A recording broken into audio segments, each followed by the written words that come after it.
Okay, let's go ahead and get started there, everybody. Welcome back to another 1 p.m. PST YouTube stream. I'm your host, Strangebird Jim, and today we're going to be getting back into um, some Pega studying for the certification. We have some Unreal later on today. We have some videos to upload, and then we got Warframe later on tonight. Sorry I wasn't here yesterday. I just kept on waking up at night, and I could not get a decent, good amount of sleep. Um, so I was feeling very tired, pretty much the entire day. I just did not feel awake at all, and I didn't feel like, uh, I didn't really want to be falling asleep during streams. Been kind of doing that a bit lately, so don't really want to make sure that I have a decent night's sleep. Um, so yeah, um, apologies for missing out yesterday. Um, Obviously, if you're watching this later on YouTube, then I guess it doesn't really matter. But for those of you that are, watching me on stream, um, you know, that message is mainly for you. Um, but for those of you that are watching this on YouTube, for uh, you know, um, for my Pega certification series, then I want to thank you for joining me on this. Hopefully, um, you can appreciate what I'm doing.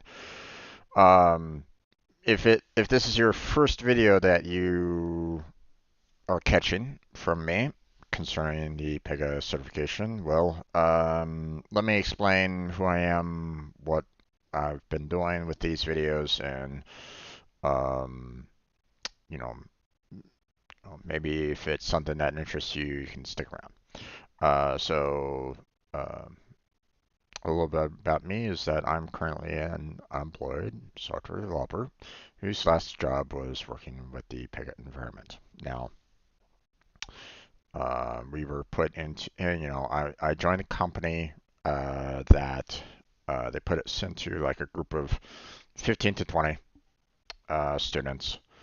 And at the very end of the training cycle that they gave us an authorized training partner in Pega that was supposed to be training us in Pega, but needless to say, we were having a hard time with it. Um, well, I mean, at least some of us were.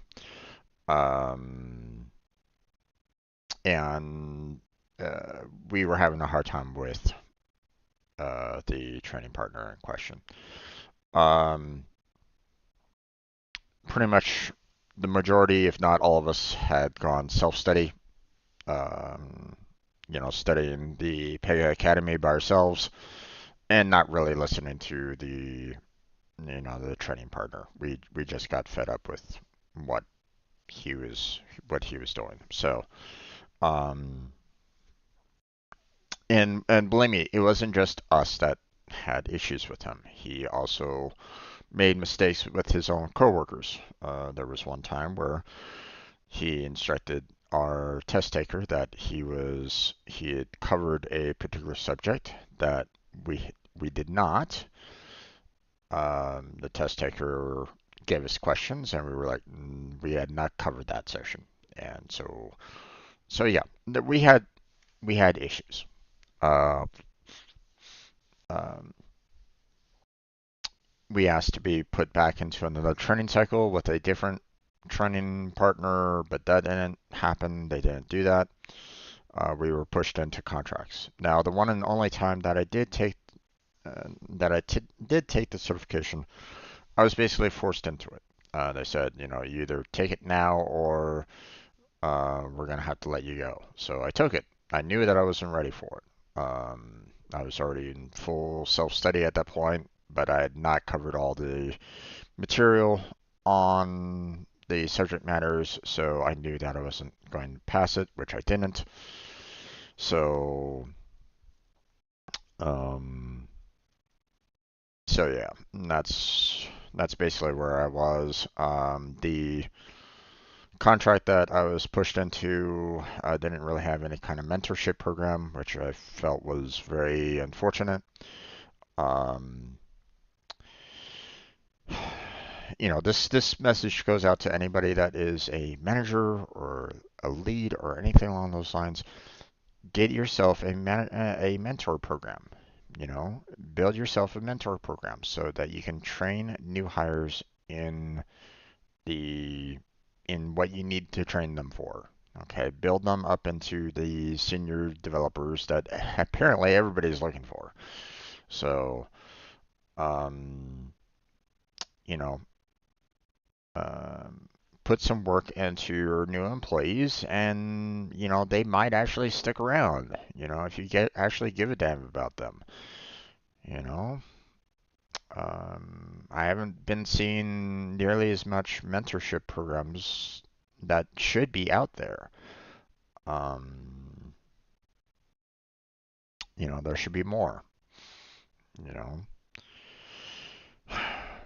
but um, so, but I mean the fault does still fall on my shoulders because I still did not push my way through the certification process to study and retake it and try to pass it.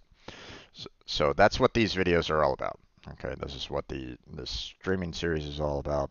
I'm trying to work my way to get to a comfortable spot where I can, take the certification, pass it, and start applying for jobs, with the Pega, you know, system architect certification in hand. So at least that's the plan. I'm not an authorized training partner, and this is not meant to be an instructor-led training. If you feel like, um, well, if you think that I am, then you're going to have to get rid of that thought line because it is not. You're welcome to take the instructor-led training. It is led by hopefully by individuals hopefully knowledgeable in the Pega environment that will help you through every single last little detail about it. But it is a very short program. I think it's like 2 weeks to study everything about Pega, and um,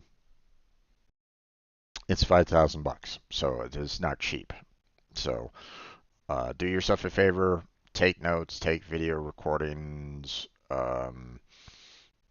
ask a lot of questions, and, study your hearts out with, you know, so that you can pass this certification because the amount of information that they're going to be throwing at you is going to be a lot. It's going to be a lot to process in that short amount of time. So do what you can because, I don't know how long the training programs are set to. I would imagine probably about 8 hours a day.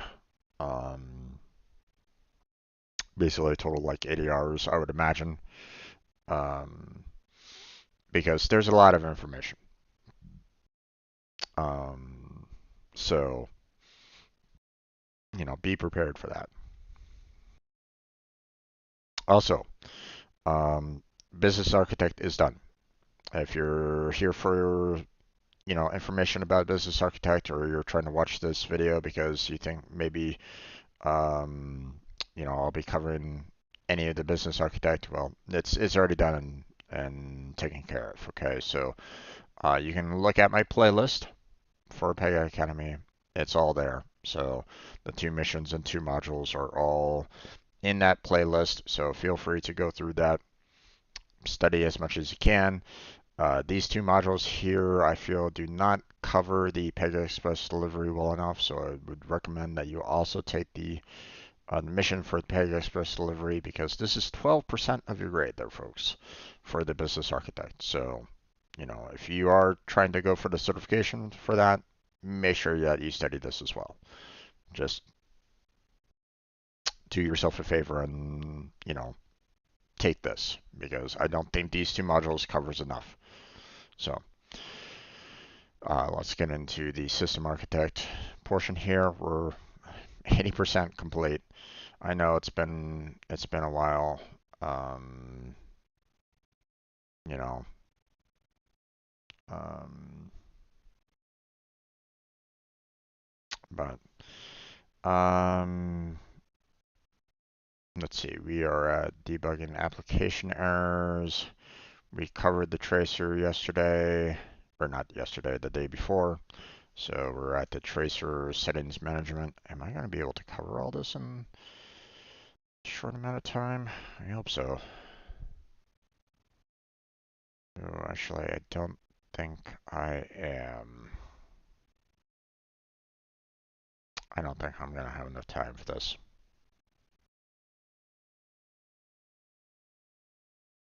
You know what? I think I'm going to go ahead and stop the recording because I don't think there's enough time for this. I came in too late, so I'm going to just not.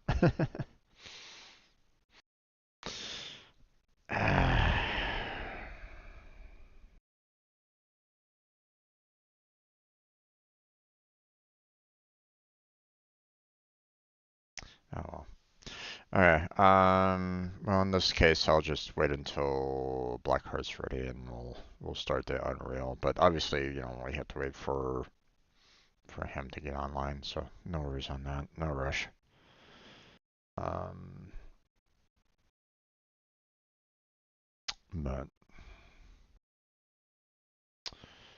um, in the meantime, I might as well put in some work on my channel here.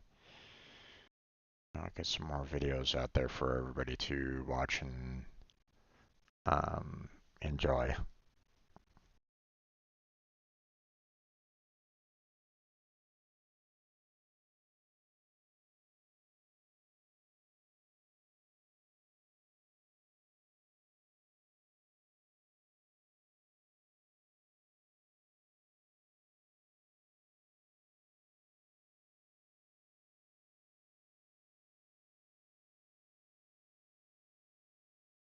Okay. I don't think I have any more videos for 2023. I think everything has been basically 2024 now. I've caught up, so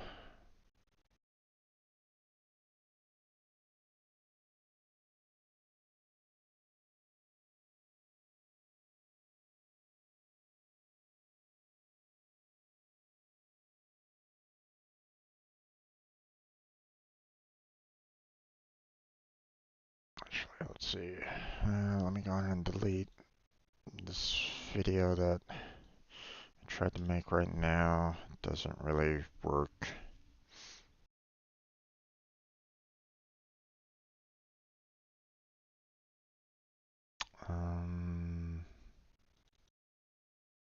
What's this one?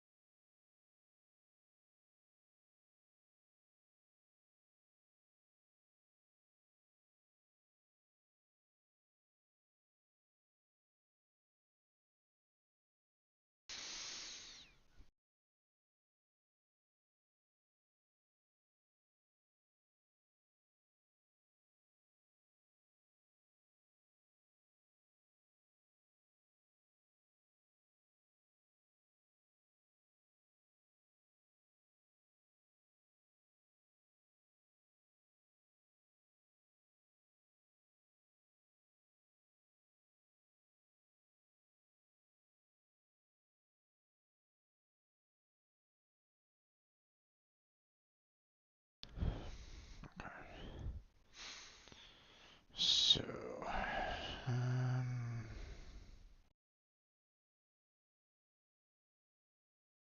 let's see. I have already uploaded those.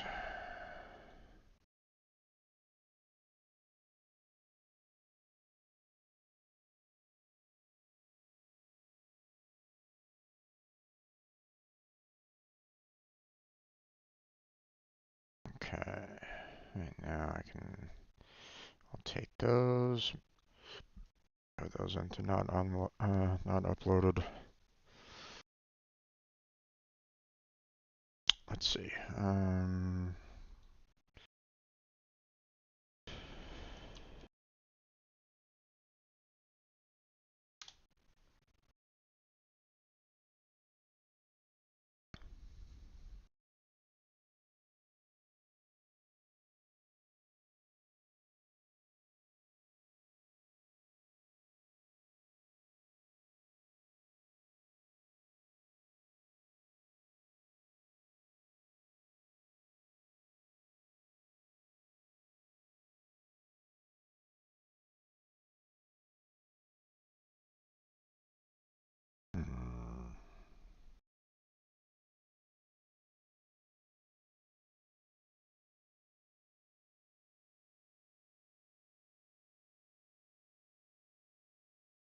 There we go.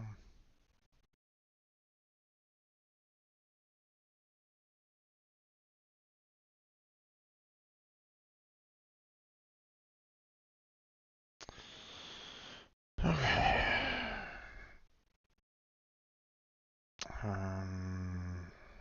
Let's go ahead and get Warframe up and running at least, just so I can make sure that I have that.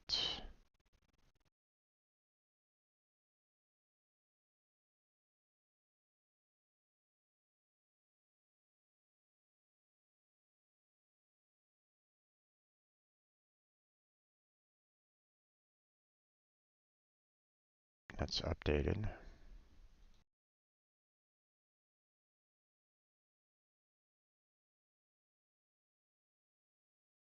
There we go.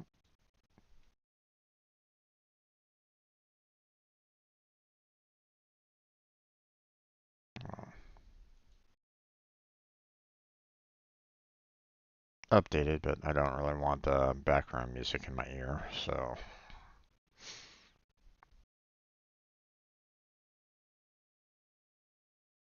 Okay, let's see.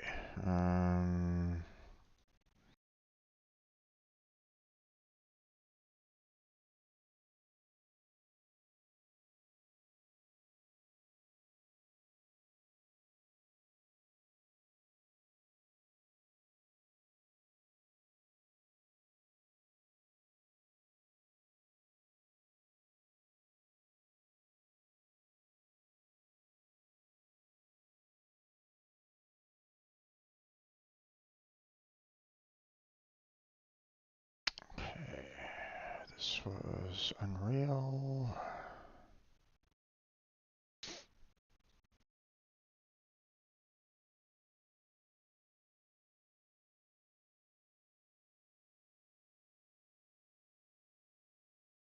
This is part 3.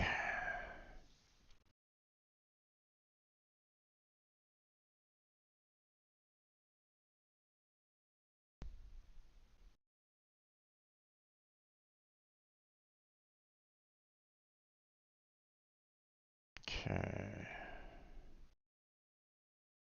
We haven't really changed the topic, so we don't really need to worry about that too much. Okay.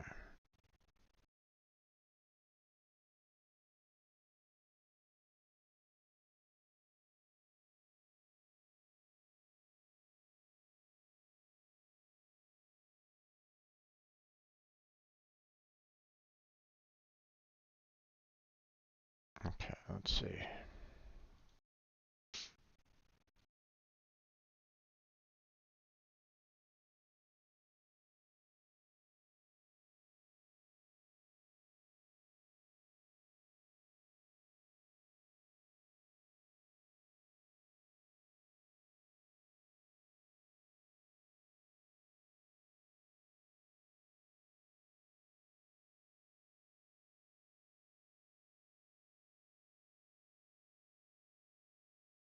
Okay.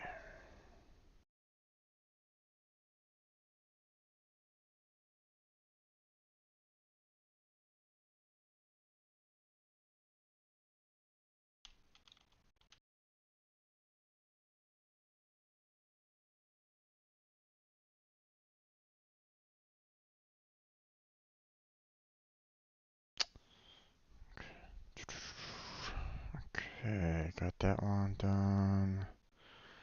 Let's see, what was I doing in True there?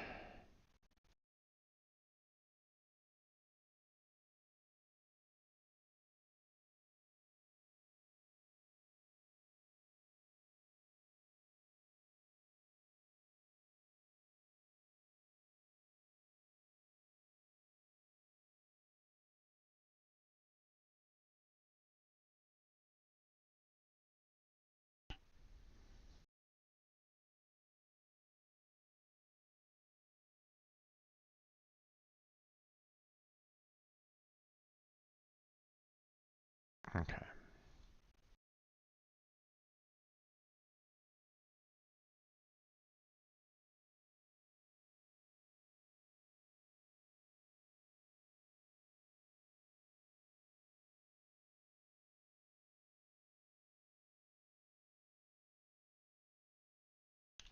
What are in the lava?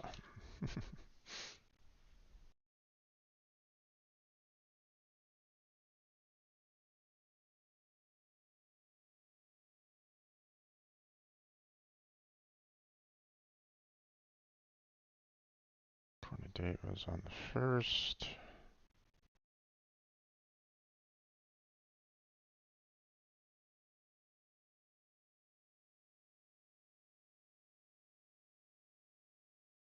Okay, let's see. Um,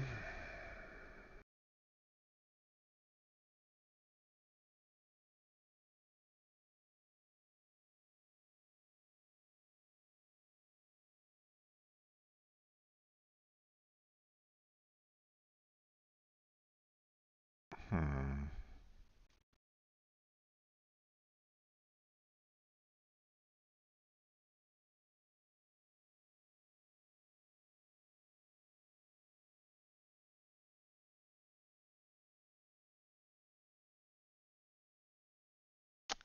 Okay, it's a little odd.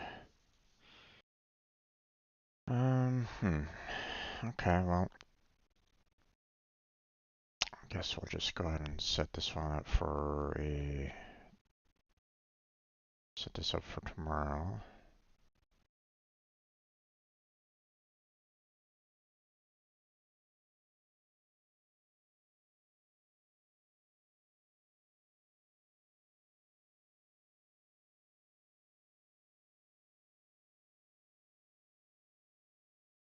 Actually, not tomorrow. Um,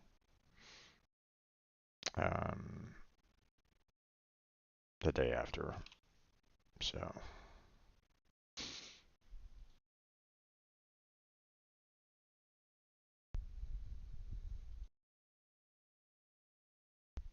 okay, let's see. Um,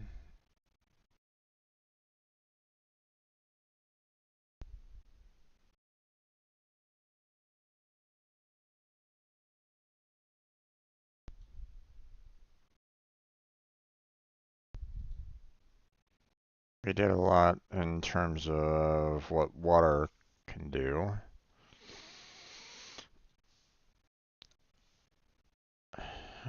But we were also doing a lot of additional boss fights as well, so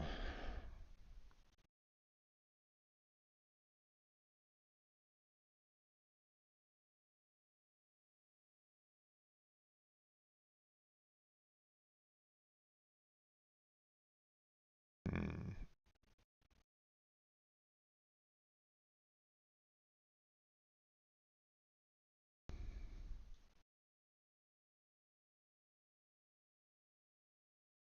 material and more bosses.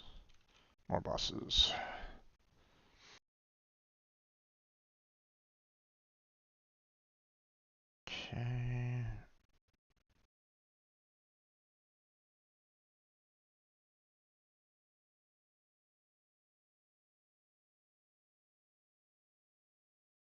Is also on the first.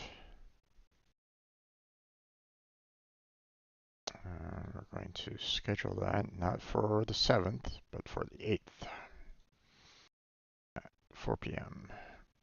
There we go.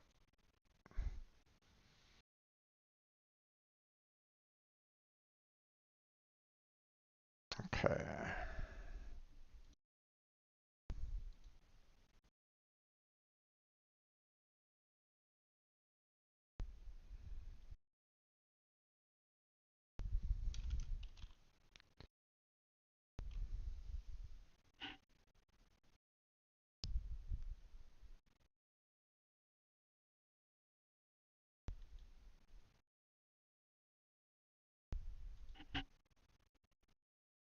Hmm. Okay, let's see.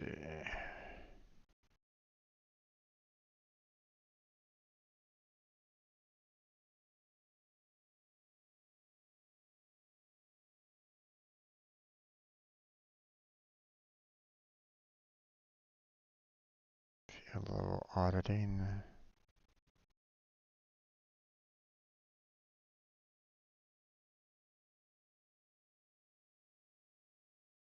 And module quiz, okay.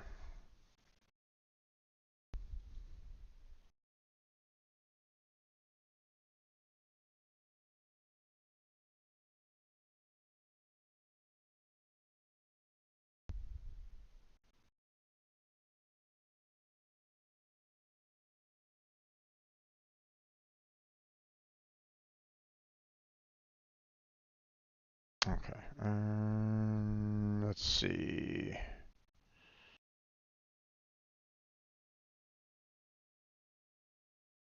This was pretty much the entire module, so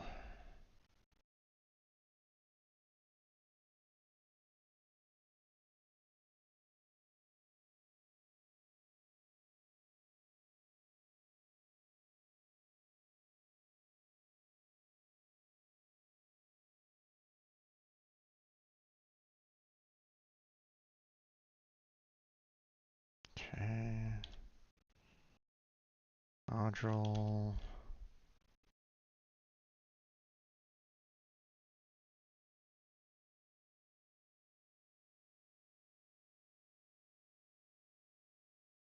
Auditing. Topic and module quiz.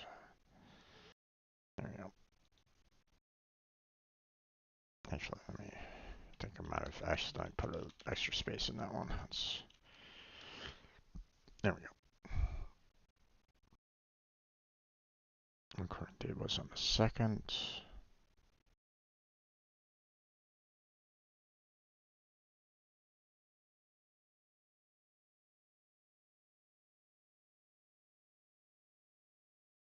So we'll set this one for the 9th at 10 a.m.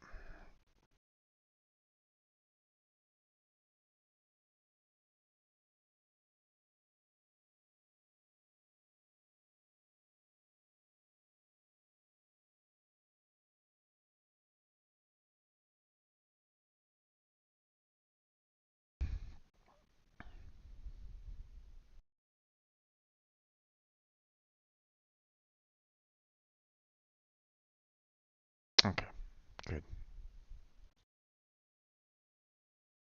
Okay, let's see what we got here. FF7.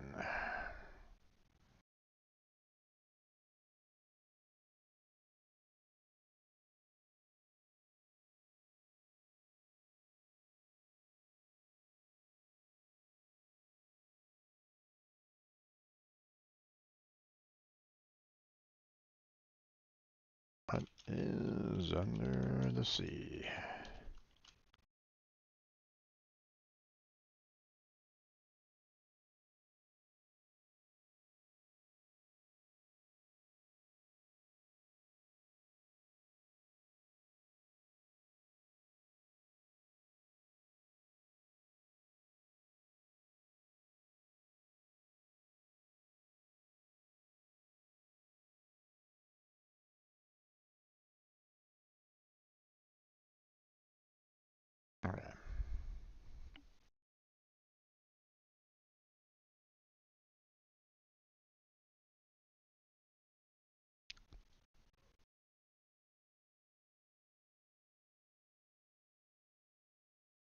And just make sure. Yeah, it's by Warner Chappelle. We got a lot of copyright claims on it, so not much I can really do about that. They do own the rights to it, so.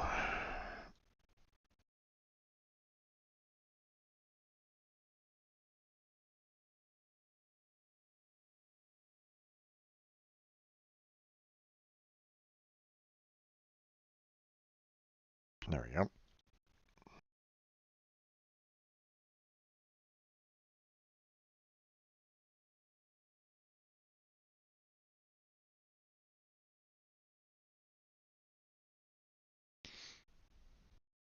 Wait, hold on.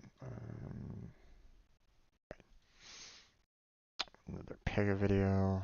Oh, okay. So I see that I'm uh, almost lost track of time there. Got a couple more minutes until Blackheart comes online with his for Unreal. Um, I'm going to switch on over to it in 2 minutes time, just to kind of give you all a heads up here. Um, and I'm going to start a recording. So there's going to be a start screen, and about 2 minutes of a loading time or so, and then we will be getting into the Unreal study session. Um, so just kind of giving you a heads up as to what you'll be seeing in a couple minutes time. So okay. Um,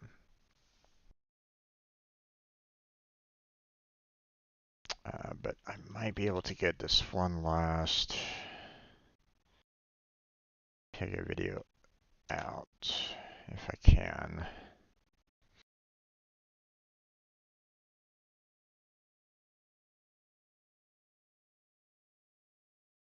Okay.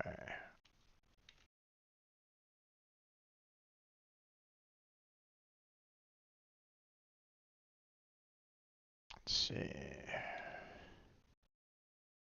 That is a challenge.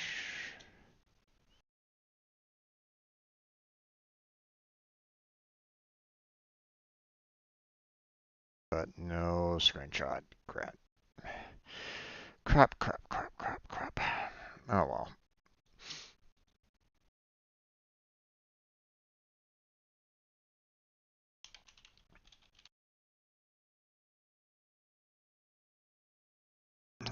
Now I have to take the time to bring up the video in question.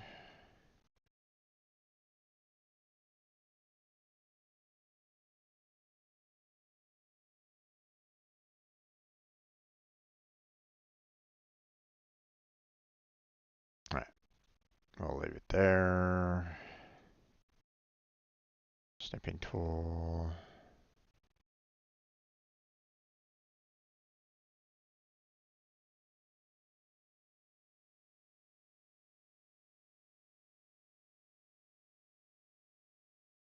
There we go.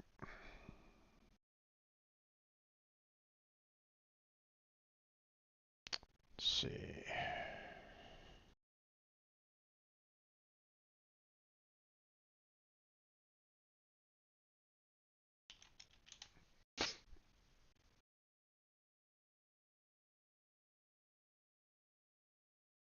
Okay.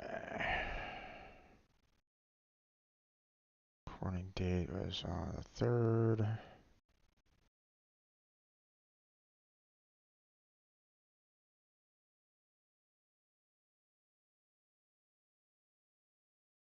Upload a new thumbnail. There we go.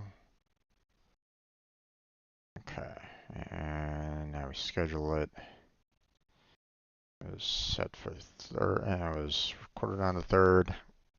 So we'll set it for release on the 10th at 10 a.m. There we go. All right.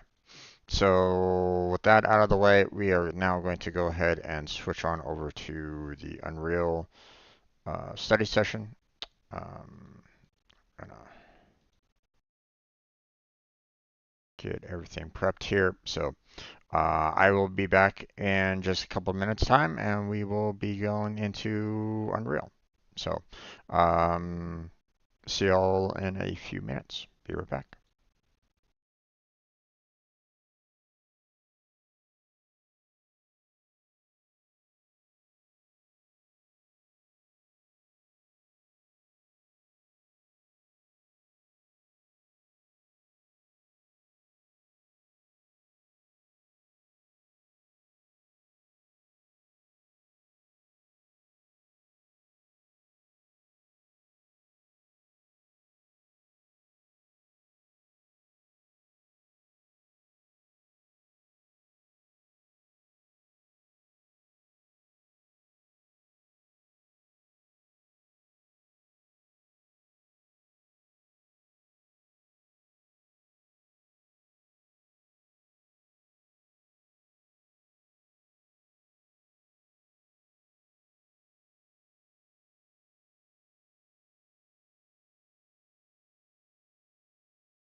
Okay, let's go ahead and get started there, folks.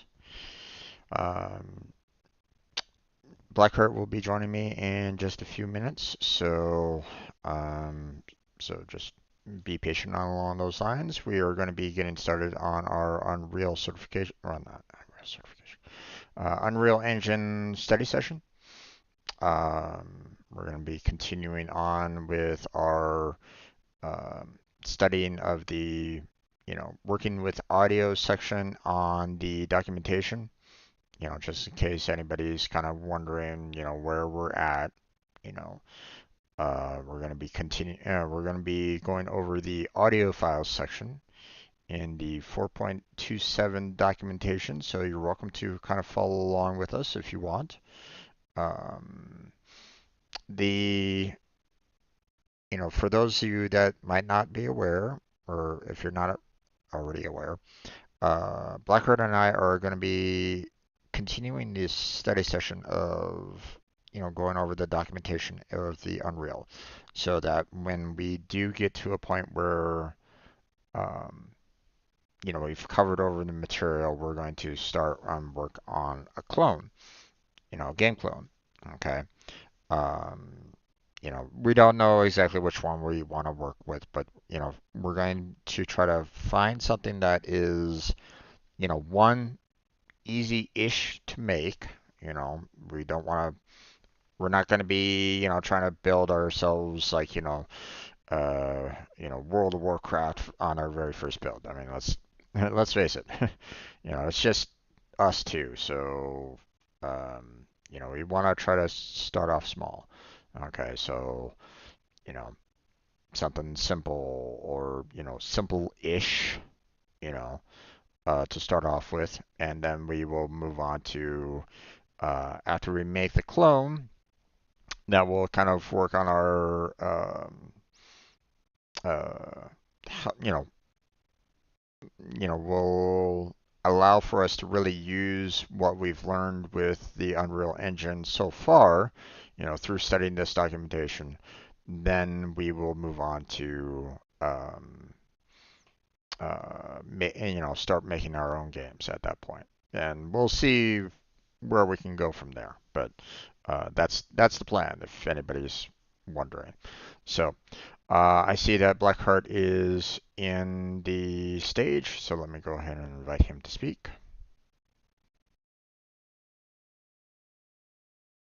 Hello there, Jim. How you doing? I'm doing okay. How about yourself? I'm doing okay. Good to hear. Good to hear. Okay, so um, we're going to be continuing our process in the audio section. Hopefully, we won't have too many problems with this one, but you never know. Yeah, we're um, not audio engineers, so some things we're bound to struggle with. yeah, yeah. So, and which reminds me, if anybody is very familiar with being, doing a lot of audio with Unreal Engine, uh, please feel free to stick around and, maybe answer our questions because we're probably going to have some, or at least maybe tell us no, this is how you should think of it or something along those lines. We are welcome to have some additional insights on it, answering our questions or anything along those lines. We welcome that, even if it's if you're like maybe watching these videos, years down the line, you can maybe put some answers in the comment section because who knows, maybe someone else is also studying along with us. You never know. So, um, okay. So ready to get started on the audio file section? Yep. Okay. So the audio files, the basic requirements of getting sound files into the Unreal Engine 4. Okay, so the Unreal Engine 4's audio system provides tools and features to mold the sounds in the game to give them the desired feel. This all starts with your audio source files. Either as mono or stereo files, they can be quickly imported into Unreal Editor 4 and begin breathing more life into your creations. Below are the basic requirements for your audio content and a quick import guide. Um, Now, I'll I will say something a little bit quickly. Yes, you know, um, well, I mean, sound can definitely, you know, add more life to your creations, of course. You know, that's um, it would be an interesting game if we were to not use any kind of sound whatsoever, right? We would have to kind of counter, we would have to really work. We would have to find something else that might be, um, if we had no sound whatsoever, right? So, and even then, it's like we would have to like if we had no sound whatsoever, then uh, that would be a very interesting game.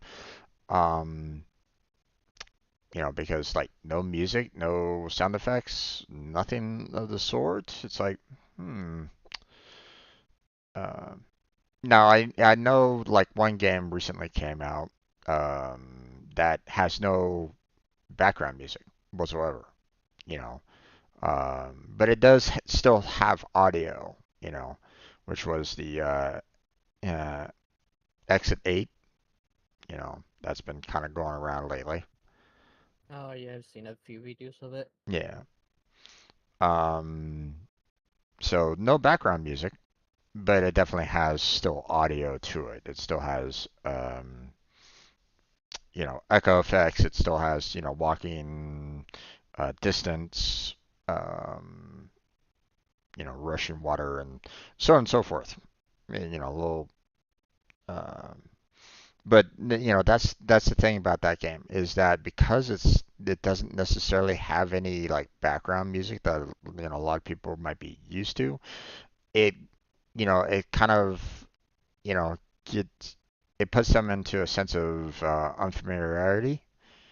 Because here they are like expecting, oh, I'm gonna see a title screen. Oh, I'm gonna have some background music. Nope and nope. It's like, hmm, already you're kind of thrown into something unexpected and maybe a little unnerving for some. So, um, which might be exactly what you're kind of going for, in a game, right?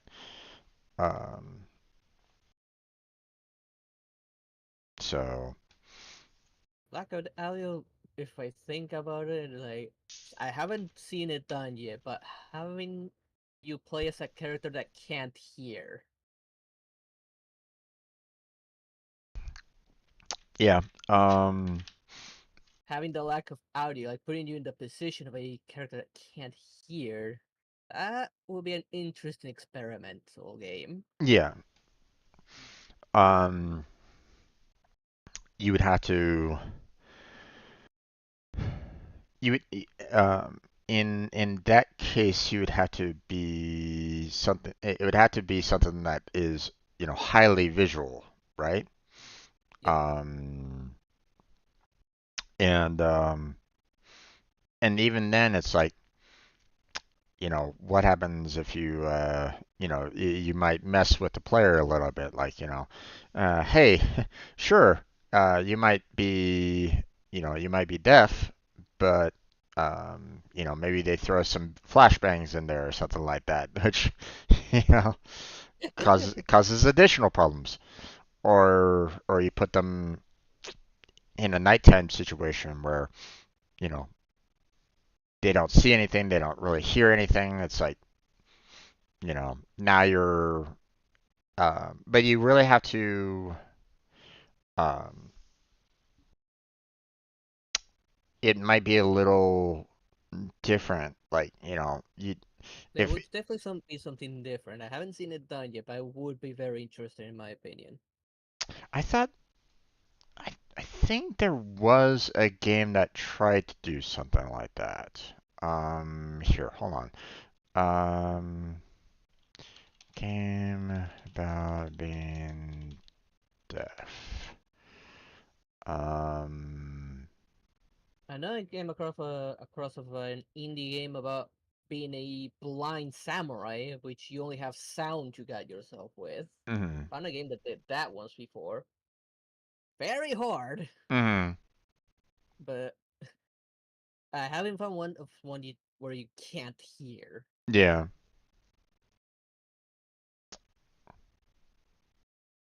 Hmm.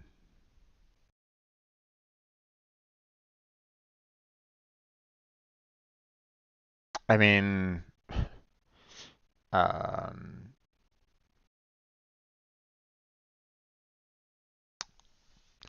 you can maybe do something that could be like just as simple as um um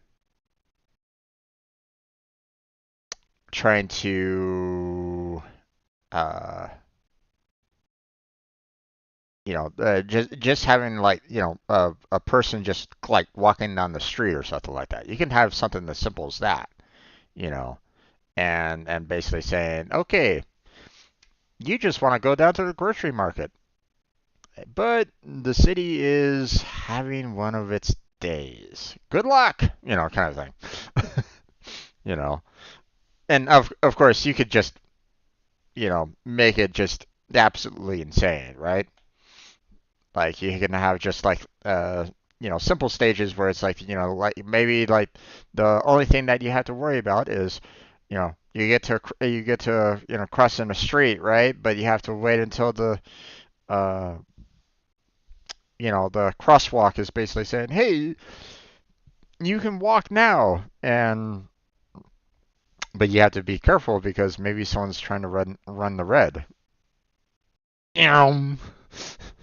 If you walk out too fast. Or if you don't like look to the left and see that, hey, there's a car that's careening out of the control, it's like, well, guess what? You're going to get yourself run over, or something along those lines. I mean, um, we can definitely. It would definitely be an interesting build. That I will say that, but at the same time, um, the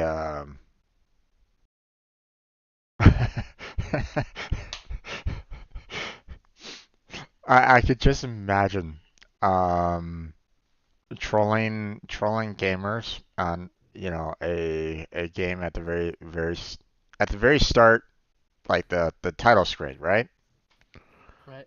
Um, you have like um you have the the title of the game, and start load and all that kind of jazz, right?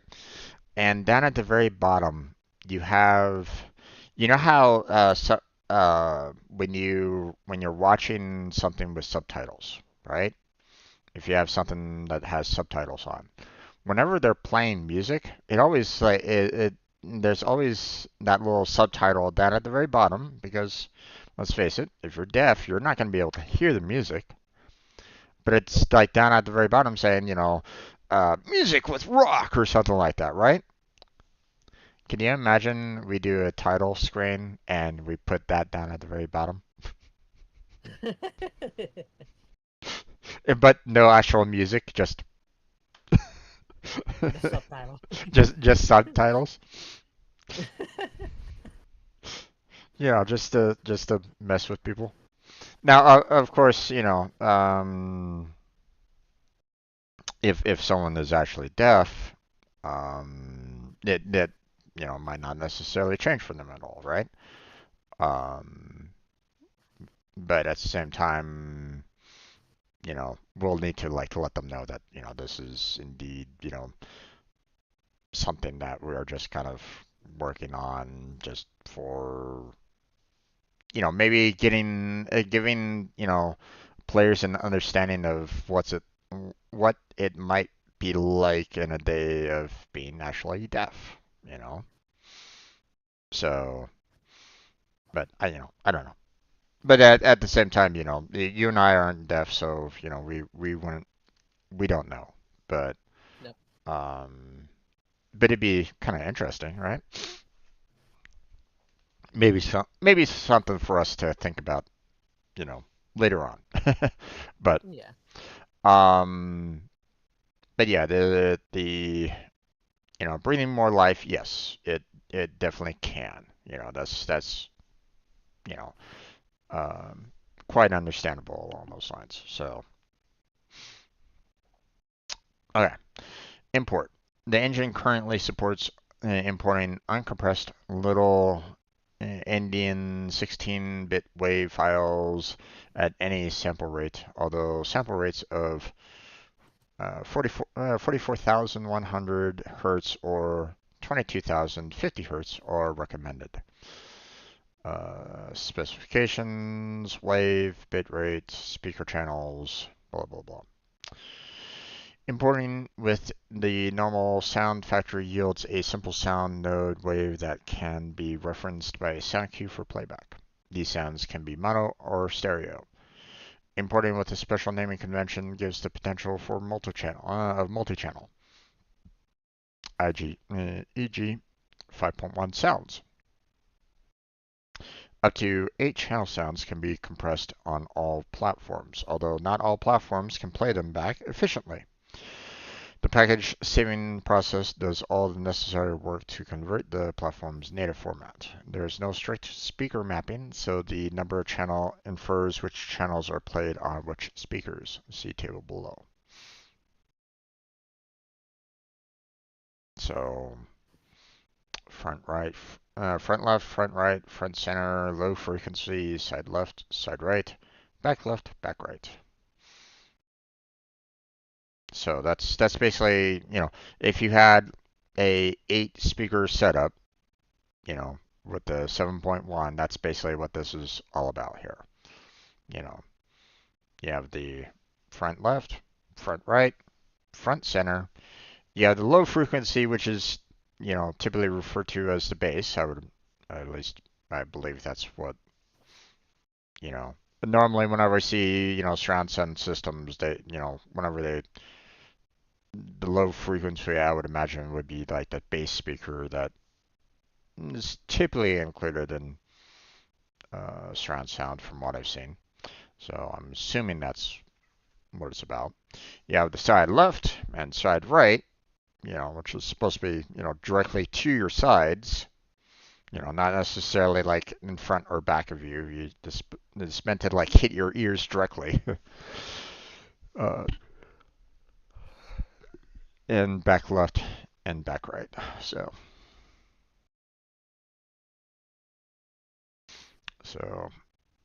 compression settings are tweaked to maintain similar quality across platforms. After testing many sounds, our musician determined an XMA quality of 40 was equivalent to an OGG Vorbis quality of 0.15. I have no idea what was just I mentioned don't know there. what that is now. No idea what this last line is even referring to whatsoever. No. XMA quality, org Vorbis, what? I, no clue. So if anybody has any insight on that, feel free to, you know, let us know. But yeah. Single file import. In the content browser, from the content browser, click the import button. Select the WAV file you wish to import. Or select the sound file in the Windows File Explorer window and click and drag it into the content browser in the Unreal Editor 4. Okay, so you can either do the import menu or you can just drag and drop. So, Drag and drop. okay, multi-channel import. In the content browser, from the content browser, click the import button, picture below. Select the files that have the appropriate naming convention that will form your sound asset, such as surround FL, .wave, surround FR wave, surround SL wave, and surround SR wave.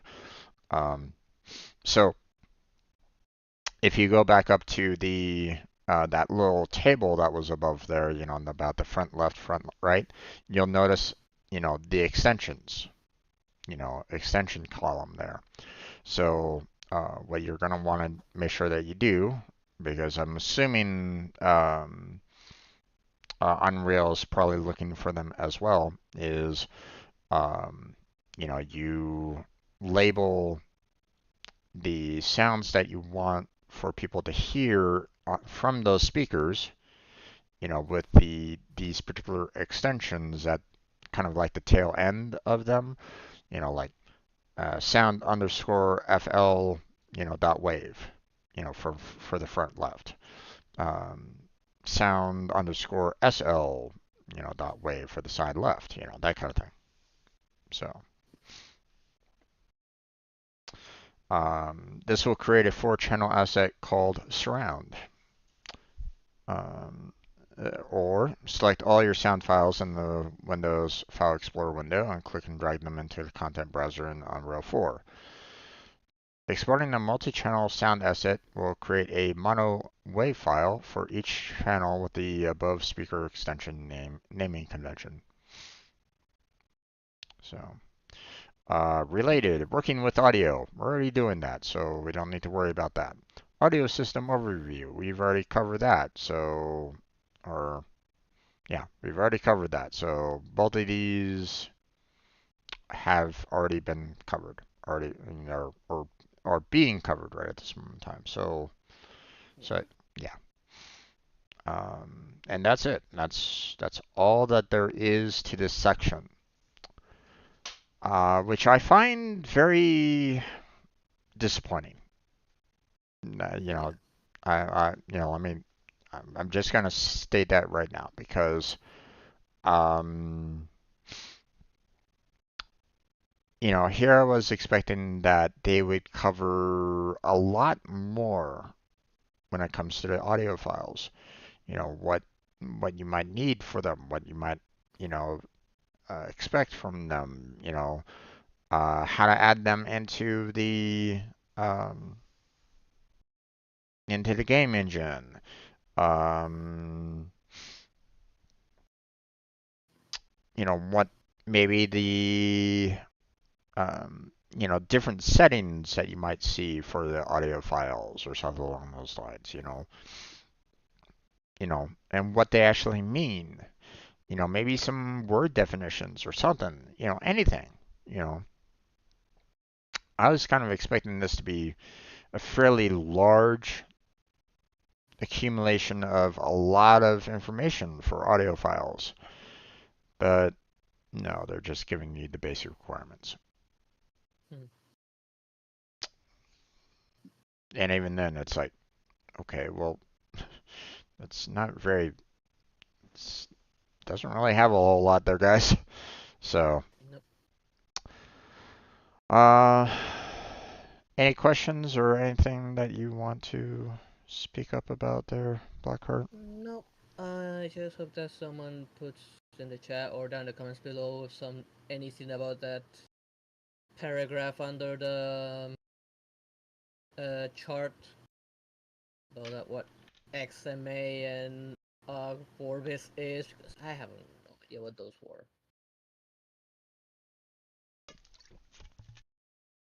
Agreed. And Yeah, that is alien to me. yeah, now, um, let me add something more to that as well. Okay. Um, we're gonna be putting we're gonna be putting this on both of our channels. Okay. Obviously, Blackheart will have his view showing everything. I will have my view showing everything. So um, you know, ideally it'd be great if people do answer these questions on these videos to maybe go to the other channel and add in the same comment you know to each of our videos. That would be ideal. But I get if you don't really want to take that time, kind of time, um, to just kind of copy and paste. So at the very least, leave it on one of our on comment section for one of our videos, and you know we'll share it with each other. So don't be stressed about having to. Oh my God, I have to deal this. No, you don't have to. It'd be nice, but you don't have to. So okay. So shall we move on to the sound attenuation? I mean, we still got 30 more Yeah, minutes left. yeah. Let's at least get that one started. Okay. Oh, it's Uh, lengthy. oh yeah, it is. Very lengthy. And it looks as though it covers a lot of um, visuals and what we might be kind of seeing on here. It seems like there's a lot of examples on it. So, but yeah, Yep. um, this will take us a couple days, easy. Yep. Oh, my voice. No, just kidding. You okay? No. I'm just I'm looking at it and going, oh my God, my voice is gonna die. With the sheer amount. you know, uh, obviously, when you're a streamer, you have to make sure that you. I mean, if you're like singing a lot, you're gonna need to take days off to, or you're gonna need to take points, or you're not gonna want to stress your voice out, any more than you already have with singing, right? Same with just speaking. If you're speaking quite a bit, you're gonna need to make sure that um, like 8 hours of constantly speaking is can be a little rough on your voice if you're not careful. So thankfully, Yeah. we don't have to worry about it on this particular. in this particular case. But obviously, if if I was to ever lose my voice, which I don't think I don't think it's ever happened to me, to be honest. I don't think I've ever really lost my voice before, to my knowledge.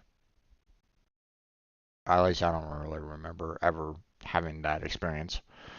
Um, Yeah, bye I would definitely be handing the reins over to Blackheart and saying, Blackheart, you're gonna have to, you're gonna have to speak on this. Which, obviously, he's more than happy to. Yeah, they're gonna have to deal with my very bad English reading. They already get enough of that on my Blender Krita streams. Yeah, but um, yeah, I just if like if that were to ever happen, you know, then we will be dealing with it, one way or another. So you don't have to stress about that. Um, Also, you know, I figured, you know, my speaking through all this is kind of comfortable for Blackheart as well. Unless he wants to speak or speak through this. I mean, I'll let him if he wants to do it. But I know with some words I'm gonna struggle. yeah, but I mean, And just take a look at any of my art bots where you'll see how much I struggle with some words. yeah, I know, I get it. Um, English isn't your first language, which is, I mean, like I said, you know, I'm, you know, I'm impressed.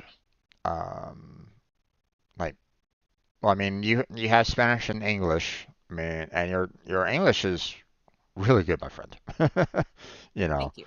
so um, and Spanish is your native, so or at least I'm assuming Spanish is your native. Yep. Yes, So, it is. um, do you have any other languages that you have under your belt, or is it just the two? Not at the time. Are you trying to learn another one, or I'm thinking of looking into some other language. okay, okay. But I just have English, so folks. you know, um, I might have maybe a few words of Spanish under my belt, but that's about it. Never got into the conversational Spanish. So when I took the two classes of Spanish back in high school, which was years ago, so okay. So sound attenuation. Reference for the various models available for controlling the attenuation of sounds. Reference for the sound attenuation settings asset, which controls various aspects of how sound behaves over distance relative to the listener. Usually, the player is the listener. Usually. Hmm. You can make AI be a listener in a way. But yeah, true. Um, various um, Uh, well, I An mean, example I can think of is Alien Isolation. The alien can is a listener and hmm can hear. yep. So if you're making a lot of noise, it will go, "Ooh, you're over here. Let's go. Let's come and attack." Um, and attack it will. Um, Another one that has been getting a lot of um, gameplay lately has been Lethal Company. That's been getting a Oh lot of yeah. that's been going around quite a lot lately, and it's gotten so popular that a lot of mods have stepped in and are doing a lot for that as well. So Yeah. um, And that game, the vanilla game of that actually has a mob that actually relies on hearing only. hmm yep. There's a mob that's hearing only. There's a mob that's visual only. Um, so a mob that apparently steals your stuff. Yeah. uh, but um, but yeah, it's not always the listener. It would be kind of interesting to try to um, create a game where you might not be the listener, but someone else is in some way.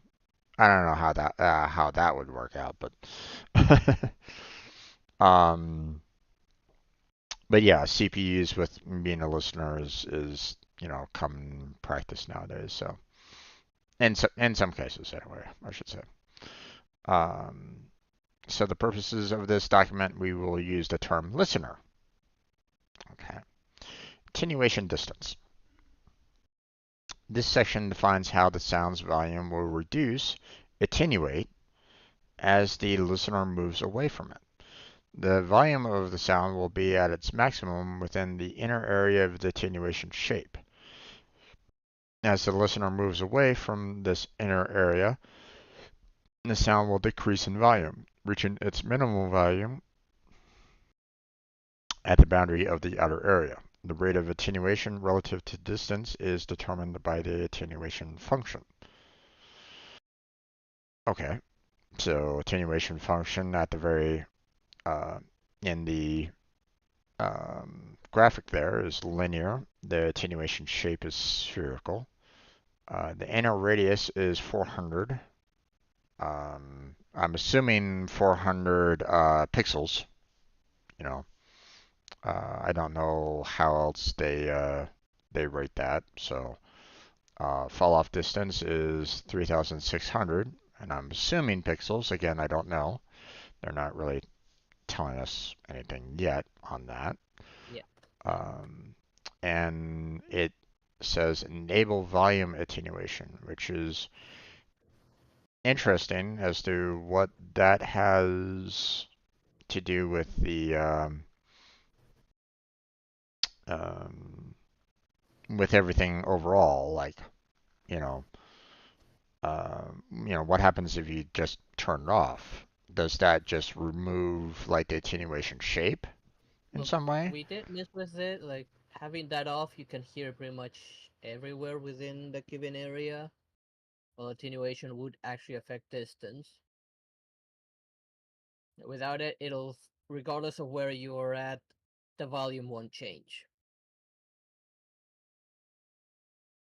Okay. From what we Uh, experimented, that was what was happening. okay. I don't really remember that, but that's okay. Um, so it pretty much removes not only the shape, the inner radius, but also the fall off distance. So if that's the case, so um, all right, but we'll move on. It looks like they will kind of explain more about this. Yep. So the attenuation function. This property defines the function that determines the rate of attenuation over distance. There's a number of different functions to choose from. Linear.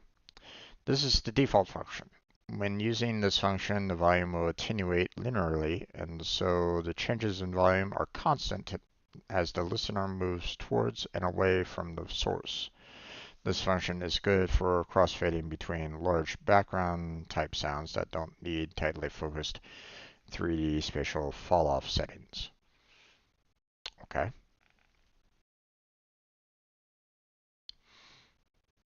A little bit of misspelling in there, but whatever.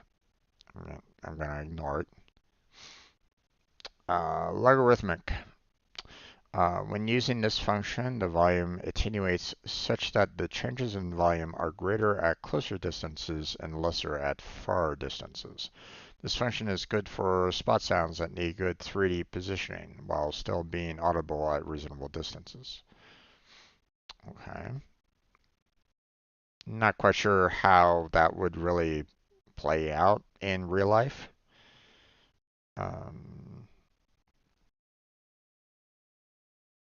because the line is basically showing how much the volume changes based off of the overall um, distance versus sound volume.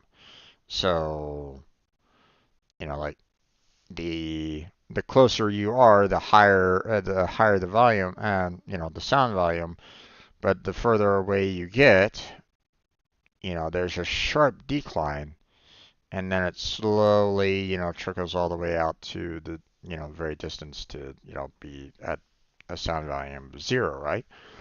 But you know, to be honest, I can't really think of a scenario where that really comes into play. Um,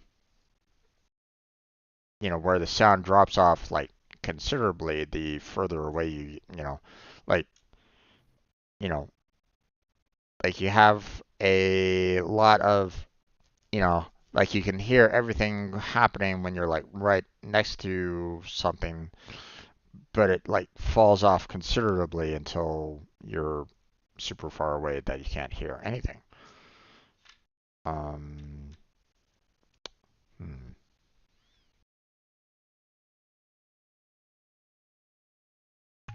Mm, maybe speech. maybe. Just all depend on the situation and what effect we want to achieve. Hmm, not sure. I'm kind of curious as to what when you would want to use a logarithmic uh, equation. I would figure that like, hey, hey, linear is pretty much going to be the only thing that you're really going to be using in any kind of sound situations, right? But you know, but at the same time, if they're adding logarithmic, inverse, log reverse, natural sound, and custom to the functions, now I'm wondering, what examples would fit into these particular scenarios. And unfortunately, they're not giving us any kind of examples I, yet. I guess I can think of one, say like a speeding car drives by you or something like that. You have that moment where it's loud, but it quickly drops off because of how sound works with physics, But um, or a siren. but I can still see that as a linear though, because I mean it's the volume will just continue to increase as the siren gets closer and closer and closer to you, and then drop off at a steady Actually, rate. sound waves on a moving object works a little different. Like there is a, I can't really explain it well, but there is a video where it explains with example of when you hear some sirens of a moving vehicle, sound waves actually work a little bit different.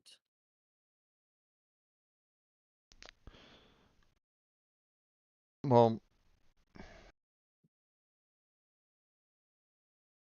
hmm. Might want to look at a video. I can't really explain it.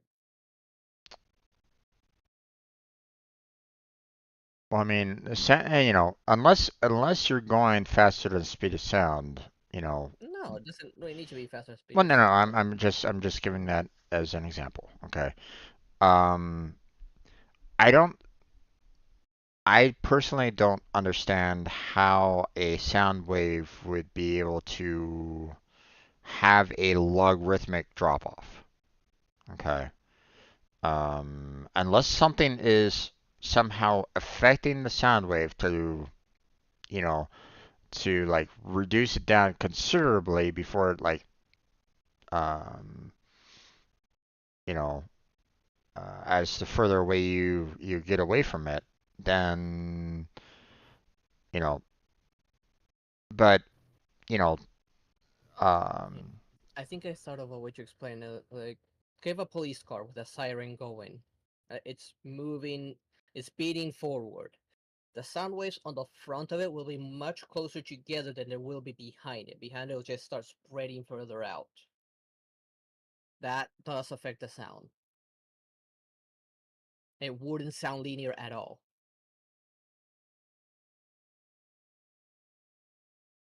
Hmm. If I drives by right by you, but when you hear it, the sound's like different from when you were in front of it than when you're behind it. The sound's different.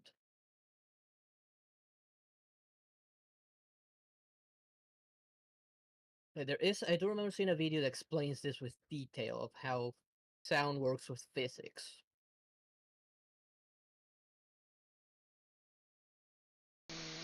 Hmm. I'm trying to process it in my brain, so give me a second.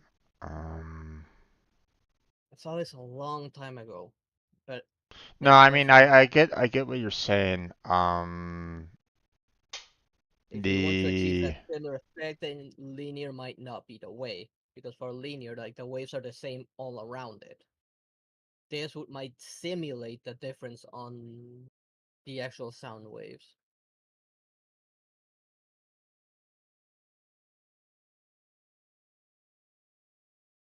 hmm.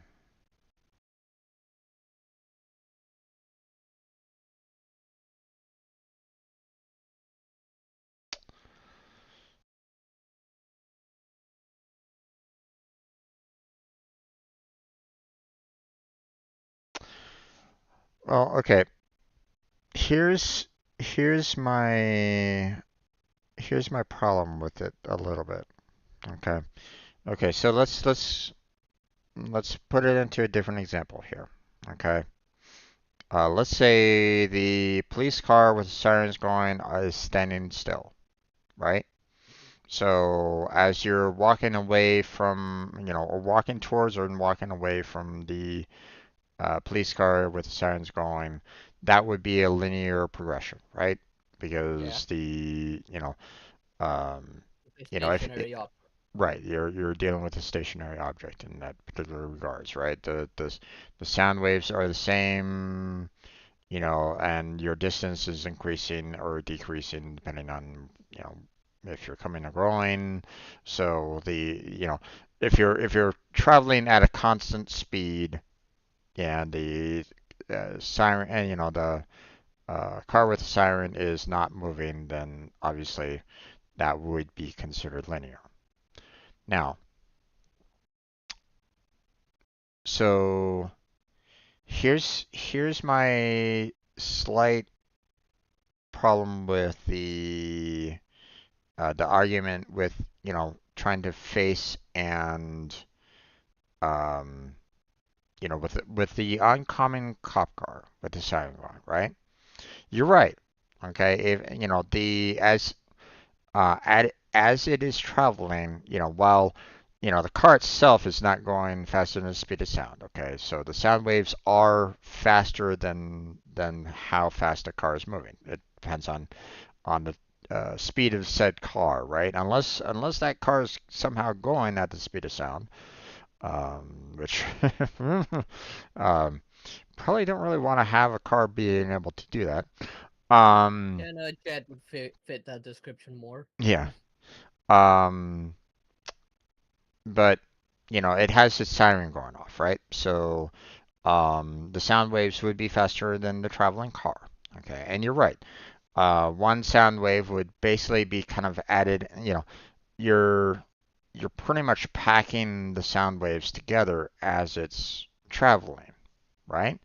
But here's the thing: when you when you are like walking towards, or even if you're stationary, right? The amount of sound waves that are coming towards you that are hitting you are going to be consistent. It's the same kind of linear progression, just the sound waves are more compact. If you They're understand more what. compact, so you're not really getting hit by them as the same as you would be from behind the car. Well, right. I will grant you that. Okay, but the problem is that this is this is based off of distance. Now, what they're showing here is, what when you are closest to the sound versus how far away you are from it. It's not showing you an arc, or it's not showing you a, far distance to close to far kind of graph. It's not showing you a hill in this particular example. Um, Because that here would be if you're coming towards it, like you're not taking consideration that the graph's showing you as a starting point, standing next to it and moving away from it. But if you're moving closer, then you would have to look at this backwards. Like this graph just so okay. right. I In mean, Frank's point, you're standing right where the sound is at. okay. Let's just flip it around. Okay, so like you're standing far away from the initial sound waves of the siren, right? Okay, you're far away. You know, you're far away from the sound wave, so you're not hearing it as much. But here's my here's where I'm going. This could still be considered a linear problem. My point that I'm making in this particular case, okay, is the fact that if the car is traveling at the same speed, if you're stationary and the car's and yeah, you're stationary, car's traveling at the same speed, those sound waves are going to be pretty much the same, even if the car was standing still or traveling at the same speed, it will have um, the siren will be, sending off its sound wave. Sure, if it's traveling towards you, the sound waves would be closer to each other. Okay, would be closer to each other. So you'd be hearing the siren a lot faster, and you'd be hearing wee wee wee wee wee, kind of thing when it's coming closer to you, right? Okay, versus if it's going away from you, you'd be hearing wee wee wee wee, or whatever, right? But my point is that the the amount of sound waves that are hitting you is going to be consistent. Okay, there's no change in the amount of This may not be in the amount will be the same, yes, but the in like the how it, fast they're hitting you won't be. no, it will still be what I'm saying is that the sound waves are traveling at the same speed. The sound waves are traveling at the same speed. They're going to be hitting you at the same speed for every single last wave. Okay? That is a Yeah, but linear. not at the same rate. No, it will be the same rate. If Because. you're compacting the sound from the front, the rate is actually gonna be different because they're gonna be closer together. While behind you, they're gonna be No, further okay. apart. The wave is the same, Time out. but Time. the rate's different. Time out. Like you just I. look at the video. Look for Black. the video Blackheart. about Stop. sound Stop. and Please. physics. Please. Stop. I'm not taking into consideration the car moving away from you. Okay, I'm just talking about it coming closer to you because this graph is only showing from from its furthest point to when it's right next to you. That's it. It's not taking into consideration when it leaves you. Okay. Now I will grant you. Okay. The if we are going to be looking at two different graphs. Okay, based off of when it's coming closer to you and versus how it's leaving you. Okay, I will grant you those would be two different looking graphs to each other. Okay, because you know uh, the sheer amount would be different. Okay, you're not going to be hitting. You're not going to be. Well, I don't. Hmm. Uh, hmm. Okay, but my point is that there's nothing changing the sound waves. Okay, the sound waves are traveling at the same exact speed. They're not changing how the sound waves are getting to you. Okay, that's what the logarithmic is kind of all about. Okay, is that fact that it's changing um, like the amount of sound waves that are kind of hitting you. But when the siren is coming towards you, you're going to be hit with the same amount of sound waves, no matter what. Okay, yes, there's going to be a lot more of them. Sure, I will grant you that. But that doesn't mean that it's a logarithmic progression. It's going to be a linear progression because the amount of sound waves is going to be the same. It's going to be consistent amount no matter like if you okay, let me put it this way. Okay, the amount of sound waves that you get from What you're trying to achieve with what you're explaining is natural sound, which is that later down the line, which is two graphs together, pretty much. what do you mean? Look at the graph on natural sound. It has the logarithmic one in it, but it also has a second one that's different. That one would apply to that.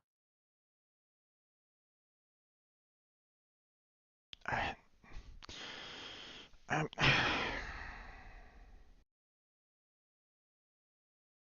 okay, I'm having a hard time trying to explain this.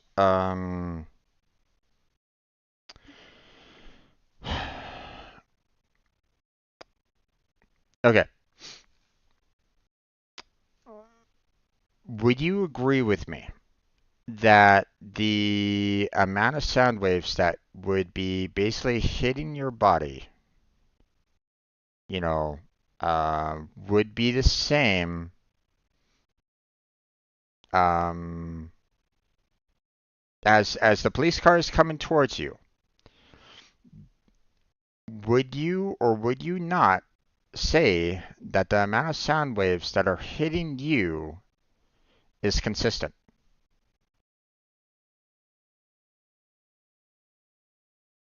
Only up to an extent, because you ignore the physics there. I'm I'm not I'm not talking about any kind of um, air pressure. I'm not talking about any kind of um, I'm not talking about anything. All I'm talking about is siren to you and a car speeding towards you at a consistent rate. Would you agree with me that the sound waves hitting you would be consistent, no matter what? Yes, it would be. Would the consistency remain the same no matter where the car is in position to you? Yeah. Is that not a linear progression?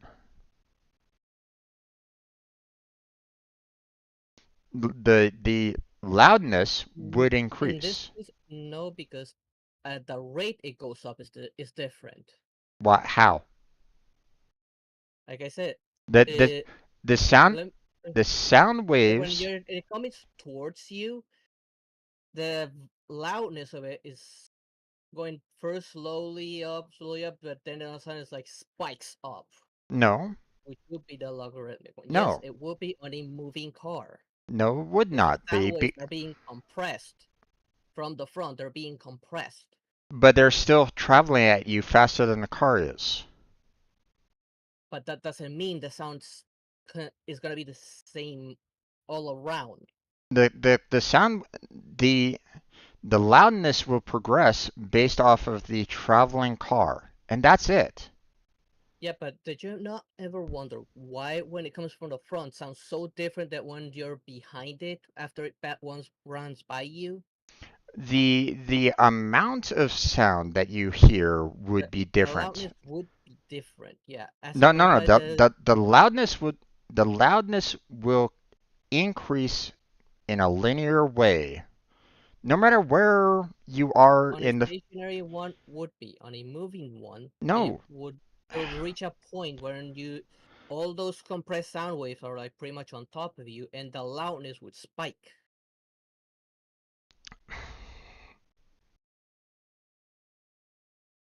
No, it doesn't. Just look up the video about physics and audio. Okay. I I will have to agree to disagree then because you know the the volume would be the volume would be consistent. The amount of sound waves hitting you would be consistent if you're dealing with a consistent moving vehicle. So, and if the sound The waves, loudness wouldn't be consistent. it would because you're going to be hit with the same amount of you're going to be hit with the same amount of sound waves no matter what. It's going to be the same. It's going to be a linear progression of volume because the consistency is the traveling car. As the car approaches you at a consistent rate, it will be a consistent climb. It will be a linear climb based off of the speed of the car coming towards you because the sound waves, you're right. The sound waves would be more compact, but um, the amount wouldn't change. Okay, the sound waves are if if the car was going um, in a it if the car had any kind of acceleration to it, that would change the amount of waves that are hitting you. Okay, and therefore it would be more of a logarithmic based off of acceleration, and I will grant you that.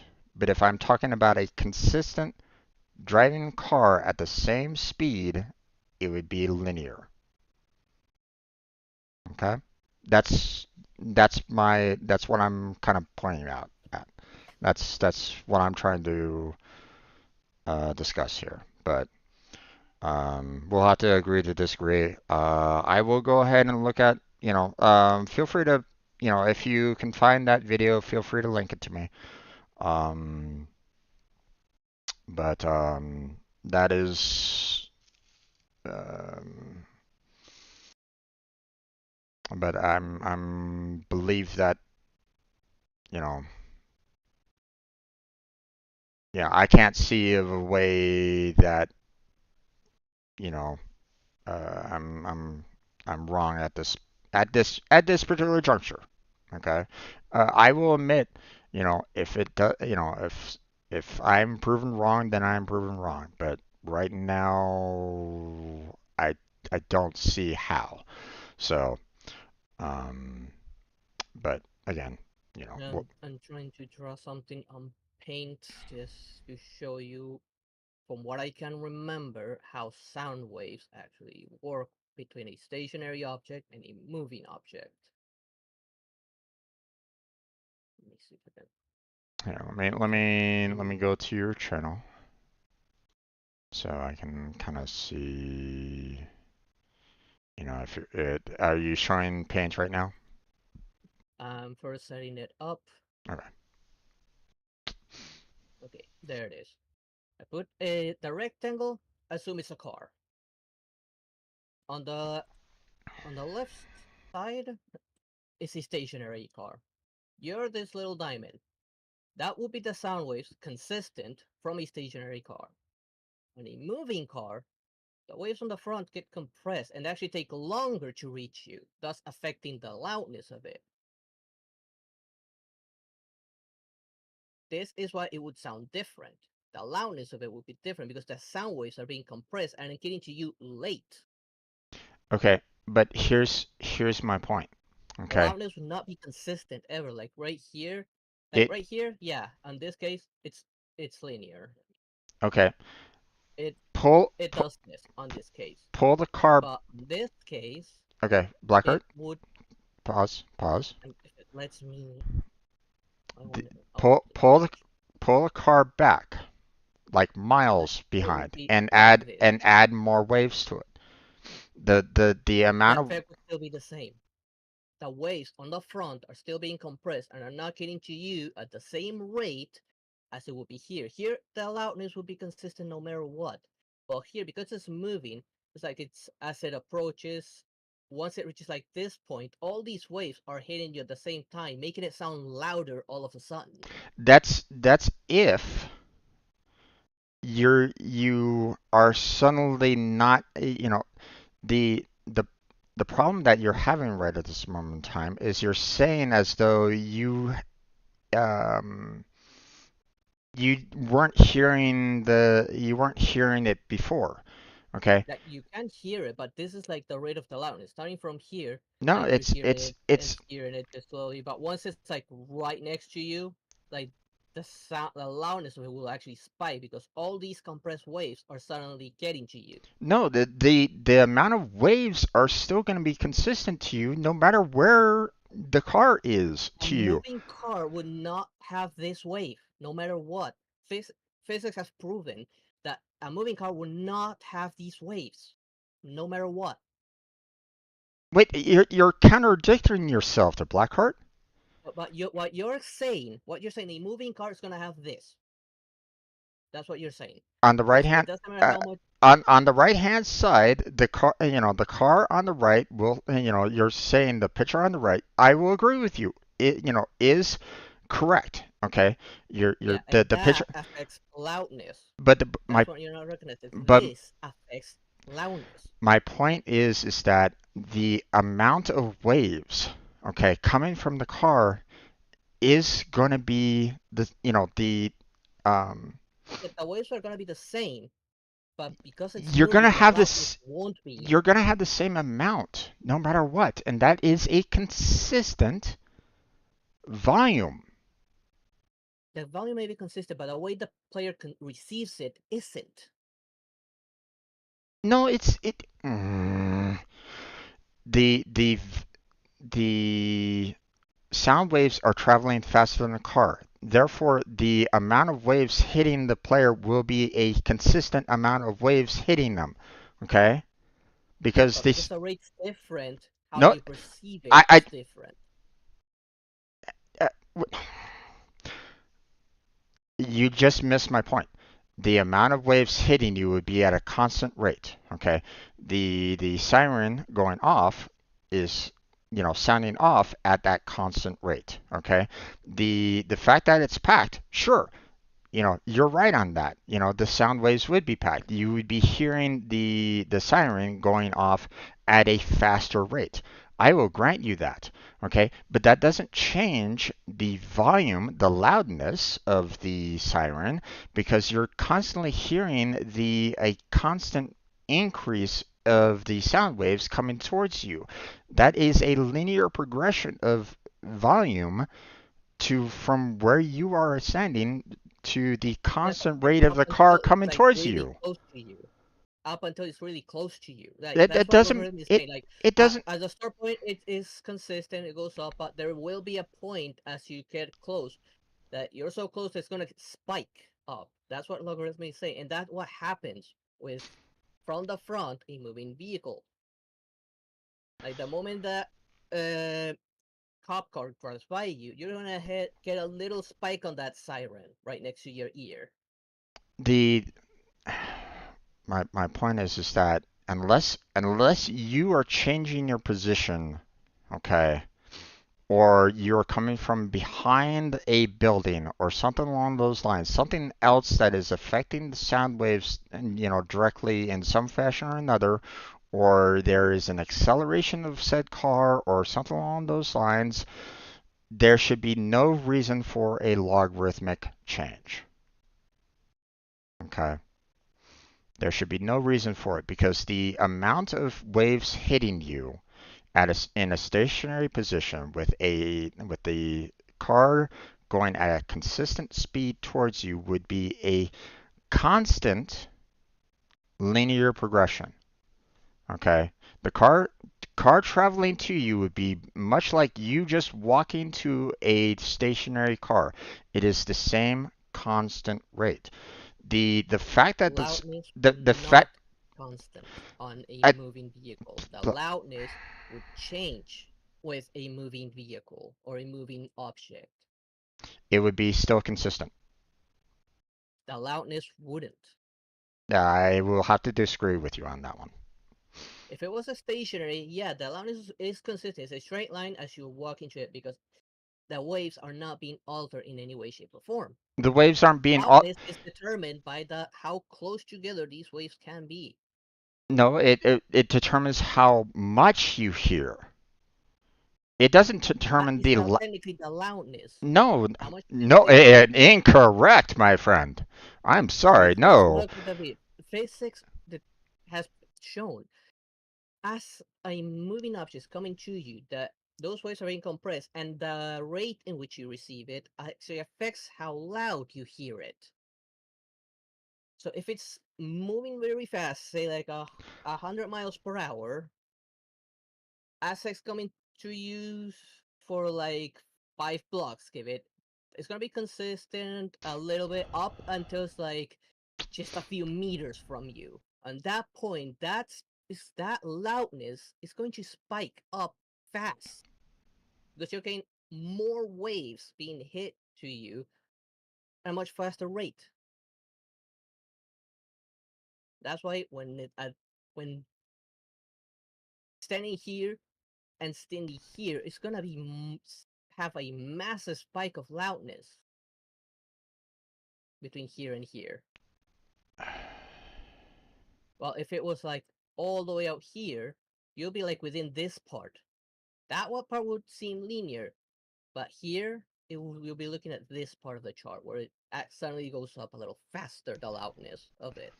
Okay, you're the problem that you're making right at this moment in time is the fact that But you're only drawing three waves. Add more this is an waves. At example. If even if I add the more waves, the principle is still the same. it is the Okay, same. here, You're getting the same amount of waves, no matter but what. not at the same rate. That No, rate in which it you is. get it is affects how loud it sounds. Like right there, this guy's getting bombarded by waves, which will make it sound louder. While here, it doesn't matter where you're standing, the distance between each wave is going to be the same. So the loudness is going to be linear in that case. But here it would affect how loud that is right on your ear. Remember, waves are vibrations, and that's what hearing is. It's vibrations. If the waves are closer together, that ear is gonna vibrate fast, making it sound louder. But here, that vibration is consistent. But That vibration won't. the amount of waves coming to you is consistent based off of the traveling car. The amount of waves that are hitting you from a speeding car Not is going to the be rate. It is the rate that determines how loud that is. n- no. Rate does not determine how rate does not determine how loud a sound is. Distance is. Distance is the only thing that determines how loud a sound is. That's it. Not the amount, not the rate of sound. The distance from you and where the originating sound is. The distance between those two determines the how loud the what you are hearing is. Okay, if the sound that you're hearing from miles away is super loud, then you will hear it. Okay, but if it is super quiet, you will not. Okay, distance is the only thing that will change that. Okay, unless of course you spike up the volume of what is actually being um, you know uh, displayed. Okay, the rate on which the waves hit you does not uh, It does changes. does not It change the physics shows volume. that it does. Physics says that it does.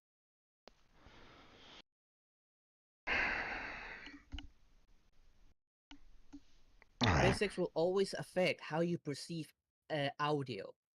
Always. Alright, okay. Let's pause for now. Okay. We're beating around the bush. Let me go and look up something myself. Okay, their Blackheart. Let me see what you know. Let me try to come at this from a different angle. Okay, we'll agree to disagree for right now. Okay, and we'll come back to this tomorrow. Okay, are you okay with that? Unless Sure. unless you want to continue this debate, which obviously we're going around in circles right at this moment in time. Um, I need to find something else. Okay, that is uh to figure out, where the main um where the main problem is on this one. Okay. And right now we're arguing, we both feel like we're right, right? And obviously we're having problems trying to get either, I'm trying to explain it wrong or I'm incorrect in some fashion or another. I don't know. Okay. Or there's something that maybe you're also not understanding or something along those lines. Like maybe I'm correct and there's something that you're not understanding, or maybe I'm incorrect and I'm not understanding, whatever. But obviously us, arguing with each other about this is not going anywhere right at this moment in time. We need to have a third party kind of interject and go, okay, let's look at this at another way, and we'll come back to it and we'll address it next time, okay?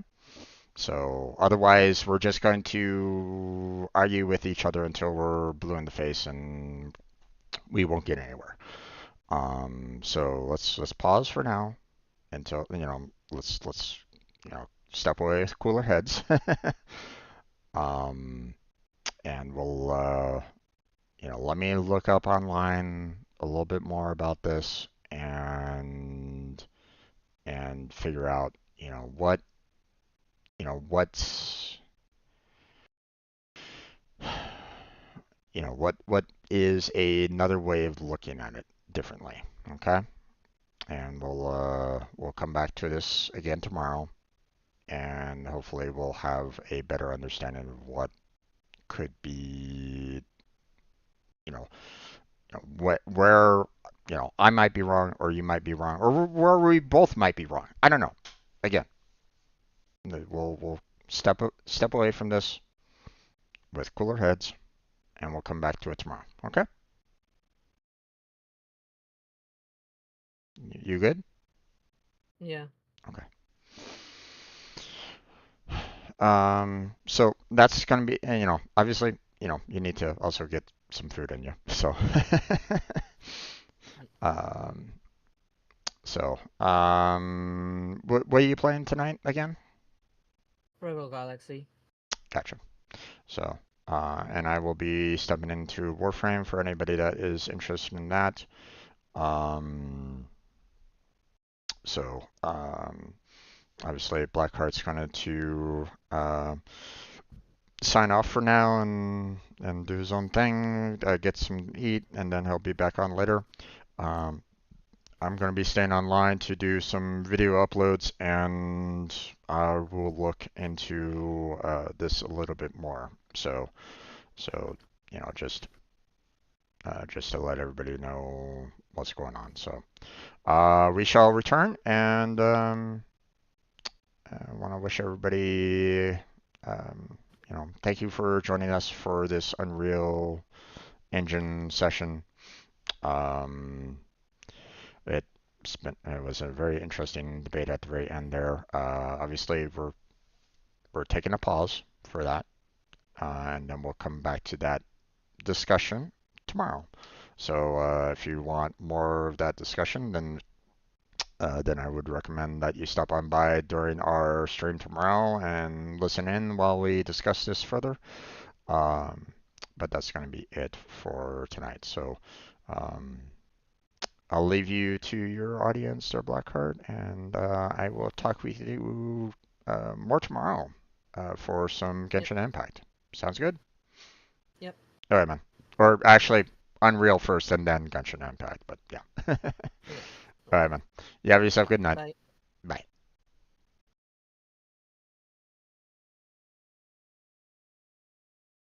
Okay. Gonna go ahead and mute down here at this moment in time. Let me get some background music going here so that I can. Um, okay, so.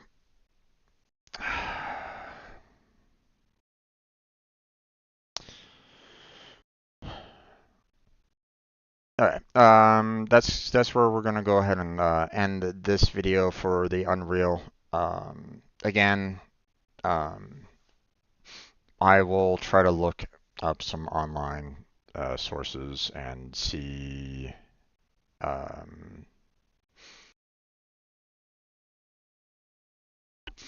let's see about this. Okay, so if you were watching his, just to wrap up at the very end here.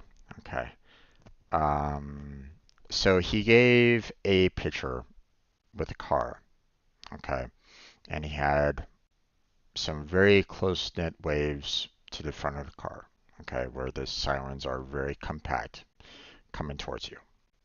Okay, the problem and the problem that I have with it is the fact that um, he's not adding sounds. He's not adding a consistent amount of sounds to the front of the car. Okay, and the distance between those sound waves are constant based off of the car. The sound waves are going to be are leaving. If the if the audio from the sound wave or from the car, if the siren is consistent, okay, meaning that it will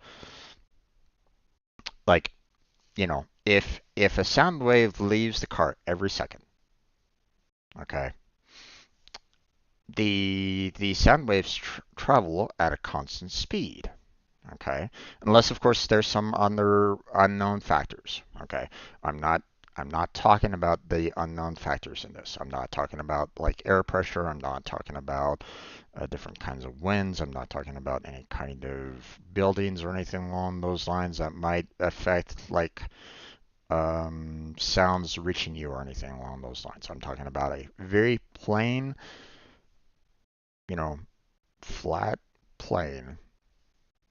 The car is traveling at you at a constant like 10 miles per hour, right? Let's say that the car is traveling at you at a consistent 10 miles per hour, no change in it whatsoever, no acceleration whatsoever, is coming at you at 10 miles per hour. Okay, the sounds leave the siren every second. Okay, so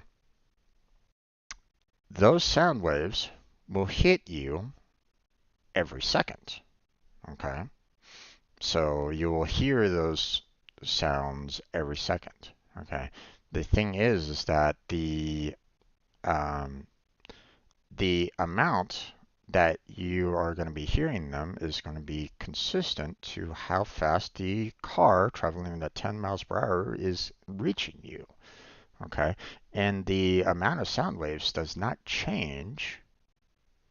Okay, they're still going to be hitting you every second, you know, to you as a stationary person. So therefore, there's no flood of sound waves to you. There's no like suddenly a wave of sound waves hitting you. Okay, that's why I'm saying that the progression is a linear progression in that particular case. Okay, if the car is staying consistent at 10 miles per hour, the sound waves are 1 second leaving the car. Okay, the sound waves are traveling much faster than the car is, so the sound waves will be reaching you faster than what the car will be, right? So, but the sound will just keep on hitting you for 1 second per. Okay. Um, so you're not changing the car speed. You're not changing the how fast the waves are traveling to you. So therefore, I don't see how that could be a logarithmic pattern. Okay. You're not getting a increase in waves hitting you from that kind of an example. Okay. The only thing that is changing is the distance between your stationary object and the car traveling to you. Okay. Um, and therefore, the distance is changing, and therefore the loudness is increasing at a constant rate. Okay. That's how I'm in, and that's how I'm seeing it right at this moment in time. Okay.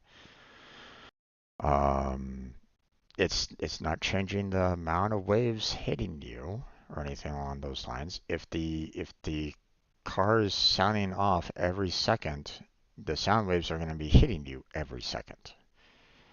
So that's why I'm like, there wouldn't be any kind of logarithmic change along those lines. Okay, so that's why I'm hesitant about this right at this moment in time. Okay, um, but we'll see. Okay, again, I don't know. Okay, I'm not a whiz when it comes to physics or anything along those lines. Okay, I'm just using, you know, standard, logic, mathematical thinking, reasoning, whatnot, to try to come up with the answer to this particular scenario. Okay, if I'm wrong, then let me know. Okay. If you feel like I'm missing something out of that particular problem in some fashion or another, then I will you know maybe try to explain to me why I might be incorrect um, in that determination. Okay. Now bear in mind, okay, I'm putting the man standing right in the path of the car. Okay, and I'm not changing the position of, I'm not changing where the person is. Um, I'm not moving the person at all or anything along those lines. I'm just having the car, traveling to, hit the person. Okay, so the distance of the wave would be fairly consistent in that regard. Okay. Now, if you were to maybe put the person off to the side or something along those lines, then I might see maybe a little bit of a change in that because the wave itself is going to be um, might have other factors in it, but at the same time, I figured that that would also be still consistent as well. But I don't know. Okay. Um, let me try to put some research more into this on my own time. I will come back to it, and um, maybe we'll figure this out. Okay. So, give me a second, or this is the end of the video. Thank you for watching. I appreciate it. Feel free to give a like and subscribe and all that jazz. Go ahead and check out Blackheart's channel. Give him show him some support as well. I just want to make sure that, um, I don't want, I needed to kind of pause because obviously it was starting to get a little heated there, and I didn't want to cause any additional problems or anything along those lines. Okay, so um, So let me come at this with from a third party perspective and see where I might be wrong. Okay. I'll admit I might be wrong. Okay. I don't know how, and that's what I'm going to look into. So thank you very much for watching. I appreciate it. Hopefully I'll catch you next time. Until then, take care. Have a good night. Stay healthy, stay safe. And I'll catch you strangers next time.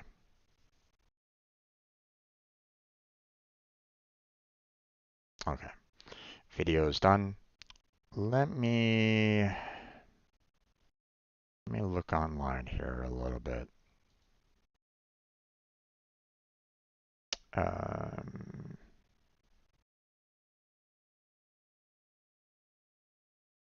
Linear versus uh, logarithmic sounds.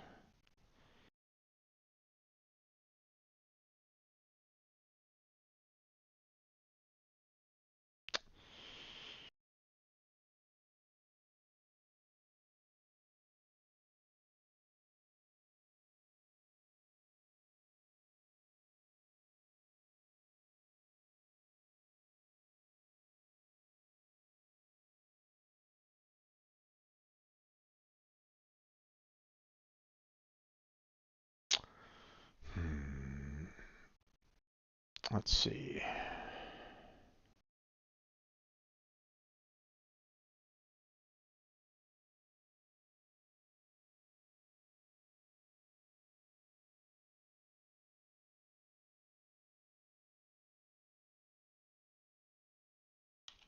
Traveling car.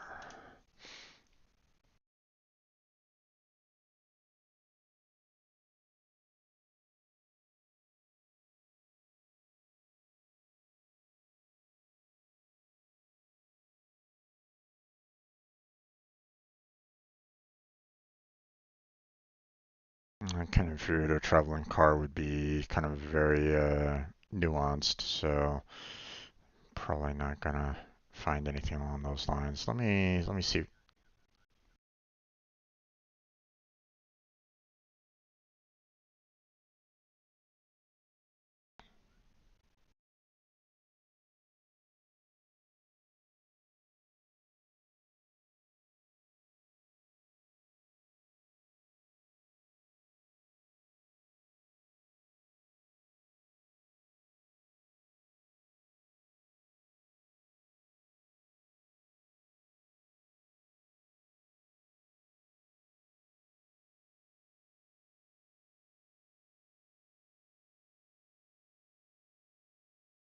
That's not quite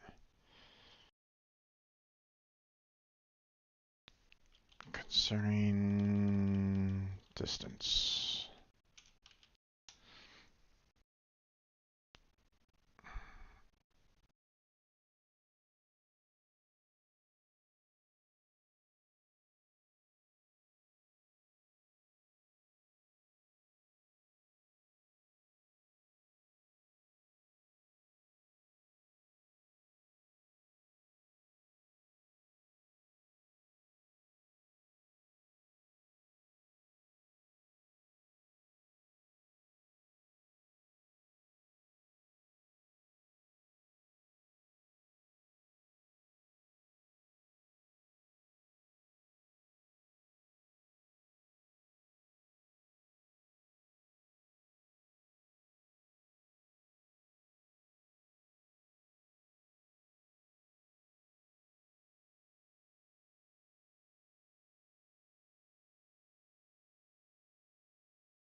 Hmm.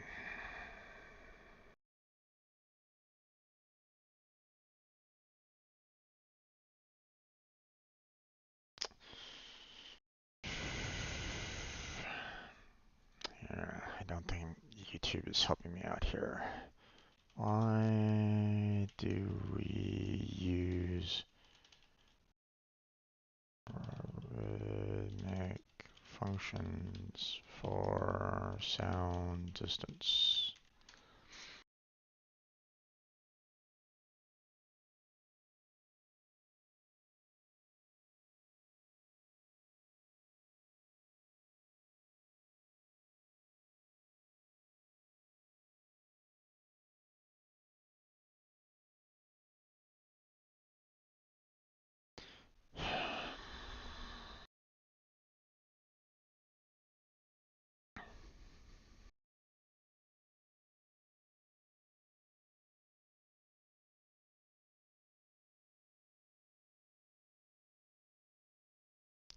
Sound enters the audio canal or an outside and reaches eardrum. Eardrum vibrates and sets the three obstacles, hammer, anvil, and stirrup in motion.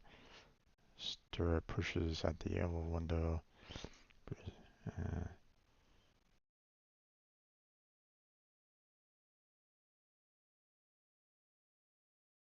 Traveling second nerve the brain, cuts hammer signals particular loudness. The length of the brain is about 3.5 centimeters and contains about magnification of the region of the shows another two membranes. The whole process is more complicated.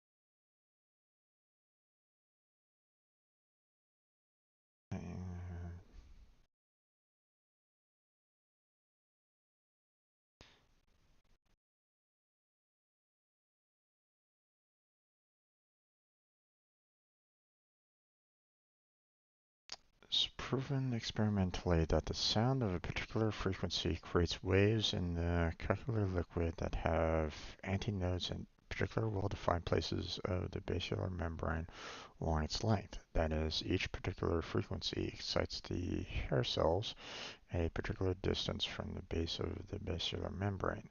The brain knows from where the nerve signals are coming and decodes the positions along the basilar membrane into the sensation of frequency.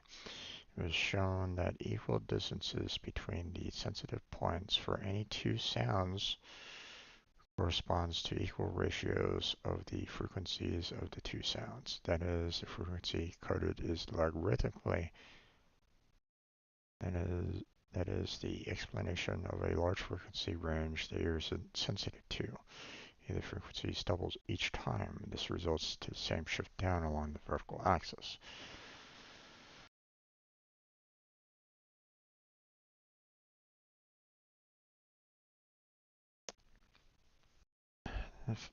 The physical to sound intensity, I, is defined as the energy of the sound wave that goes through a unit area during 1 second, or equivalently as the sound power, that is the energy per second that goes through the unit area. For any wave, the physical sound intensity, I, is proportional to the square of the amplitude of sound. For instance, to the square of the amplitude of the pressure sound wave.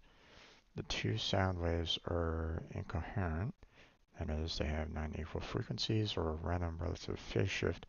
There's no interference in the intensities of both sound waves add. In this case, if both sound waves have intensity I, there's some level of intensity 2I. Two sound waves are coherent, have the same frequency and the same phase, and there is a constructive interference. Both amplitudes add. Um, response of the ear to the sound intensity is even more remarkable than its frequency response, so that we can hear both very quiet and very loud sounds. Intensity response of the ear is logarithmic too. Below, the sound intensity level in decibels shown on the left, and the physical sound intensity is shown on the right. The curves are the sold intensity levels that are perceived by the average person with normal hearing as equally loud.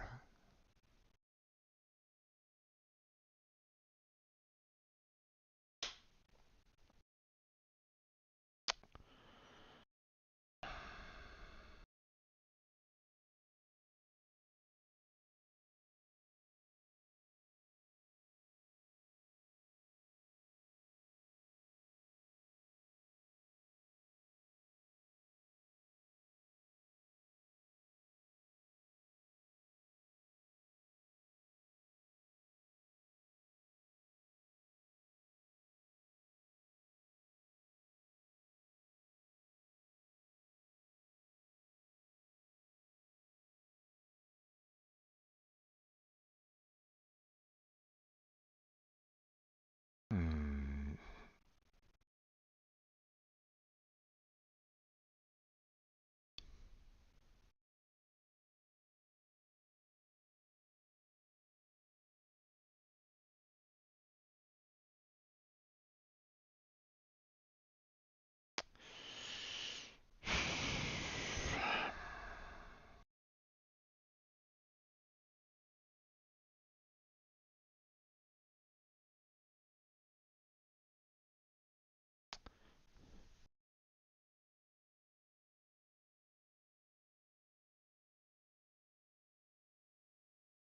Uh,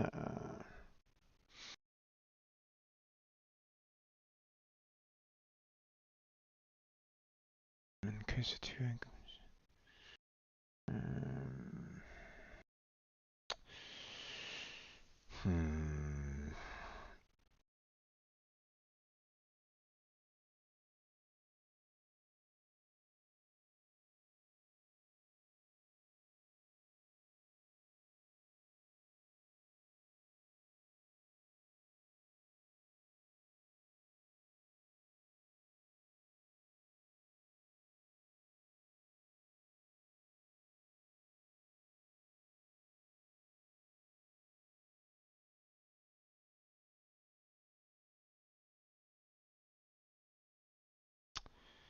Okay.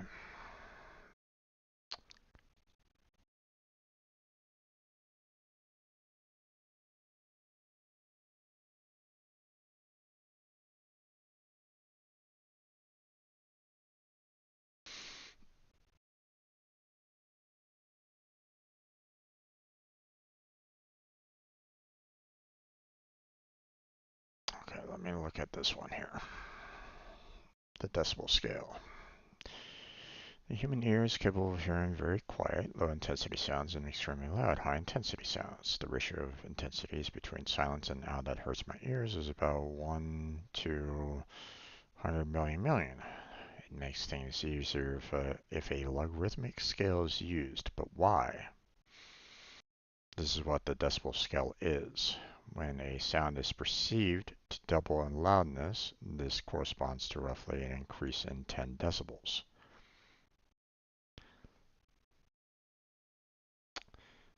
Um, in acoustical and audio engineering, decibels are used everywhere because knowing how loud a sound is important whether you're assessing whether the noise from a new road is going to be a problem or setting the loudness of music in an arena.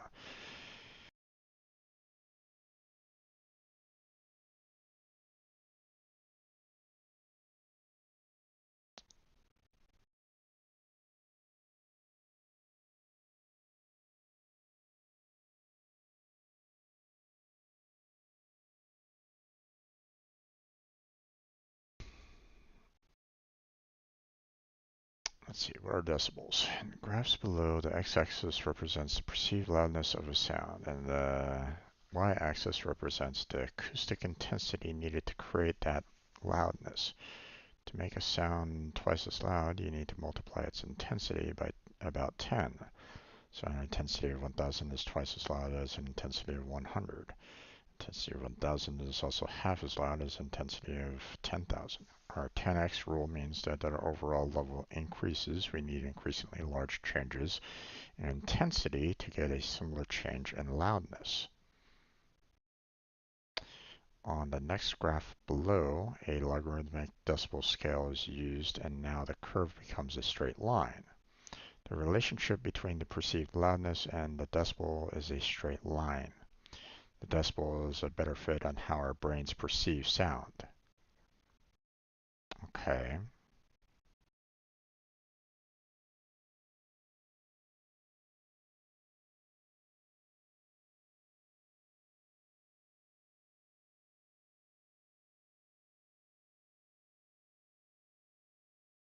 We need to get familiar with the idea of a logarithm.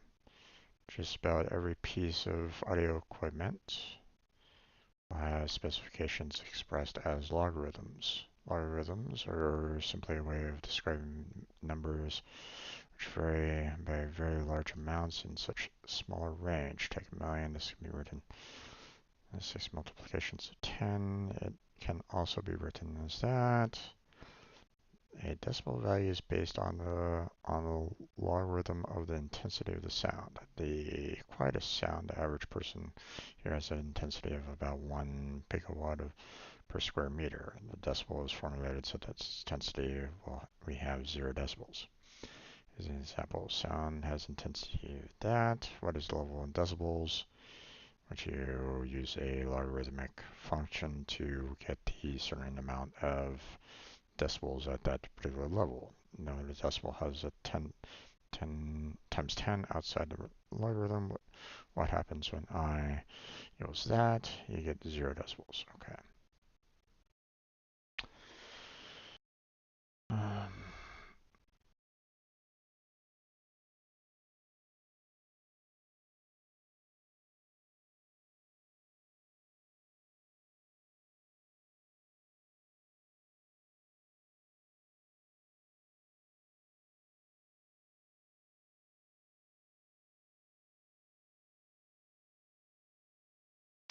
okay. Here's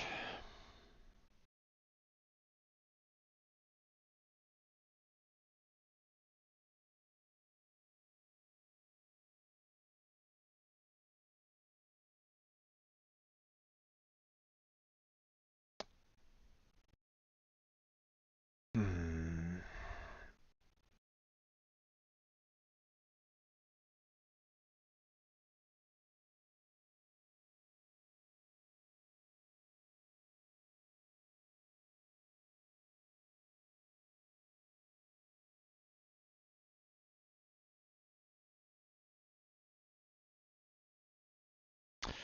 um,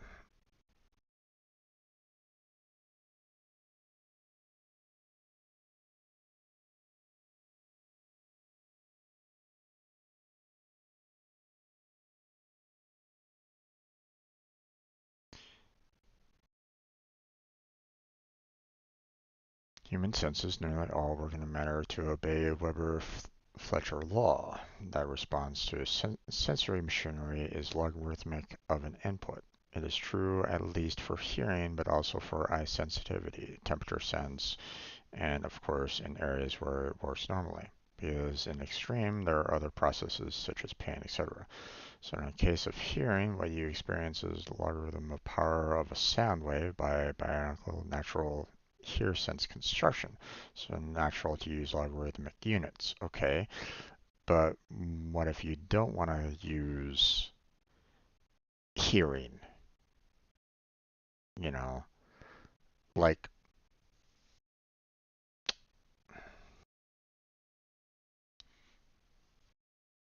um,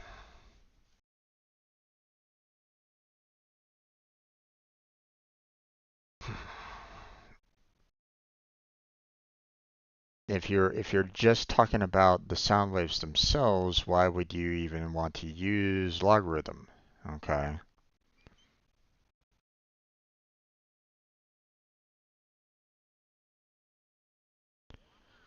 Um, let's see. When does the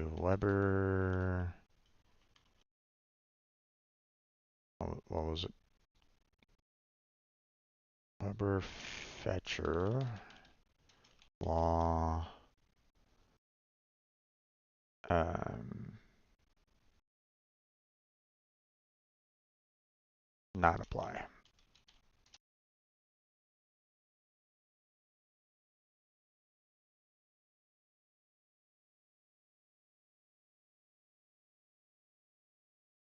Did that guy misspell?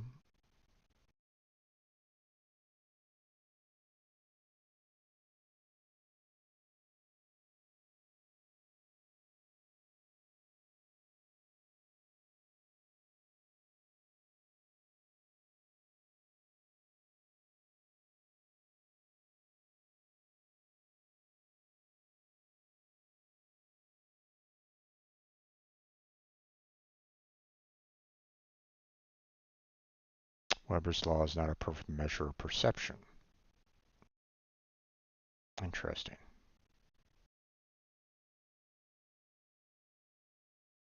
Okay, let's look at this Weber Fetcher law here. Weber Fetcher laws are two related hypotheses in the field of psychophysics, known as Weber's law and Fetcher's law.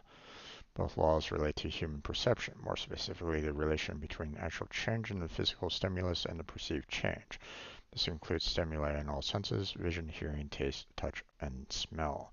Weber states that the minimum increase of stimulus which will produce a perceptible increase in sensation is proportional to the pre-existent stimulus, while Fletcher's law is an inference from Weber's law, which states that the intensity of our sensation increases as a logarithmic of an increase in energy rather than as rapidly as the increase. Um, both Weber's law and Fletcher's law were formulated by Gustav Theodor Fleschner, first published in 1860. Same doctrine, relation of function and dependence between body and soul.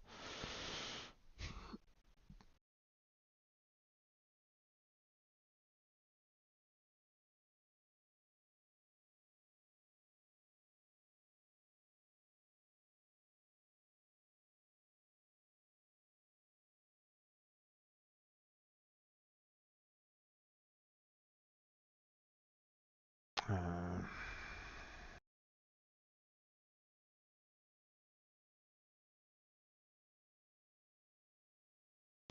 um,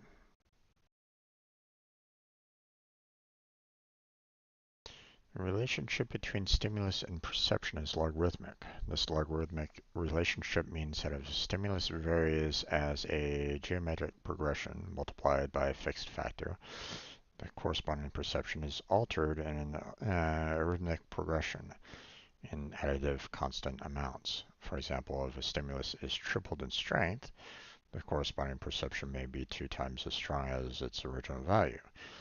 If the stimulus is again tripled in strength, the corresponding perception will be 3 times as strong as its original value.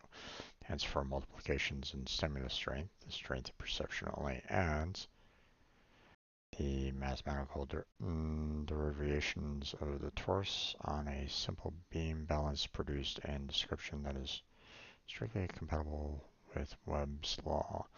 Since Weber's law fails at low intensity, so does Fletcher's law.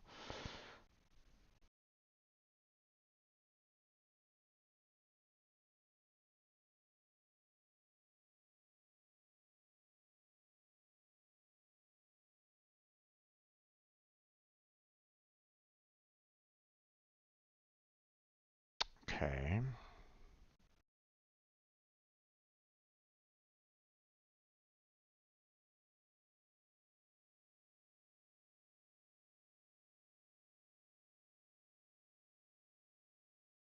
Weber's law does not quite hold for loudness. It is fair approximation for higher intensities, but not for lower amplitudes. Okay. Weber's law does not hold at perception of higher intensities. Intensity discrimination improves at higher intensities. The first demonstration of the phenomena was presented by Rice in 1928 in Physical Review. This deviation of Webster's law is known as the near miss of the Weber's law. This term was coined by McGill and Goldberg in their paper of 1968 in Perception and Psychophysics. Their study consisted of intensity determination and pure tones. Further studies have shown that near miss is observed in noise stimuli as well. Demonstrated that a near miss holds across all the frequencies and that the intensity discrimination is not a function of frequency, and change of discrimination with level can be represented by a single function across all frequencies.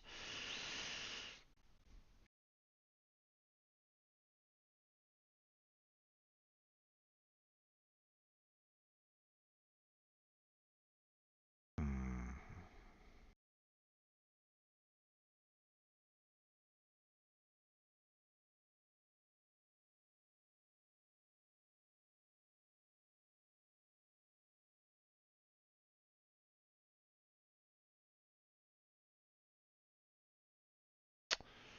Okay.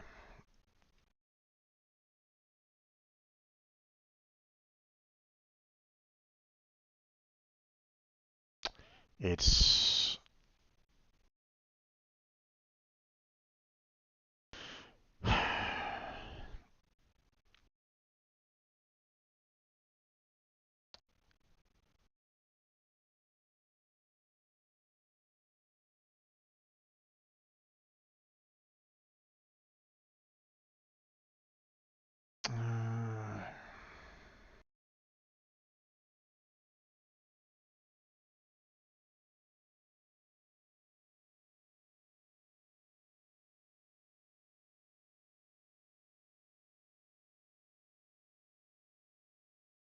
okay, well, I can't look at that any further. Um,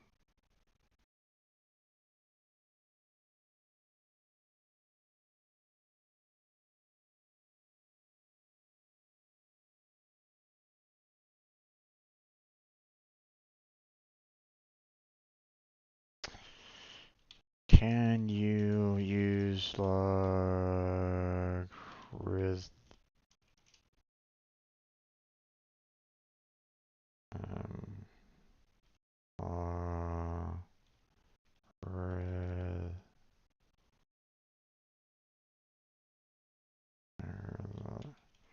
logarithmic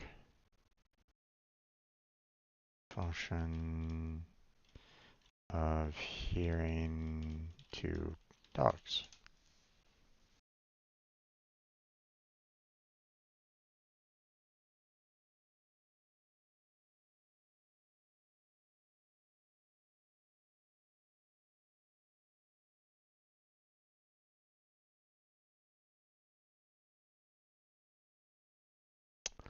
Um,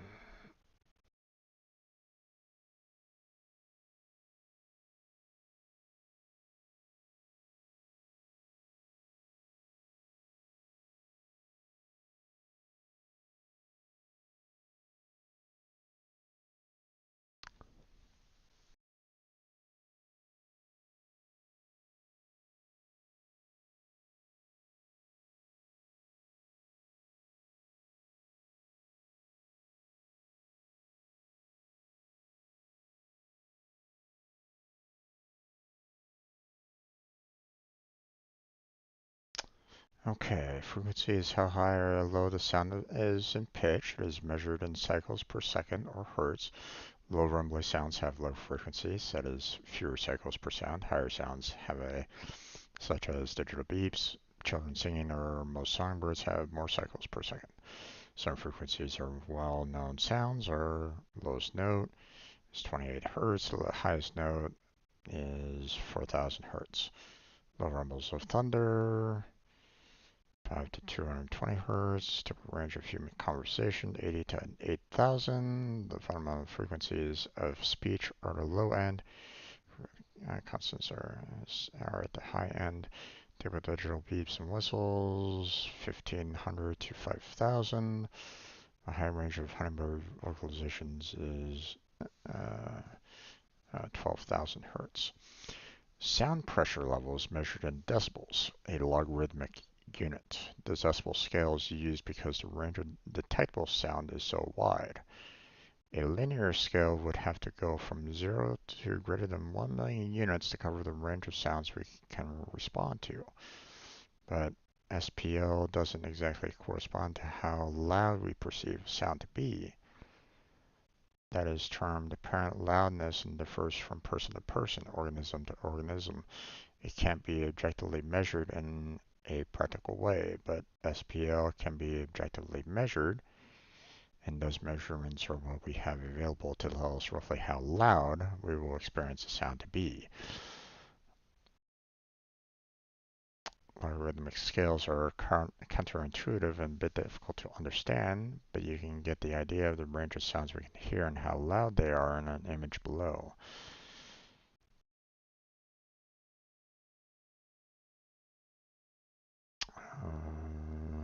The form or function of dog and human's physical hearing setup is similar. Anatomically, both are binaural, that is, we have two ears and our brains use and integrate the input from both. A comparison between dog and human hearing says this way: auditory system, dogs and humans share the same basic plan and physical structures, with sound waves um, collected in the outer ear and amplified via middle ear before being induced into electrical signals by the inner ear.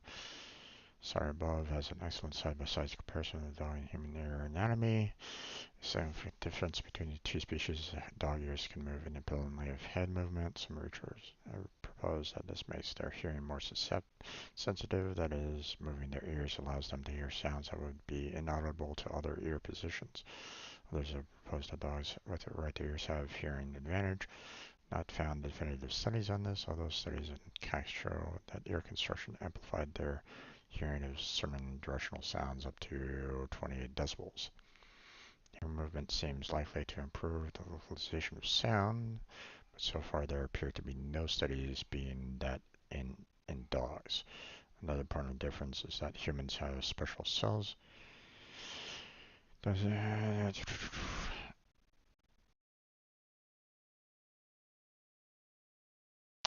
Let's see.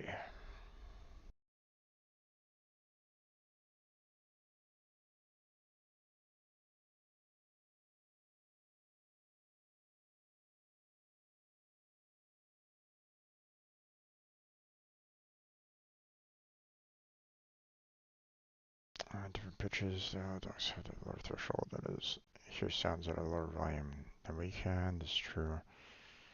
You can hear noises lower.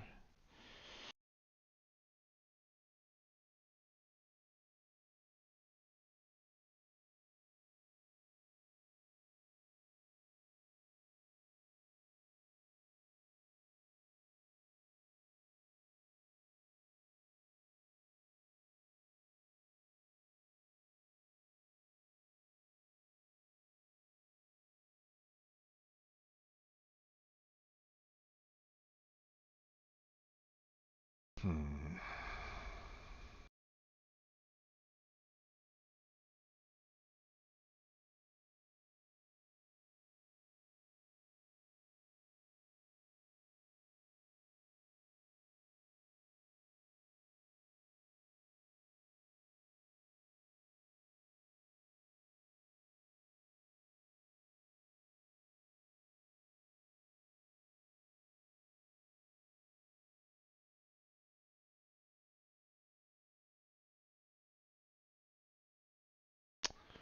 Let's see.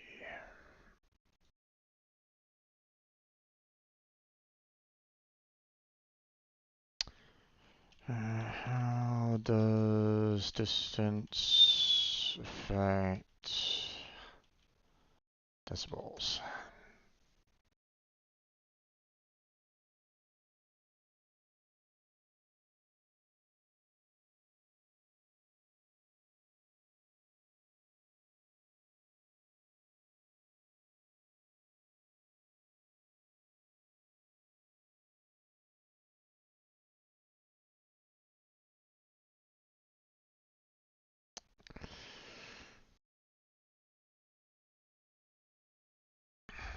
As you move away from sound source, sound gets quieter, especially when you are outdoors. It's not surprising, much like light, sound spreads out as it travels away from the source. And unless there are surfaces for the sound to reflect from, the sound intensity becomes less and less as you get further from the source.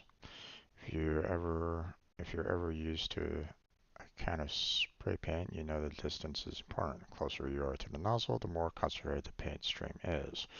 Hold the can close to the surface you're painting, you get a small spot on the really thick paint. Hold the can further away and the same amount of paint gives a thinner coat that covers a larger area.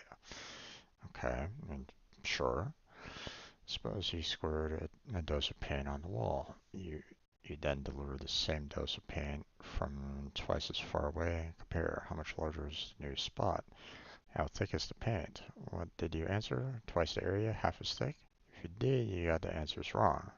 Remember that the area is length times width. Since the new paint spot is both twice as wide and twice as high as the original, it covers 4 times the area. As a result, the paint is only 1/4 as thick as before. Triple the initial distance, the paint spot has 9 times the original size, and paint is only 1/9 as thick, and so on. In math speak, the concentration of the paint follows an inverse square law. Sound radiating into open space works the same way. As you get further and further from the source, power put out by the sound source gets spread over a larger and larger area. As a result, the sound intensity follows an inverse square law.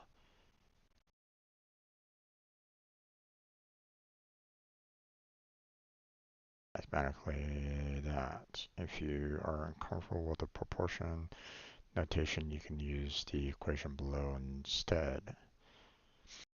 The picture below shows how it works. Notice that units are not given for distance because of the way the ratios work. Any distance unit can be used. If you are 2 distance units away from the source, intensity is 1/4 what the intensity is at 1 distance units away from the source.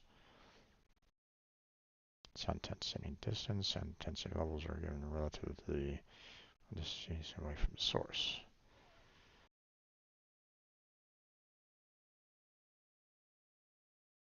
You combine inverse square law and the rules of thumb for decibels. Each time distance is doubled, intensity is cut by a factor of 4.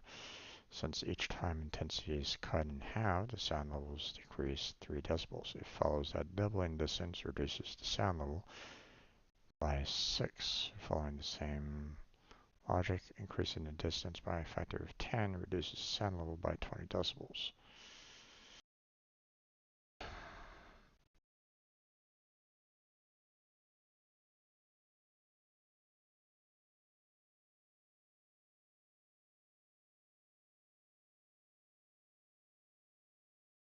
Sound intensity follows the inverse square law.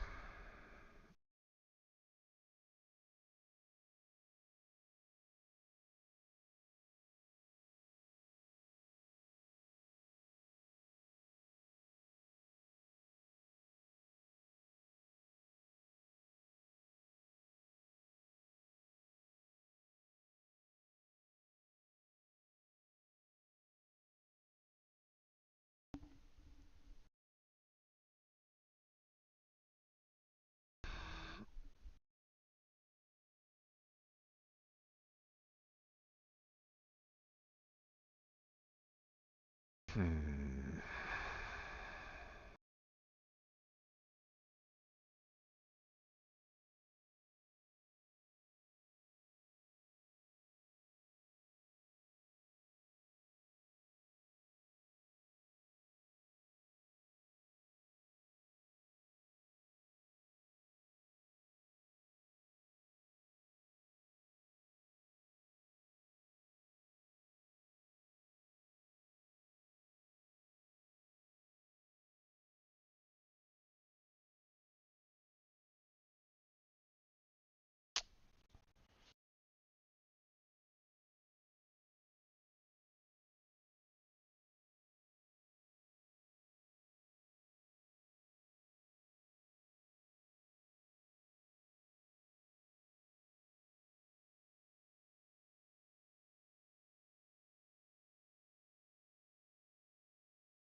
boy.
Hmm.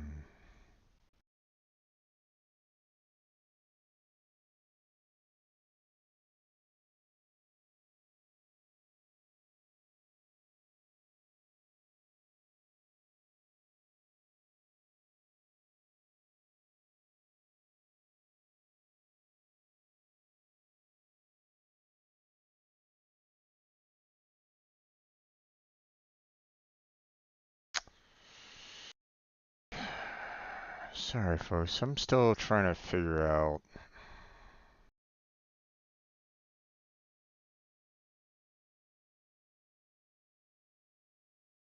this out a little bit more.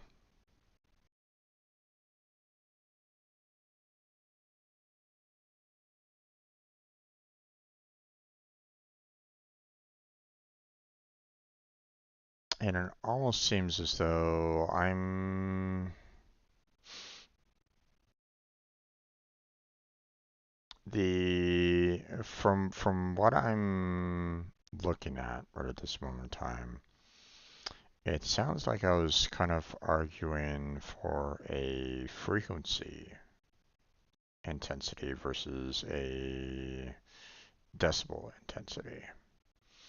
You know, from everything from everything that I've been reading, okay, it talks about how, decibel is used to have the perception of sound for humans, okay, and hence you use a logarithmic scale to deal with that. But the the sound waves, are consistent. If there's no outside factors that are affecting how that wave is getting to you in some fashion or another, air pressure and so on and so forth, then that sound wave would be hitting you no matter what. Okay. Um, so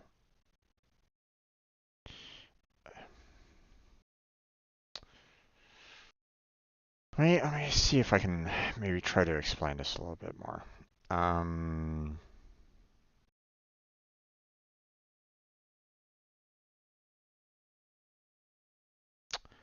um,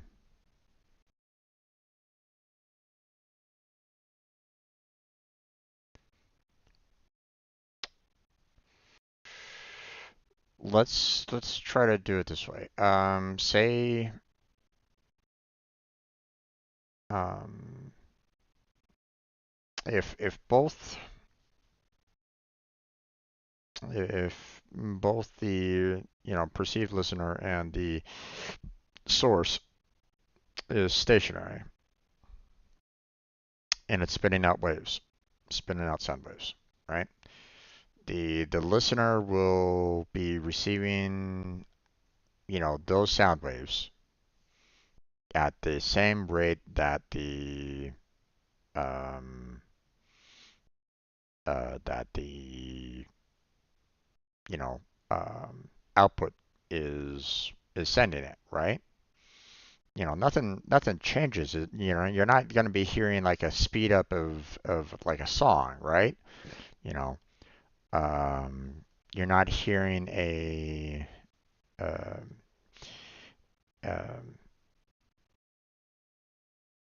the like if the speaker, for example, is like playing a song, right? Let's just say that it's playing a song, right?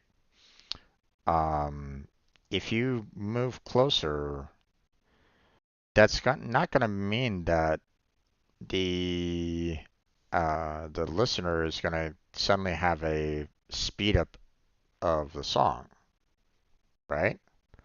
Because the output is still going to be the same. It's going to be the same kind of. It's still going to be output in the song, so it's not gonna you're gonna be getting that song without with no change to it whatsoever. You're not gonna be hearing um, more of the song when the movement of the speaker changes, right? It's not gonna have like if like the speaker gets closer to you, it's not gonna have like a little um, you know to of the song to you, right? Um, but it will increase in the loudness. Okay, it will increase in terms of intensity based off of how close it is, right? Um, now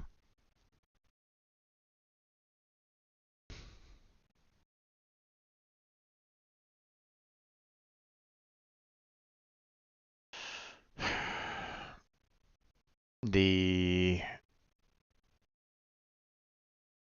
um,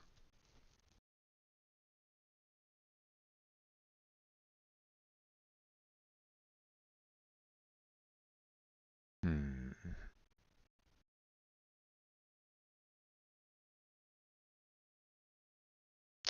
if the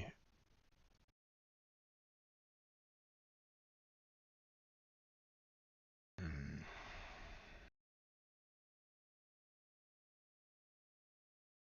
I'm like right there trying to figure out like what I'm trying to get to and where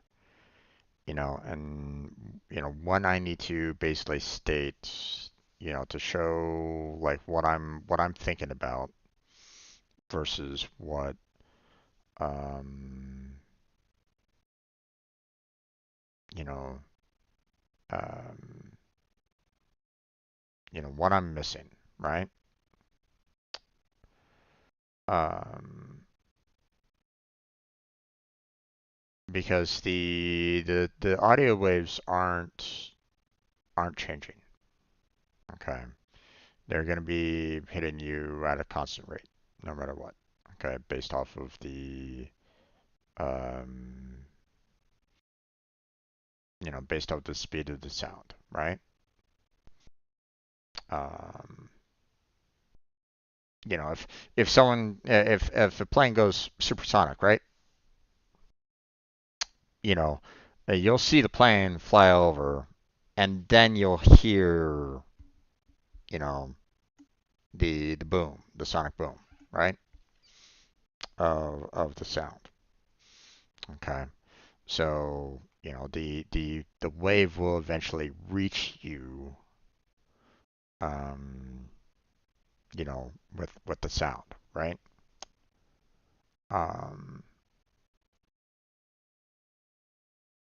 Now, obviously, if you're like standing right next to that sonic boom, it will be, you know, really intense versus if you're if you're super far away from it, right? Um,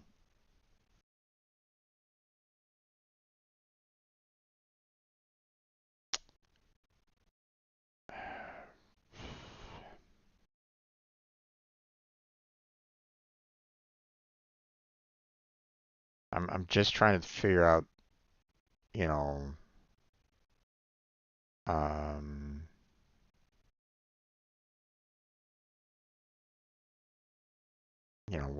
why would, um, hmm, I don't know. I'm like right there, and I'm just trying to break through.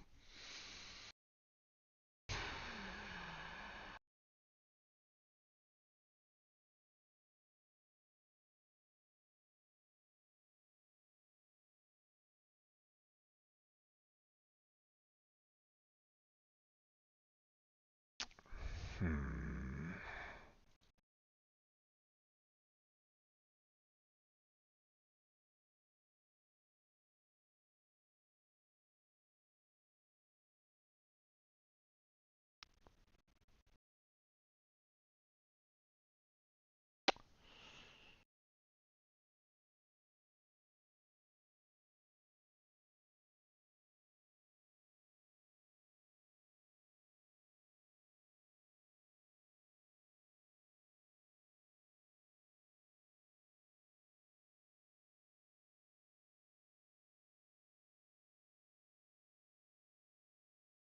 Hmm.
It's kind of surrounding the whatever fetch or not law, and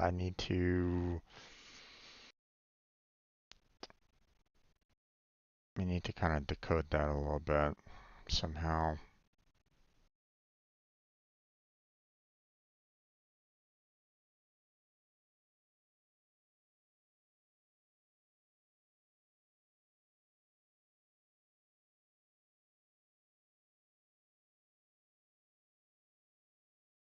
Mm,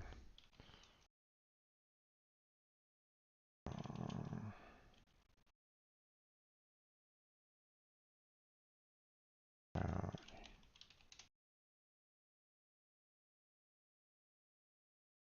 mm,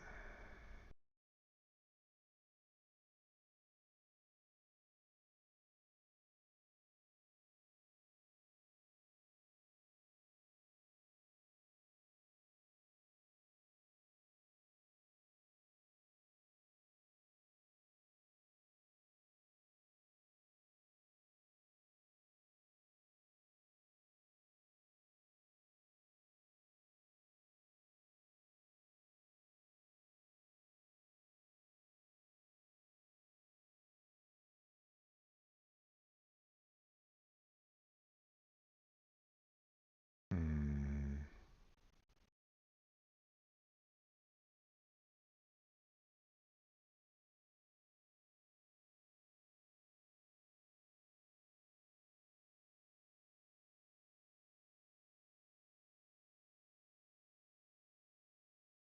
The answer question is why perceptual performance consistently exceeds that predicted from Moore's law across sensory modalities. Here we provide a narrow basis for such violations of Weber's law. Specifically, we demonstrate that the structure of variability and give rise to improvement in neurodiscrimination performance required explain previous perceptual results. Or results are not only have important consequences for understanding how sensory pathways generate perception, but also provide an unexpected function for neural variability. Moreover, our findings make an important contribution by suggesting improved perceptual discrimination performance observed across modalities is a signature for optimized coding in the brain where neural taken into account.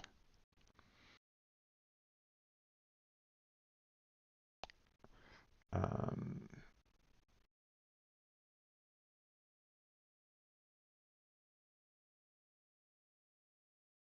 um, Importantly, however, Webb's law is actually an oversimplification. Notably, there exist violations of Weber's law that have been consistently observed across sensory modalities. Specifically, perceptual performance is better than that predicted from Weber's law for higher stimulus amplitudes commonly found in natural sensory stimuli. Today, the neural mechanisms motivating such violations of Weber's law in the form of improved perceptual performance remain unknown. Here we recorded from vestibular neurons as monkeys during self-motion stimulation. Strangely, we found that neural discrimination thresholds initially increased, but saturated for higher stimulus amplitudes, thereby causing the improved neural discrimination performance required to explain perception. Theory predicts that stimulus dependent will determine discrimination threshold values. Using computational methods, we thus investigated the mechanism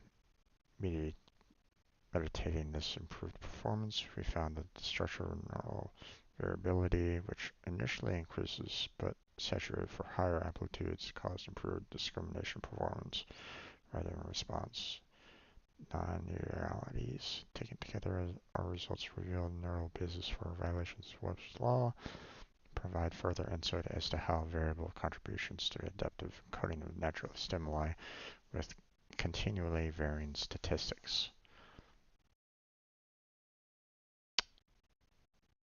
Okay.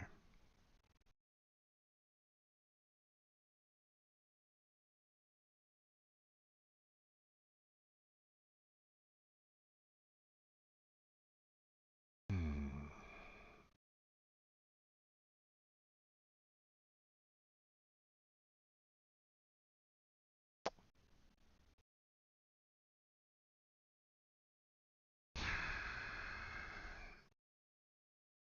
Hmm.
I don't know.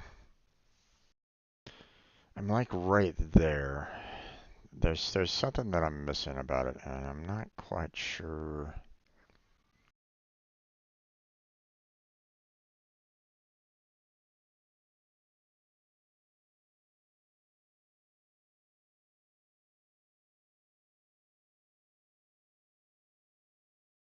You know, I'm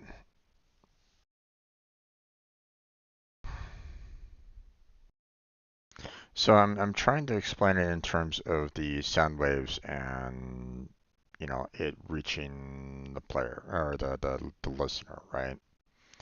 And I'm not even saying that this person has, you know, it could be a completely different, um, hearing construction or something like that. Like they might have like, better ears designed or something like that that are capable of hearing, anything, you know, or whatever. Maybe they have like, you know,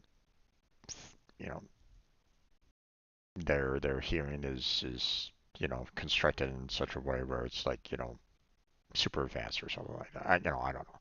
I'm just, you know, um, I know that, they determine decibels based off of human hearing.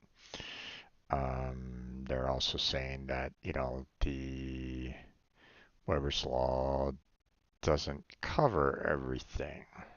There's problems with the Weber's law. Um,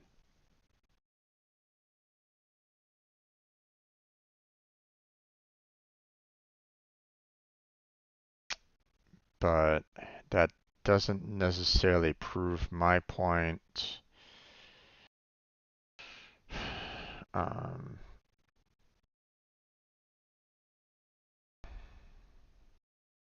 and it doesn't necessarily prove Blackheart's point either. Okay, because um, the he um, the sound waves aren't the sound waves the amount of sound waves does not increase the decibel level. Okay. Um, it's um,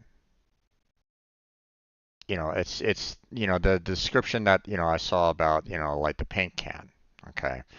Um, as you get the can closer and closer to the surface of a wall, the intensity gets smaller and the paint gets thicker, right? And the opposite is reversed. Um, and that is a logarithmic change. Um, why that is those is what's kind of throwing me off in terms of the sound wave. Why um, they're saying that the sound wave is very much like this paint can, but I'm like, you know,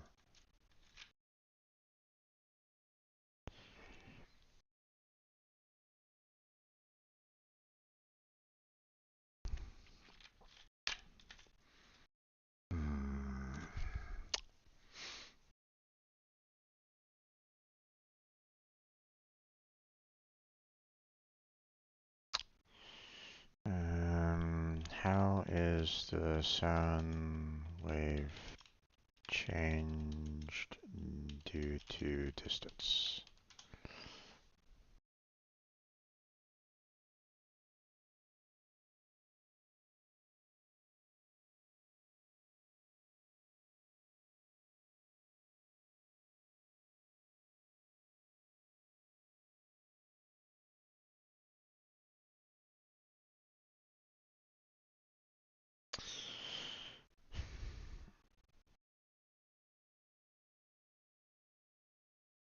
The amplitude of a sound wave decreases with distance from its source because the energy of the wave is spread over a larger and larger area.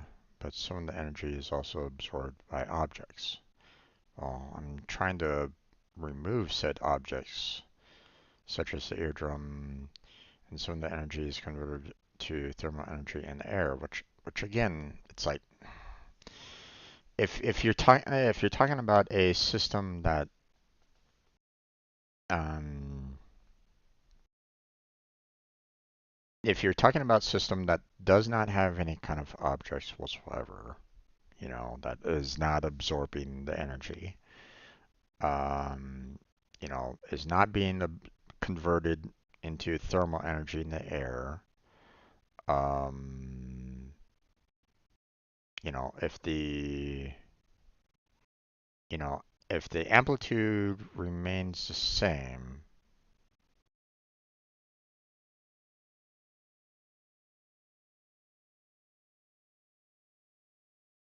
that's it. That's the problem with it. But here's the problem. Here's the problem. The It's because of that amplitude decreasing over distance being absorbed by objects, being absorbed by thermal energy, and so on and so forth, that the amplitude of the sound wave keeps on decreasing due to distance, right? So the closer and closer the car is, okay, that that amplitude is increasing over time, right? Because of the car getting closer, okay?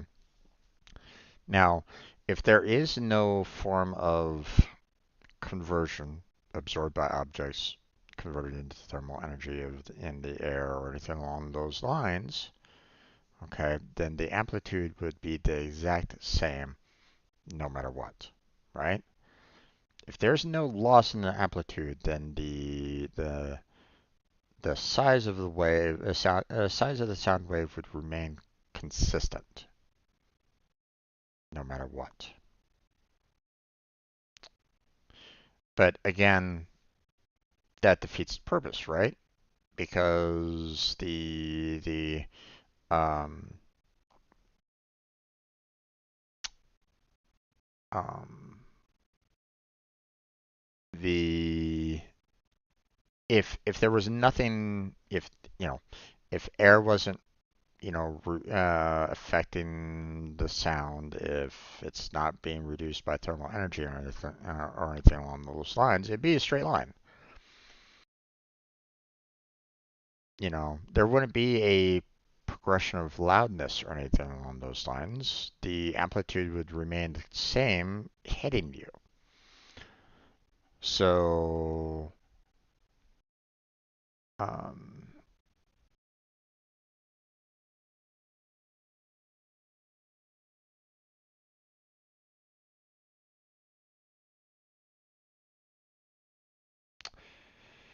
um, okay. So, with that in mind, okay, you know, the amplitude of the sound wave, gets reduced over time, to you because of from its original, loud, or the amplitude of the wave starts off from the source, right? So it's let's say it's like pretty large, right? So as it travels, as it says there, energy is absorbed by objects and thermal energy and so on and so forth, and it gets to a smaller amount when you first perceive it, right? Um, depending on how far you are from that particular object, right? If you're like right next to it, the amplitude won't reduce. It'll maybe reduce a little, but not by much, right? So the sound wave, doesn't is not the power of the amplitude of the sound wave does not get reduced, you know, from that kind of a distance from that. Okay, so um, so Um, Now, where does the logarithmic part of the um, of that comes into play here? You know,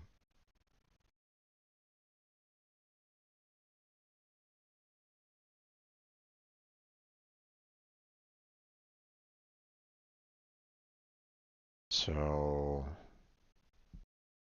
speed of sound varies greatly depending on the medium it is traveling through. The speed of sound in a medium is determined by a combination of mediums, rigidity or compressibility in gases, and its density. The more rigid or less comprehensive the medium, the faster the speed of sound. The greater the density of the medium, the slower the speed of sound.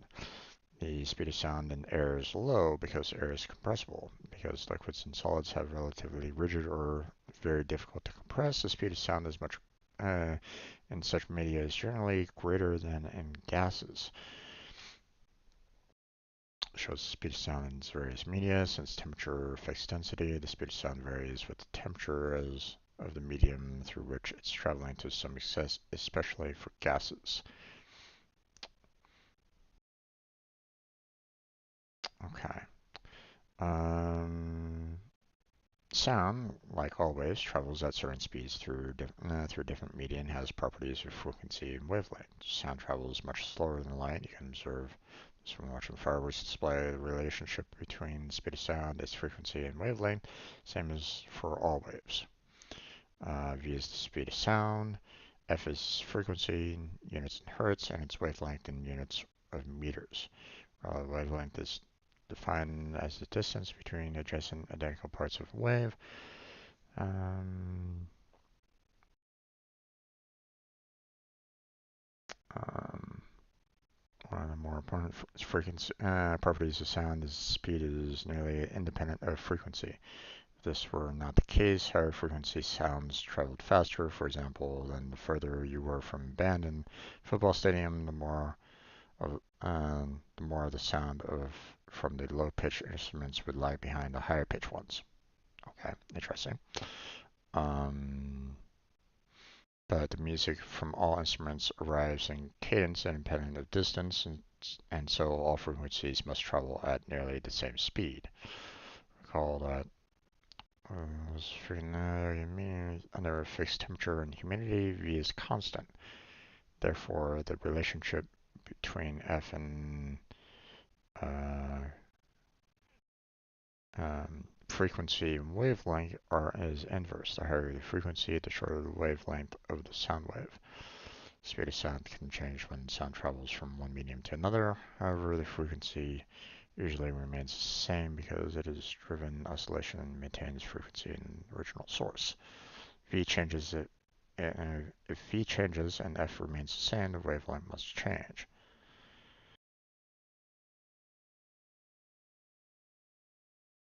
Okay.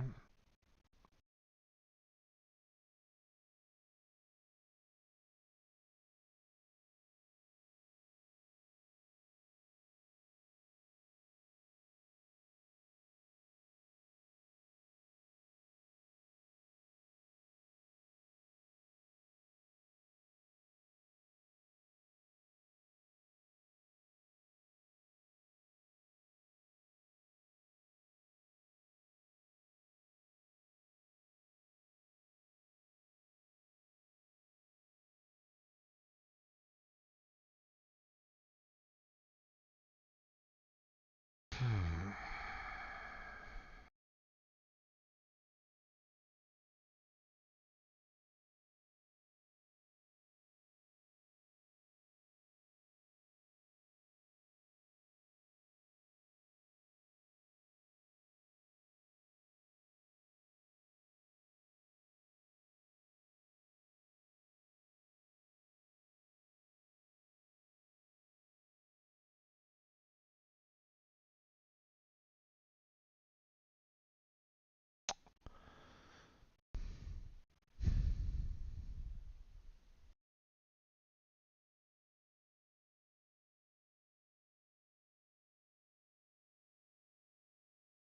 Okay.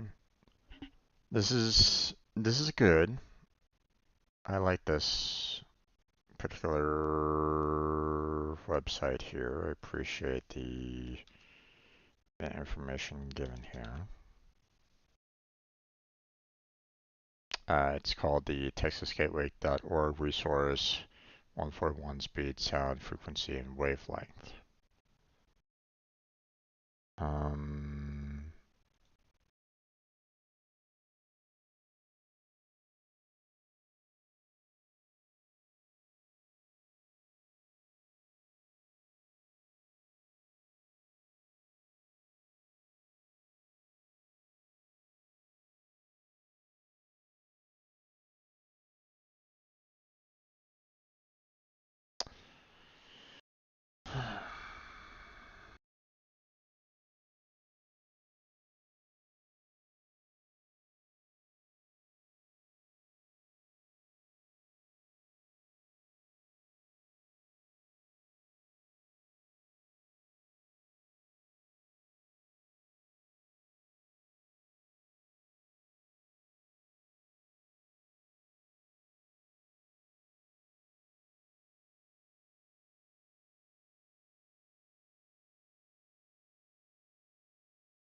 um,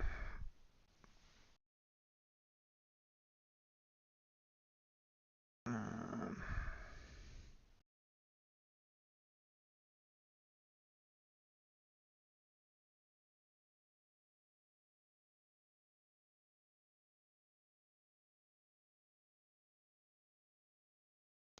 um,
hmm.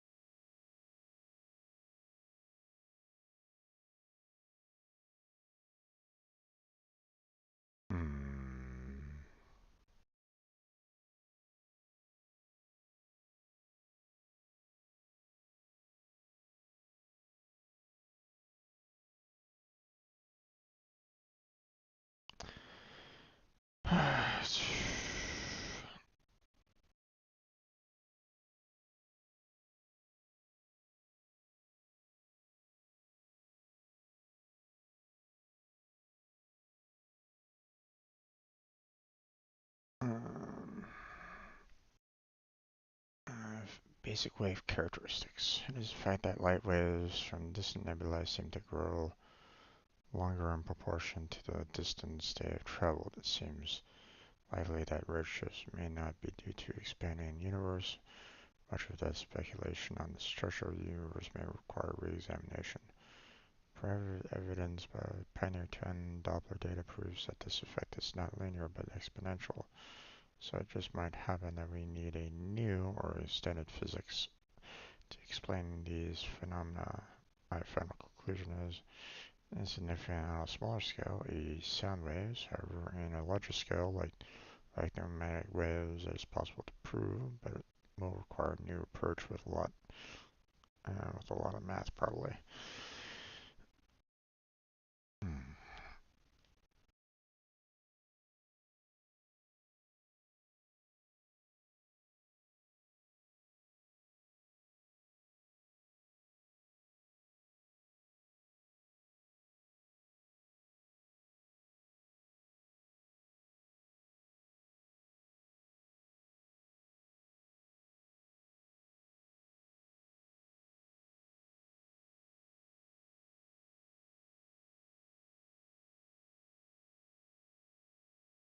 Okay, let's look at the Doppler effect more.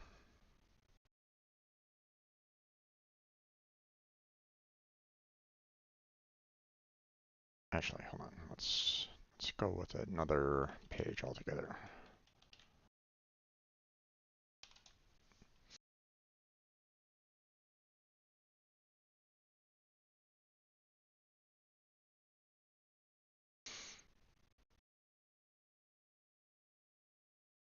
The Doppler effect, also Doppler shift, is the change in the frequency of the wave in relation to the observer who's moving relative to the source of the wave. A common example of Doppler shift is the change of pitch heard when a vehicle sounding a horn approaches and recedes from the observer. Compared to the emitted frequency, the received frequency is higher during their approach and identical at the instant of passing by, however, and lower during the recession, um, which is what Blackheart is trying to go for. When the source of the sound wave is moving towards the observer, each successive wave of the wave is emitted from a position closer to the observer than the previous cycle. Hence, the time between cycles is reduced, meaning the frequency is increased. Conversely, if the source of the sound wave is moving away from the observer, each cycle of the wave is emitted from a position farther from the observer than the previous cycle, so the arrival time between successive cycles is increased, thus reducing the frequency. Waves are appropriate in a medium, such as sound waves. The velocity of the observer and the source are relative to the medium in which the waves are transmitted. Total Doppler effect may therefore result from motion of the source, motion of the observer, motion of the medium, or any combination thereof. Waves propagating in vacuum, such as electromagnetic waves, gravitational waves, only the difference in velocity between the observer and source needs to be considered.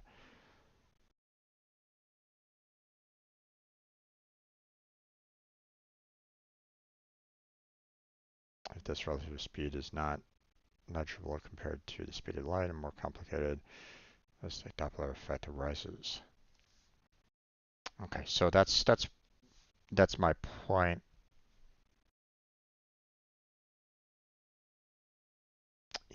For waves propagating in vacuum, which that's what my point was in the very beginning, was the fact that if we're not taking anything else into consideration, basically a vacuum, then it would be just you know the um,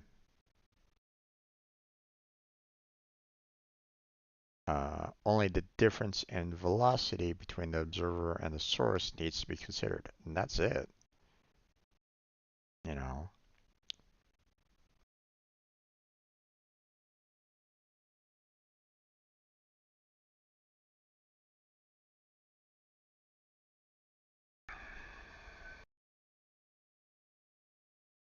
like I said, if the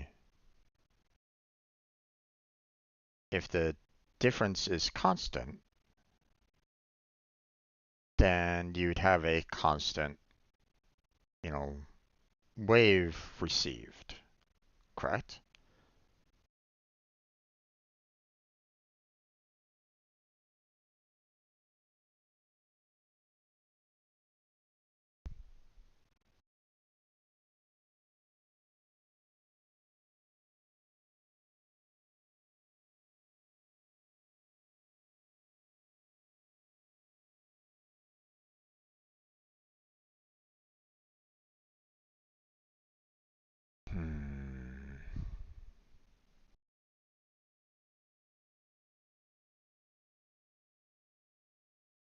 Sorry for nerding out on you folks there.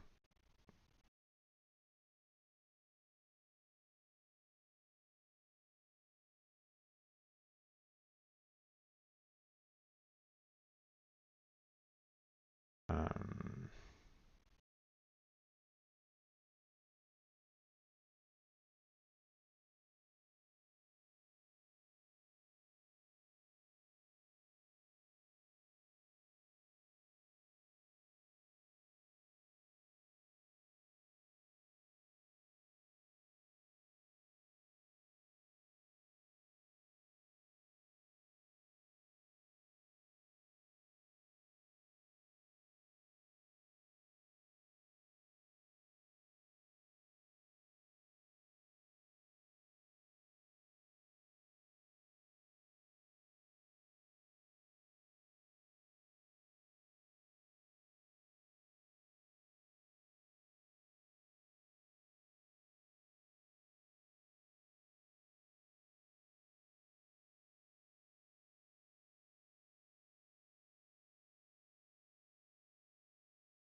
okay.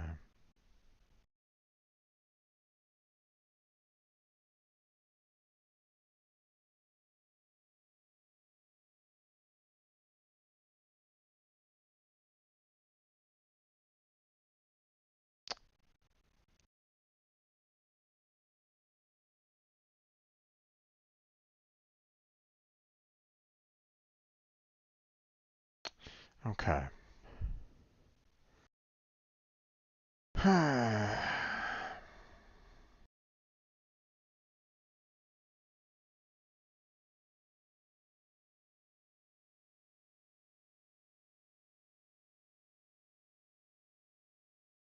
Okay.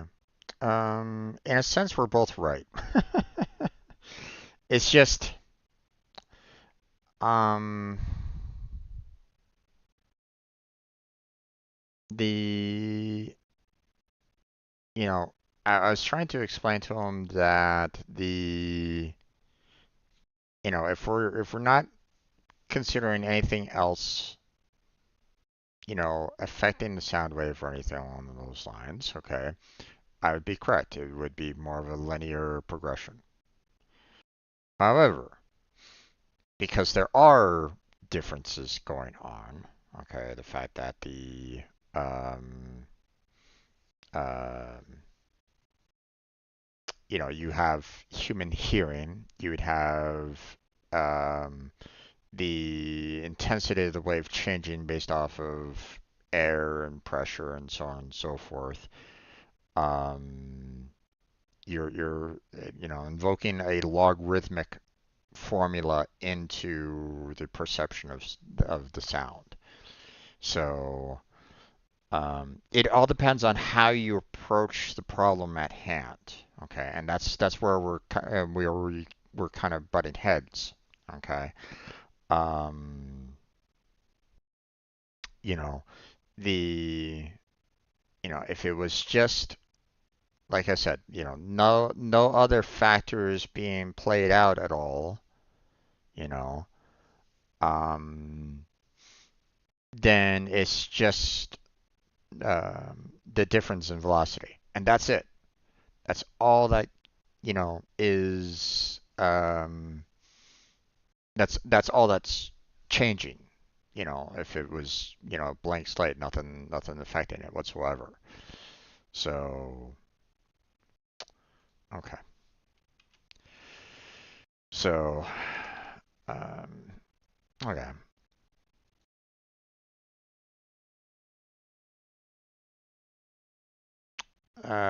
We've done. I think for the most part we're good on this. Okay.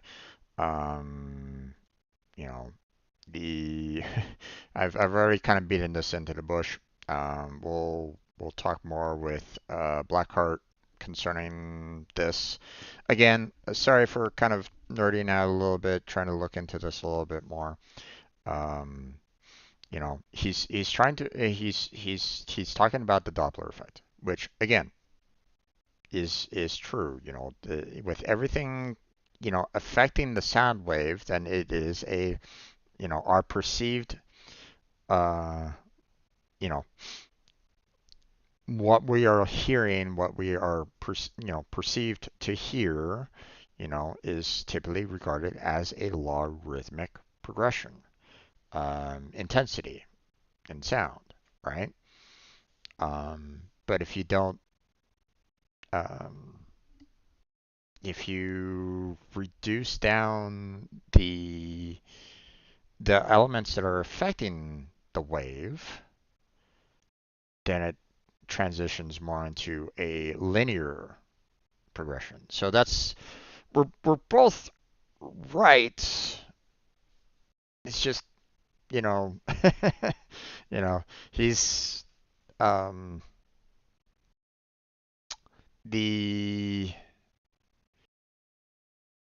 it like I was saying before, it all depends on how we were kind of trying to relay the information given.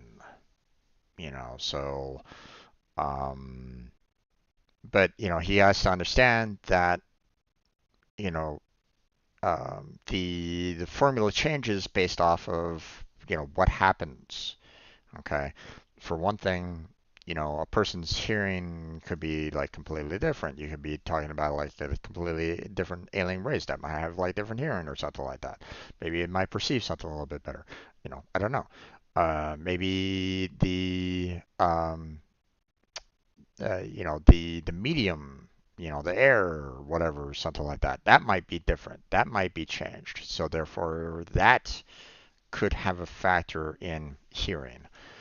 So I mean, there's a lot of things that affect the sound wave. So it's like, okay, on one hand, yes, he is right. Doppler effect, no problem on that. But at the same time, I'm also correct. So it's like, whatever. Well, like I said, we'll talk more about that tomorrow. Let me go ahead and get um, um, Warframe up and running because it's about time that I get started on that. So let me bring everything up here. Let me transition over to it. Let me start recording an actual video. Blah blah blah, and let's get into some gameplay. I've already kind of fried my brain a little bit. Let's get into some you know uh, some just standard gameplay here, there, folks. Shall we? Okay. I'm going to switch the scene collection over to Warframe directly. Um, and I'm going to start up a recording of it. So stay right there. Don't, well, if you need to go, use the restroom, grab a snack, grab a drink or whatever, then obviously, feel free to do so. Um, but I'll be back in a couple minutes time. I want to get everything kind of set up on my end, start recording the video, and we'll get into some Warframe. So, um, be right back, um, and we'll have some fun.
Okay, let's go. Let's get into this, everybody. Welcome back to another Warframe stream. I'm your host, Strangebro Jim, and today, well, I'm not quite sure what I'm gonna do. um, so there was another Prime Resurgence rotation, so we're gonna be looking into that. Seeing what is available, what needs to be collected, and so on and so forth. So we have that to kind of go with. Um, we have more organ cells to kind of work on a little bit, so we still have that to work through. I also want to see.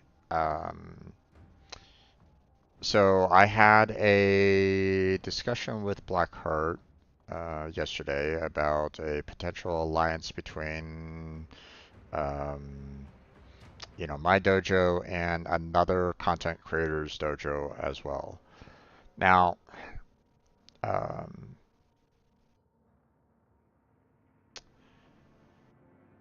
uh, one of the things that I wanna address here is the fact that um, you know the um,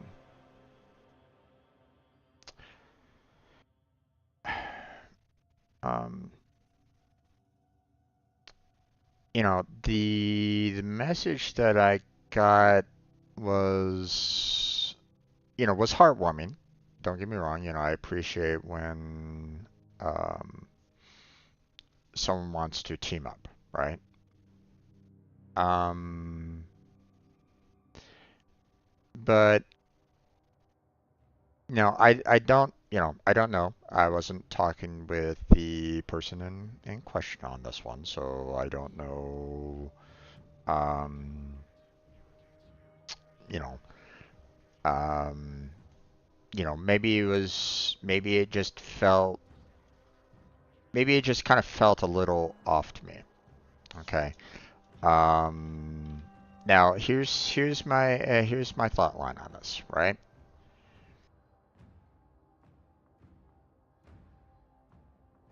I know that I haven't built up a large community here in Warframe.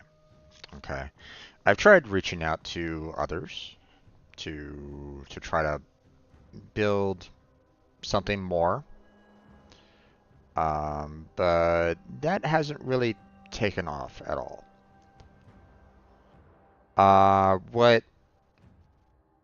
What kind of bugs me a little bit is the message that was sent to me, by Blackheart. Um, Also, almost implied as though um, we were going to be needing all the help that we could get. We're struggling.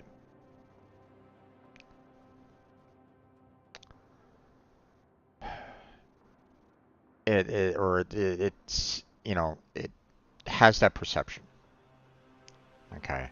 Now I don't think that that's something that they wanted to necessarily um, give out.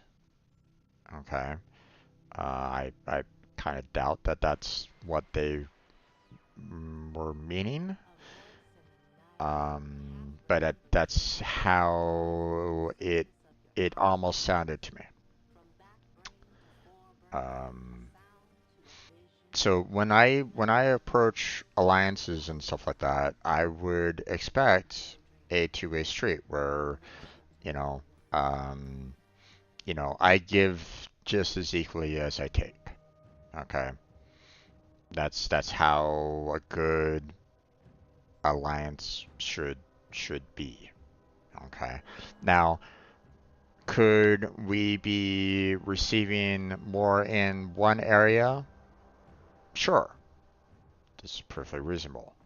Okay, but here's my point. You know, um, I wouldn't want them to be thinking that we only receive and that's it. Okay. You know, I want them to understand that, this alliance can give just as much. Okay. The now the alliance, the other clan, they might have a whole lot of members in their clan and stuff like that. I know that I don't really stream all that often, but I've tried to, I know that I'm not considered a, fantastic leader. I don't consider myself as one. Okay. I know that I have shortcomings when it comes to leadership. Okay.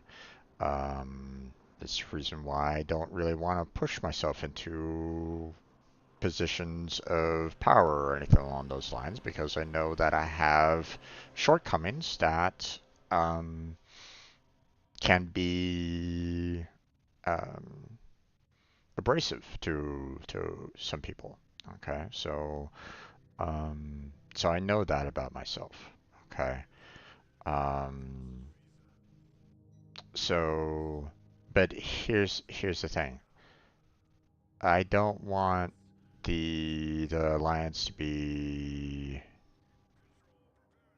something where it's like, oh, look at, the tiny strange road gym clan. Aren't you sweet? Kind of like you know, an adult patting a child's head or something along those lines. I don't want that kind of mentality.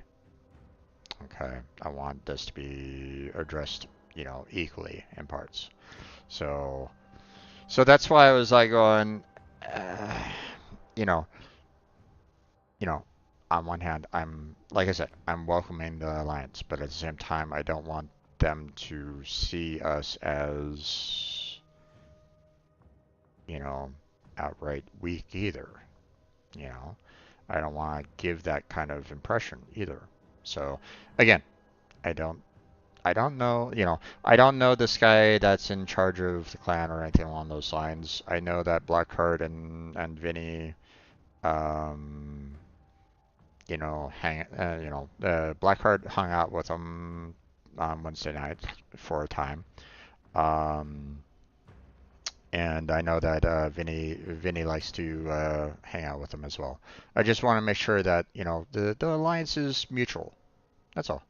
So, alliance was my idea. It's not saying, oh, they're struggling as a support system for everyone in the alliance if they need a group or help in missions and stuff like that. Yep, that's fine. I just want to make sure that you understand. I want to make sure that we're good on that. That's all.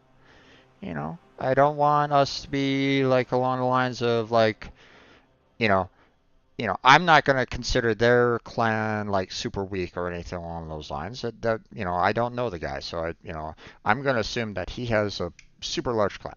Okay. His clan is maxed out to like 1,000 members or something like that. I don't know. Um, but I'm not going to say like our clan is more powerful than no. So that's all. Um, uh, I just don't want the same and the reverse to happen as well. I don't want us to be looked at as, you know, I know that the clan hasn't expanded beyond the base yet, but I don't want us to be looked down upon either. So I want us to kind of come at it with, hey, let's help each other out, where we can, and we're all good. That's it. So, um, so I'm assuming that's it. You gave that, and that's perfectly reasonable. Everything is all good. So that's all. Cam's been a dear friend of mine for years now. Oh, I would hope that I'm also kind of falling in that same book there, Vinny. Although I'm sure that Gamma's probably been your friend for longer. I don't know. He probably's played Warframe longer than I have. He might have been. I don't even know if Gemma's been a founder or anything along those lines. So I don't know. Um, it's sport and friendly, exactly. You know, so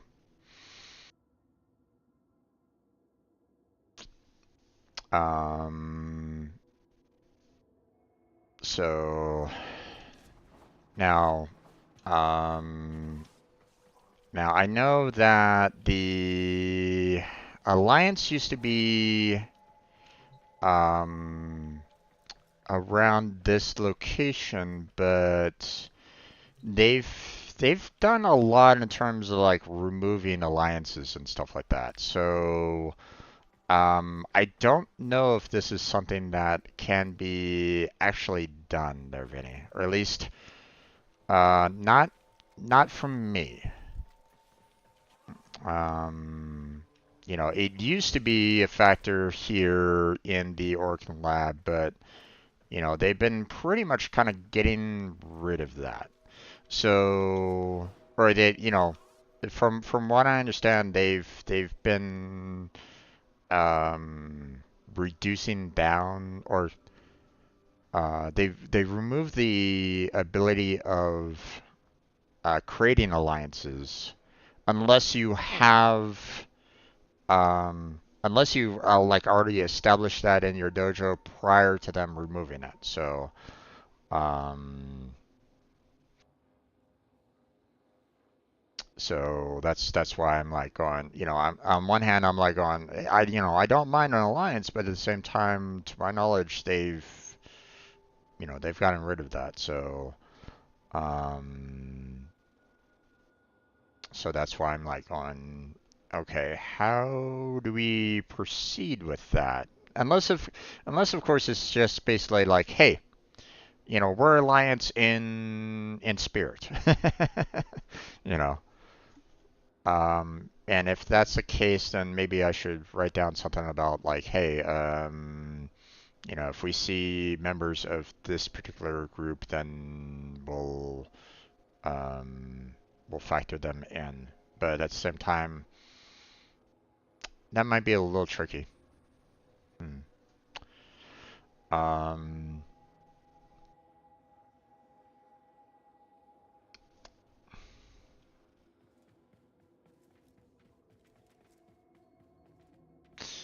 okay. Let's see. Well, in the meantime, while I'm down here, I might as well, do a little bit of work concerning the dojo a bit. Although I don't think yeah, last I knew, I don't think I have any kind of formas to, uh, I still don't have any formas to build the rooms that are down here at all. So I don't know if we gotten those started yet or not. Yeah.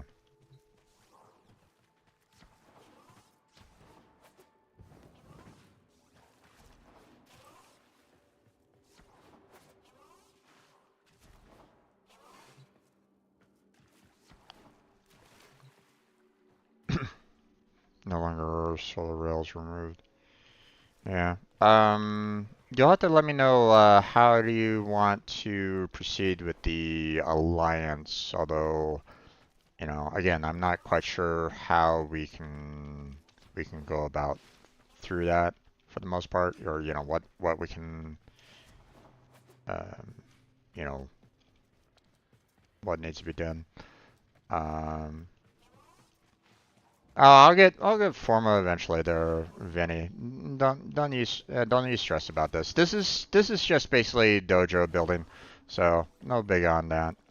And let's face it, when we go through the Nightwave. I still haven't gotten the 3 forma here, so don't worry about it. Don't stress about that. Um, so, um, just building up the dojo, locations and all that kind of jazz. So, um, But without the solar rails to do a formal alliance that way, I'm trying. I'm not quite sure how do you propose the alliance be set up. So, um,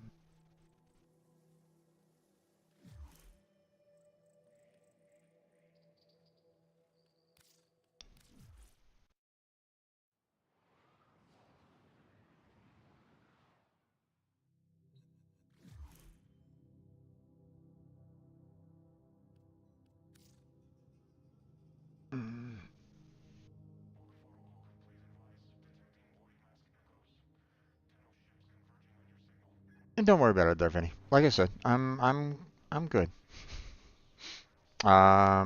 Keep the forma for your own dojo that you're building, okay? Because I know that you're building your own. You're gonna need it, so don't stress on that one. Okay?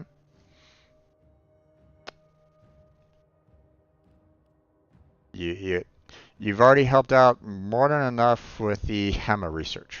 Okay? Believe me, that took a large weight off my shoulders. Okay? Forma is easy to get, so don't stress about that. Okay? No worries on along those lines. Now, in terms of Runa, um, it's been interesting. Um, I um, haven't really used its abilities all that much, but obviously it's a very physical, melee-based character. Um, and now obviously, the Ifrin's descent, being able to do a lot of damage in a short amount of time is really good. I don't know how um, I don't know how well it handles in the higher competition, like in the Steel Path, because I don't know how good Runa is in terms of taking damage. It can probably deal quite a bit of damage, but taking damage, I don't really see much here in terms of um, um, kind of being a tank. Um, so I have a funny feeling that Verna is very much a glass cannon. Can do a lot of damage with her abilities, but not um, but in terms of taking damage, maybe not so much. So that's all. Um, I kind of wish that that the final ability was more of like an area effect than a like an individual attack, like bouncing one off another to kind of go through the enemies that way. Um, but it's okay. I mean, um, the reason why I say it is because it doesn't offer. I mean, let's face it. The the amount of damage is fantastic, but um, the fact that you only have like a limited amount is what kind of decreases her. In my particular opinion, you know, she can be pretty good, pretty strong in overall offense, but I don't know. And obviously, a good offense makes a good defense. Blah blah blah. But at the same time, if your offense fails, hmm, um, um, She benefits highly from equilibrium and synth fiber deconstruct mods. Yeah, yeah. So, but so far it's been okay. I'm not, you know, would I use her on a regular basis? Probably not. But I can definitely see someone using her to a good degree. Um, I could imagine Verna would probably be pretty deadly in a PvP situation if someone wanted to take Verna into a PvP.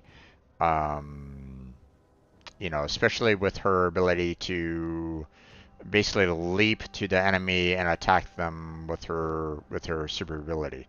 But when you compare that to like Mesa's 4 ability with, the uh, speed and overall damage, I don't know.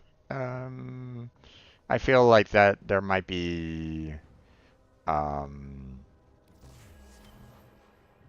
um, I feel that Mesa would probably win out a battle overall. Maybe. Again, you know, it all depends on how much. Like, if I was to compare like Veruna versus Mesa, right? Um, Veruna would be able to do like 5 shots on Mesa and do a high amounts of damage to her, right? So could potentially kill Mesa off with those 5 hits. But at the same time, Mesa's, you know, a lot of shots all at once on Veruna, so I can kind of consider both of them kind of equal in regards. So that's all. I just would probably prefer Mesa overall because of the fact that she can shoot like everybody in a field of damage, whereas Verna is kind of limited to like the single strikes. That's all.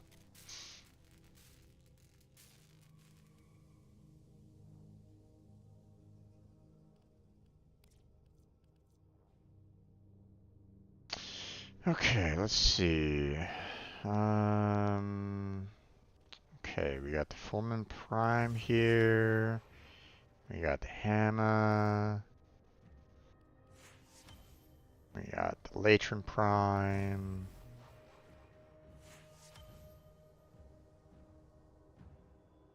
Let's see. I still need to collect some more Orkin cells, so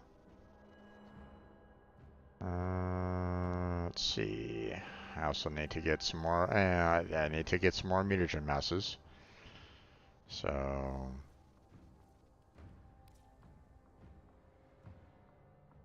but got a few of the primary weapons there, so that's good.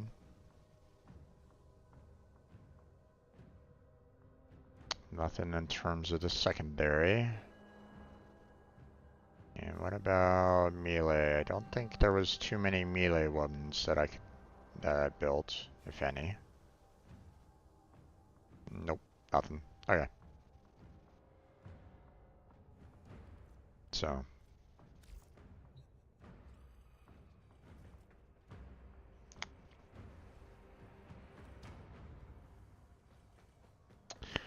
you let me know like the steps, Vinny, of the alliance.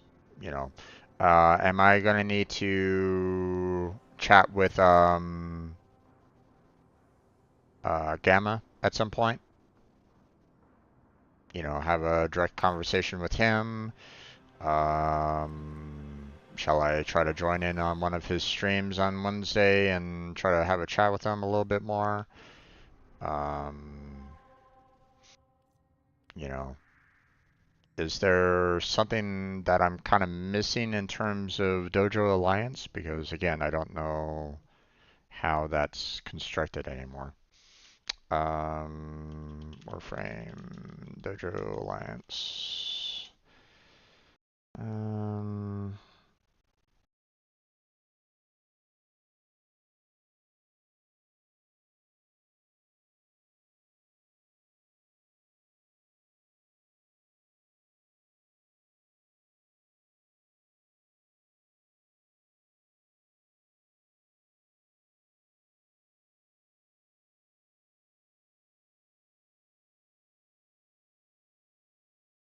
Um, access the clan management menu and select the create alliance option. Wait, it's in the clan management menu.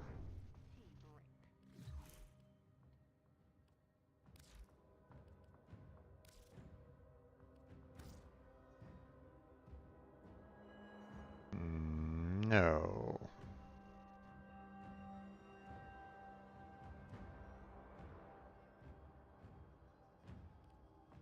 Hmm. Wait, what?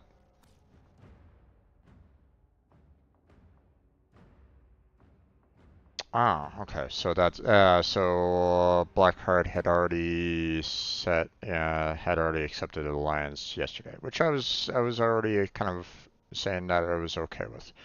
Um, hmm.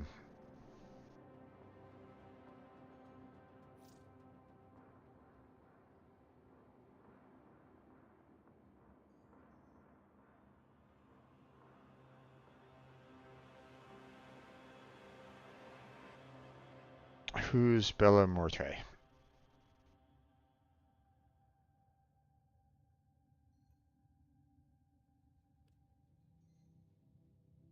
Hmm. Um,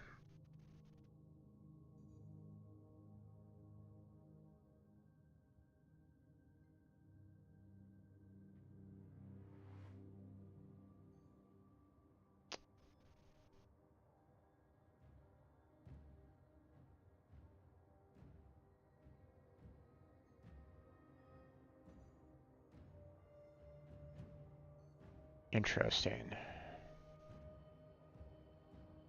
Castanades is the founding clan for the alliance.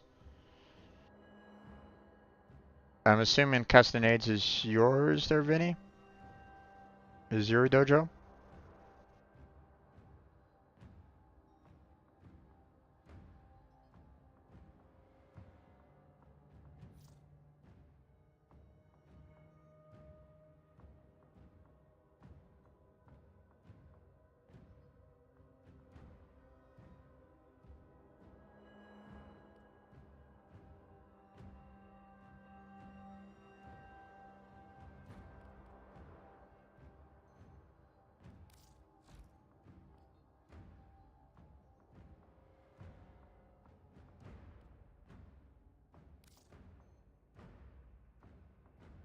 There's his Eldritch pinups. Okay.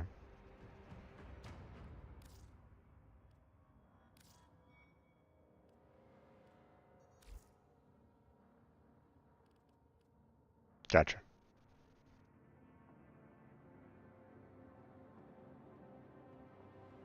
So you can see the amount of folks in them. Yeah, yeah, yeah. I see that. But I wasn't sure. With the fact that you were, um, what is, what I'm interested in, or what's interesting here about this is um, I mean, assuming the Cool Bean Society is gammas, I'm assuming, unless it's the Castanades. Where's Gamma at? Let me see. Yeah, Gamma is in the Cool Bean Society. Okay. So I'm assuming because of Castanades is maybe like a friend of Gamma's. They wanted to do a clan together with them, and so they proposed the Sweet Bean Syndicate.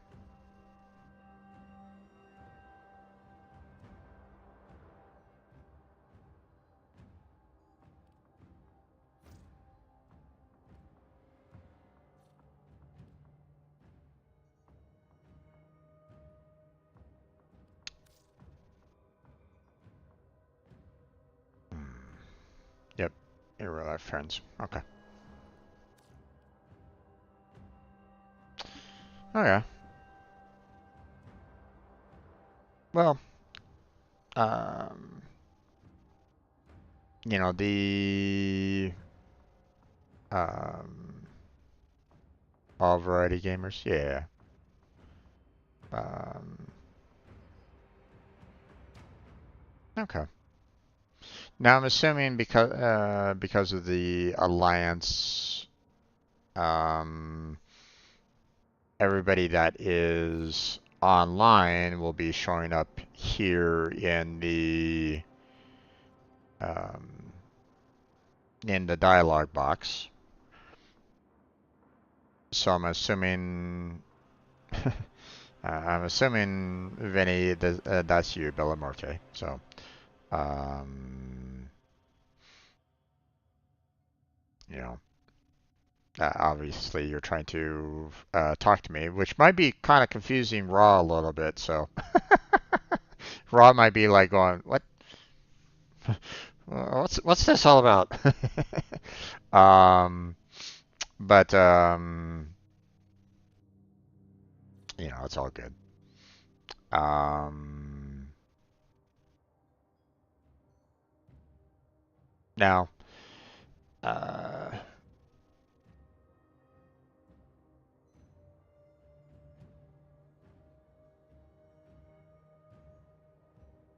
okay. I hope Gamma is okay with the fact that, I personally have no idea who he is or anything along those lines. I haven't taken a look at any of his streams or anything along those lines. I hope he's cool like that, you know. I'm assuming that he probably hasn't really watched any of my streams either, but that's okay.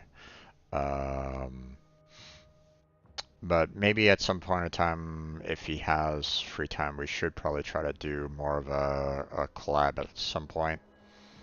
But I don't know. We'll have to see about that.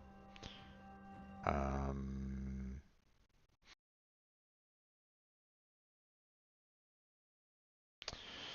uh,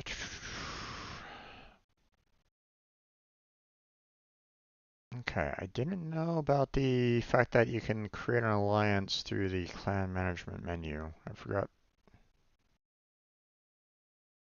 Was that there? Hmm. I don't remember that in the clan management before.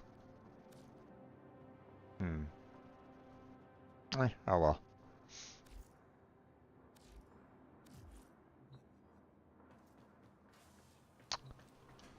Okay. One thing that I want to check on and take care of.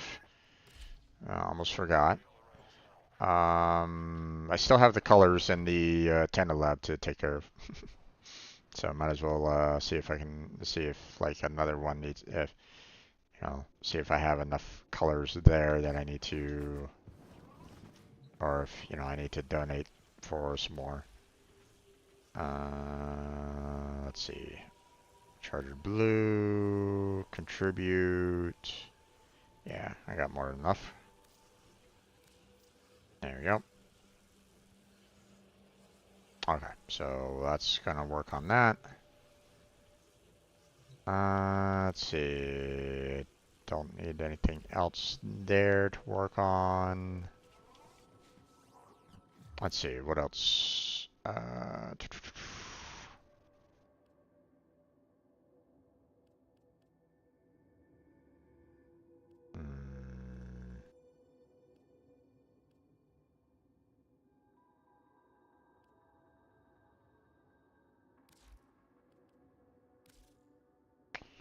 see. Research. Um, Larkspur. Alright, the Chrismatoroid is still needing that Chrismatoroid there. I'll have to take care of that at some point.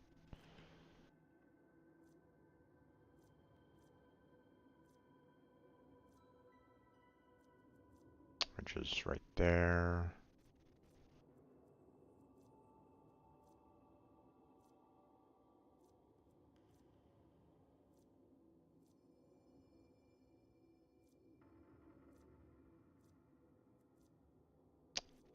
see. Let me make sure all my research is pretty much done. Yeah, I still have all the dojo colors that I need to take care of, so we'll keep on working on that. But it looks like that's pretty much it. It's just the dojo colors and that one part for the tenor lab, but at the same time, it's not showing all the labs either.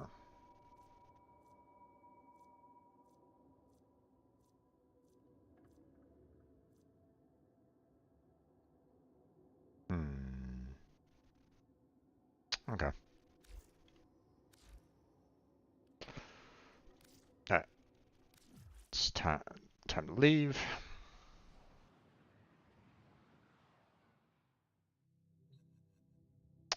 Okay.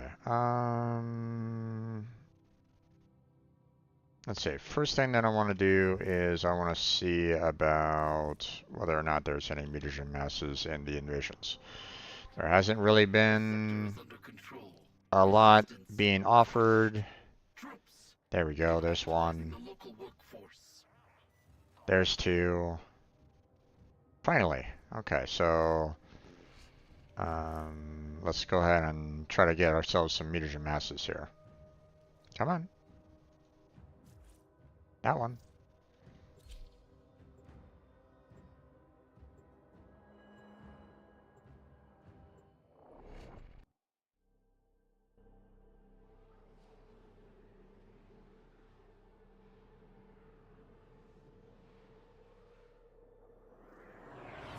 Then we'll see about We've contracted you with a mark. You are here to find your mark and eliminate the assigned target.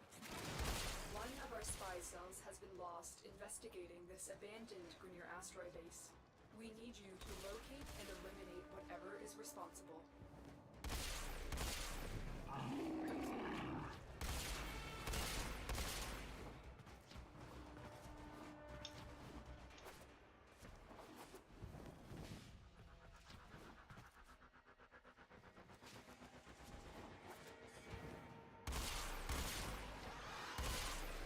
Listen for its squeeze. This will mean we're getting okay. close. Well.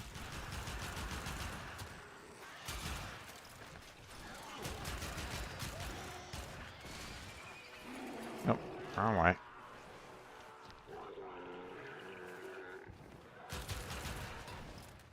Elude its bone-chilling shrieks if you wish to stay alive.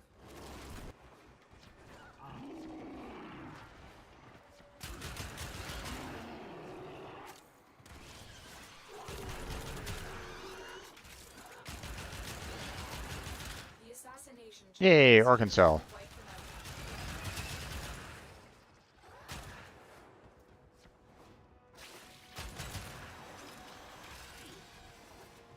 Target down. Assassination contract complete. Great work, Tenno. Oh, missed. Shit. Missed my jump.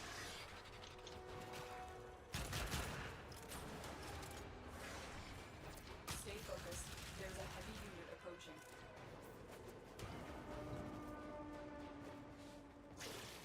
Oh, god damn it.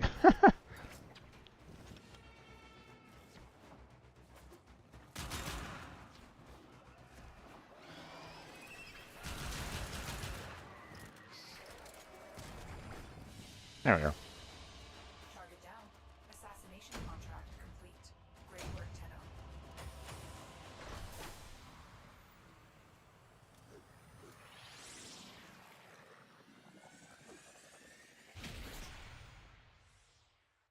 We'll get through these invasion and this invasion. We'll do the other one for the two.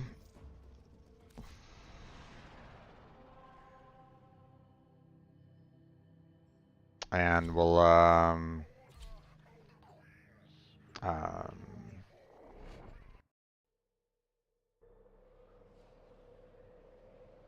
then we'll look at the other invasions and see if there's anything else that I might want. So, Contracted you with a mark. You are here to find your mark and eliminate the assigned target.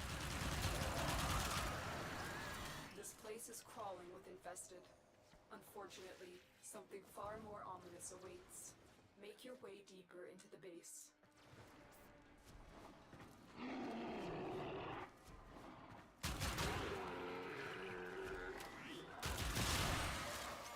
Prelude its bone-chilling shrieks if you wish to stay alive. Oh my. He flew. Listen for its screams. This will mean we're getting close. Oh, he didn't really leave any time for anybody else to show up, did he? You located the VIP. Time to go to work.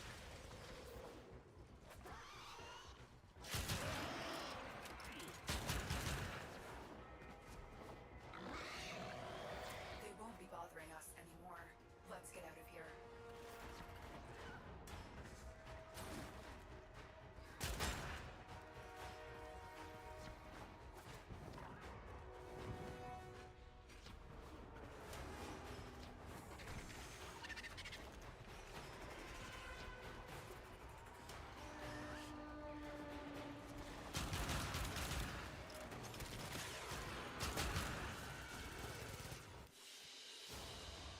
Target down.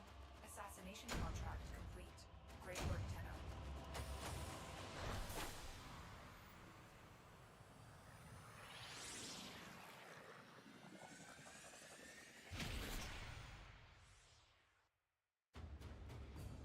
Okay, one more time.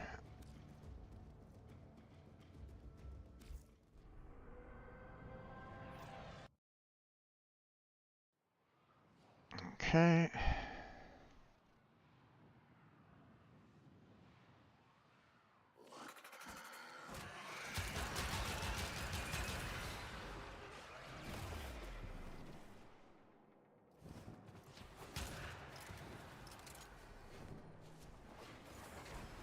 Let's go on the offensive.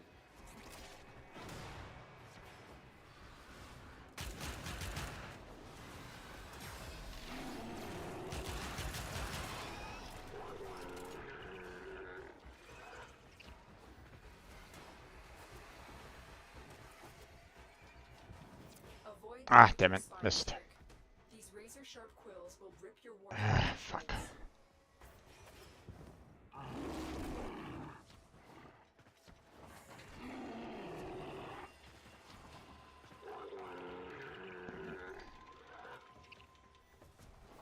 The assassination target is here. Wipe them out.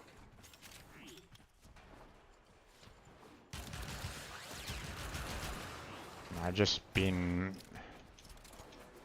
Target down. Assassination contract. Wow, I'm being very slow right at this moment in time, it seems like.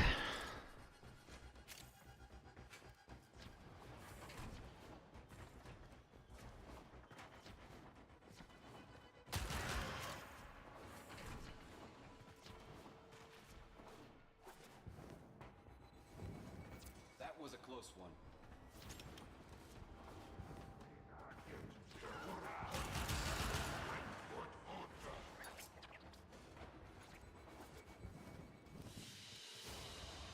But then again, I don't really know if there's any way for me to really speed up Veruna at all, so.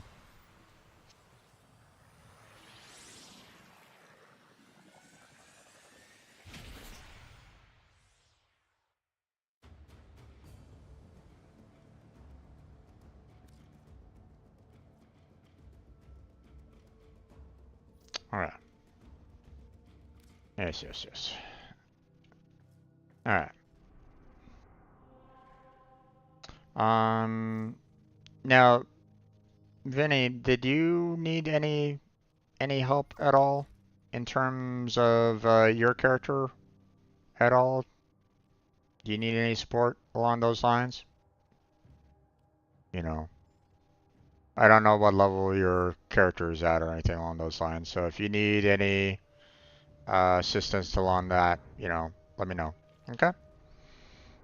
Have you run the fleeting expertise alert yet? I'm waiting for someone to log in and can join us if you want. Um, um, that's I haven't done the event yet.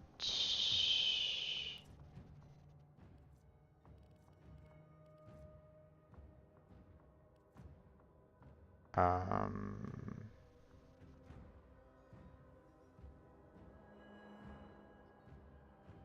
hmm.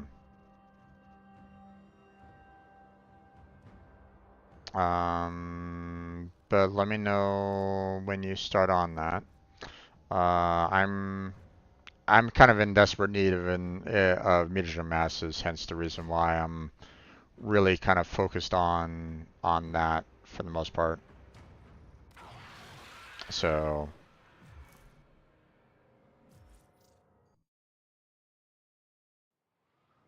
um, last count I needed somewhere up to around 60 mutagen masses. So, and I'm like, hey, Warframe, could you maybe increase mutagen mass somehow, some way, please? Because I'm not seeing it at all on my, The VIP that we're hunting is here.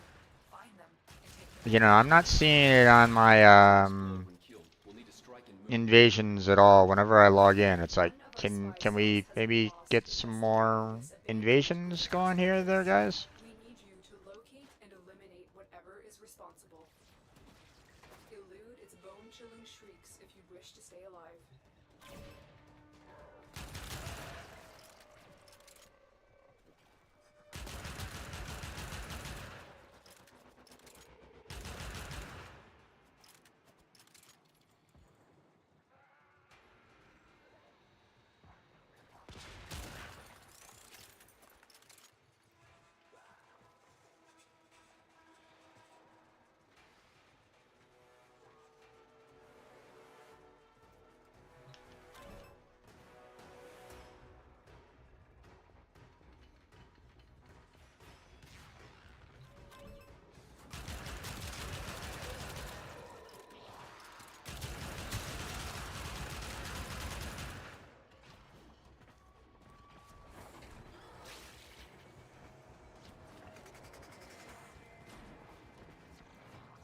Another one.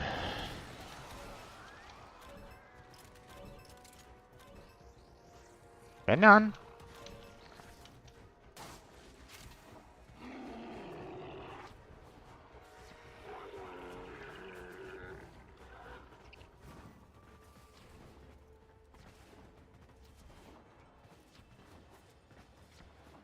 Stay focused. There's a heavy unit approaching.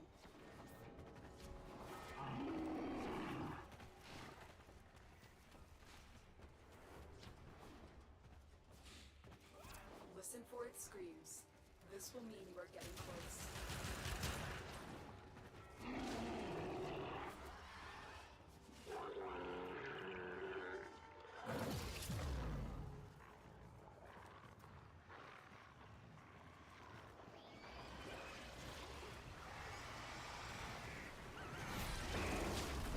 There we go. Target spotted. Stay sharp. This one is a handful.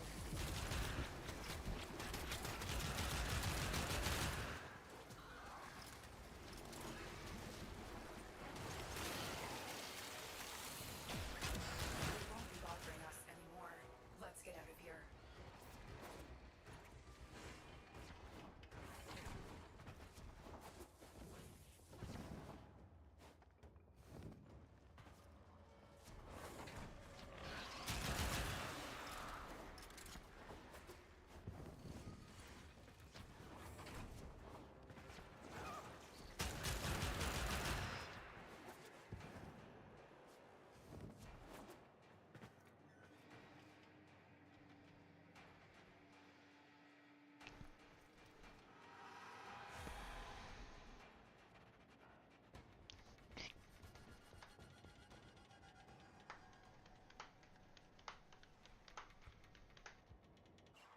Yeah, I was super tired last night.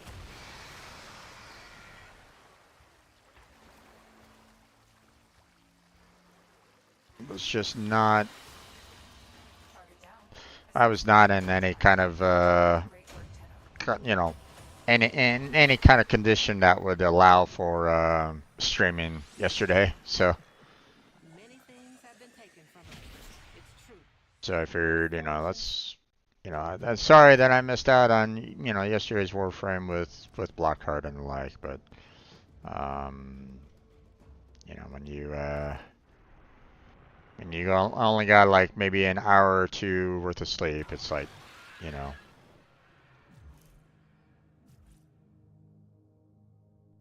Okay.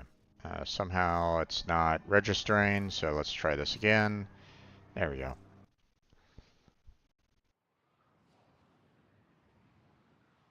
I want to try to get as many of those miniature masses as I can. You know, I'm more than happy to join you with the with the um,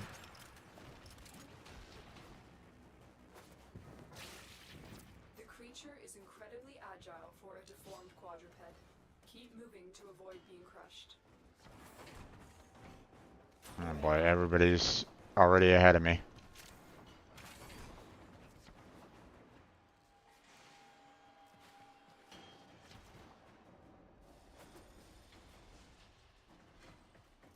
Avoid the creature's spine strike. These razor-sharp quills will rip your warframe to shreds. Not quite sure why that one guy is going the other way, but Bone-chilling shrieks if you wish to stay alive.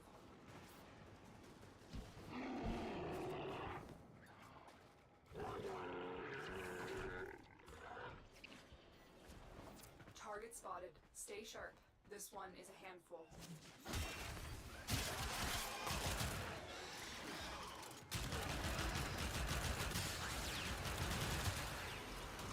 Target down. Assassination contract complete. Great work, Tenno. all right, Stay focused. There's he's getting something done at the moment. Okay, sounds good.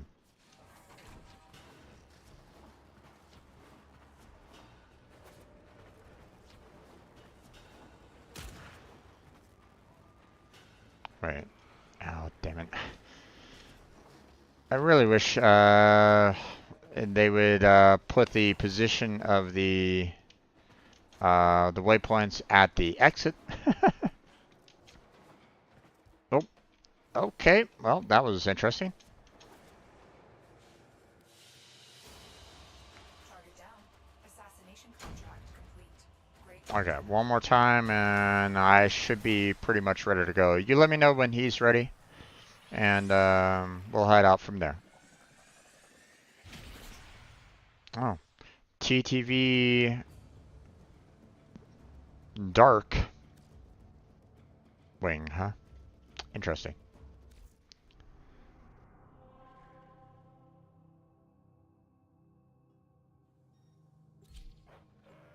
Alright.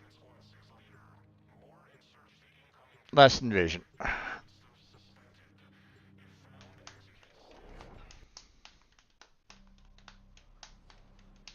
Or at least last invasion for meters and masses. I still want to see about the other invasions and see if there's something that I might The VIP that find them and take them out. I remember these monsters from long ago. One of our spy cells has been lost investigating this abandoned Greener asteroid base. We need you to locate and eliminate whatever is responsible. Your target is an aberration of twisted flesh. Put the thing out of its misery.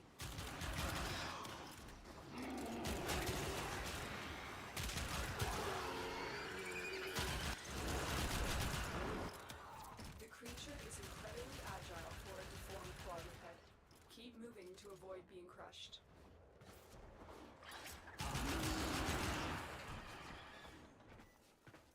You've located the VIP. Time to go to work.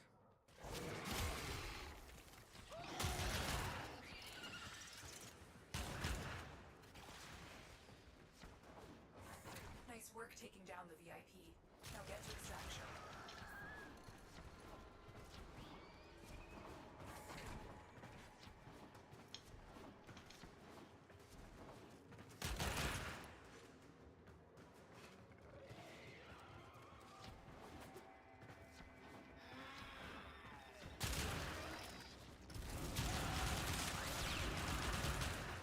Nope.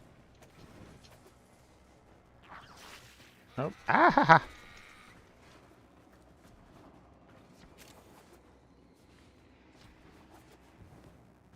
There we go. They won't be bothering us anymore. Let's get out of here. Okay. Done and done.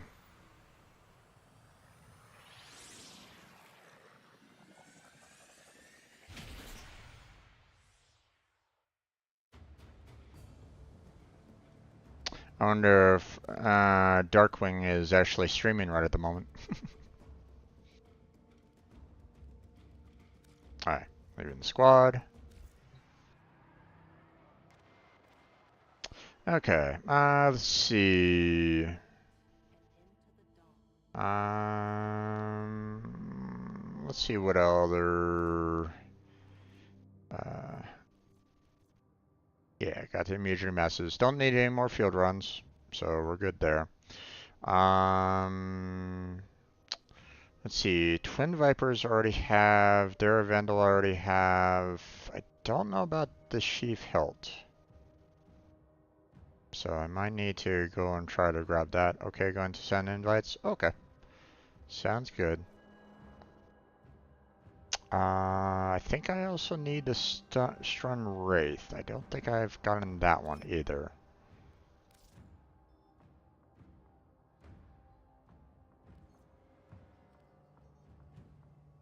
Oh no, this is one of your main models. Okay, never mind.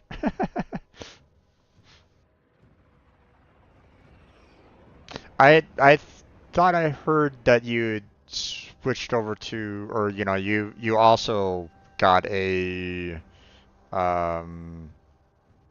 your profile's kind of mixed up a little bit, so you weren't able to, like, you had to start from um,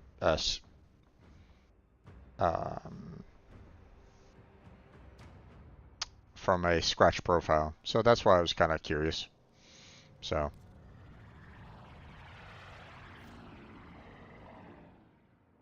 Operator, did you hear that? It said, Let's Cosmic see, background variation is a riot. what's the alert with defense? Okay, here, let me get a better um let me get something that is a little bit more in tune for defense.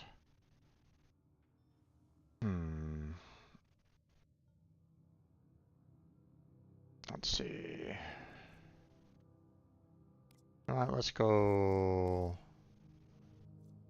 with Vauban here. Although let me change my weapons around. Hold on. Let's make sure that I get some weapons on him that I can level up.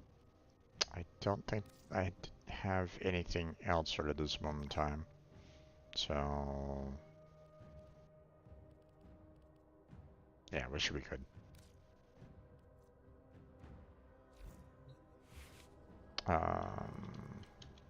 Oh wait, hold on.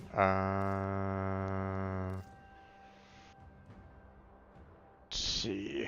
Let's bring in tin can. And there we go.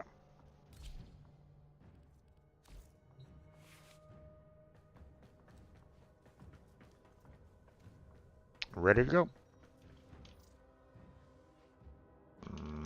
Ready here.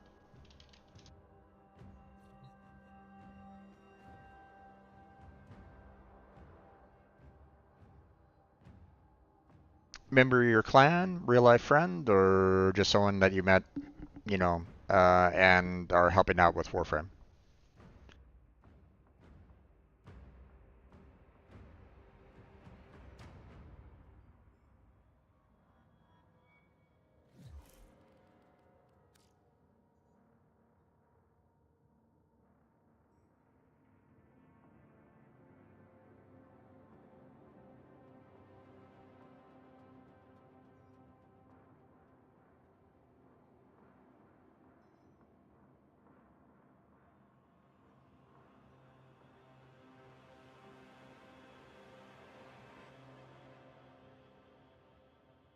All? Okay.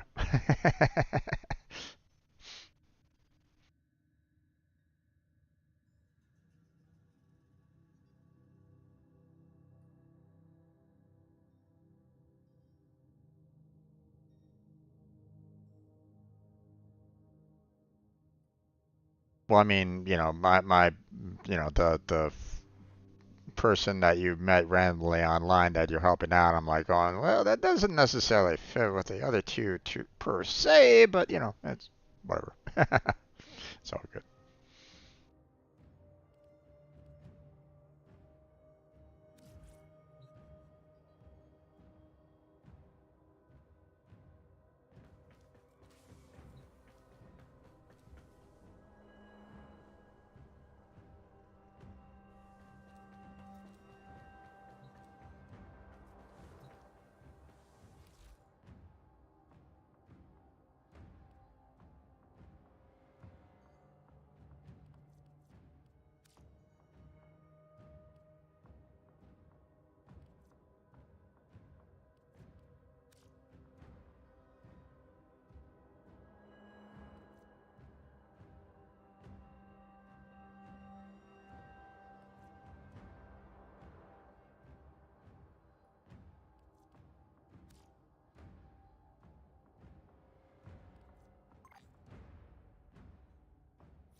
Was it being a little biggie for him?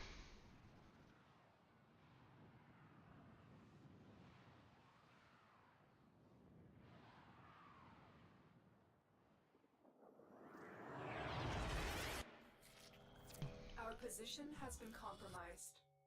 Defend the cargo until reinforcements arrive. My Warframe is the hand, and I am the will.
Let me know if you want me to maybe take it down a notch. I mean, I know that he's MR6, but let me know if you need me to just kind of make sure to clear everything out, or if you want him to have more of a fighting chance.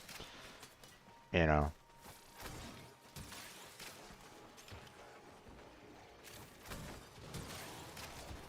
Not really liking the fact that this one guy is just not doing anything right at this moment in time, but I mean...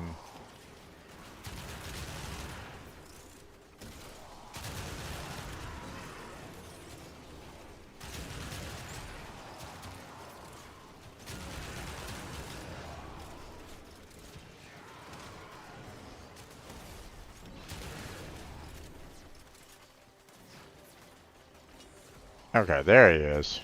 I was about to say, it's like this guy, they're Our fourth player wasn't really joining us so far.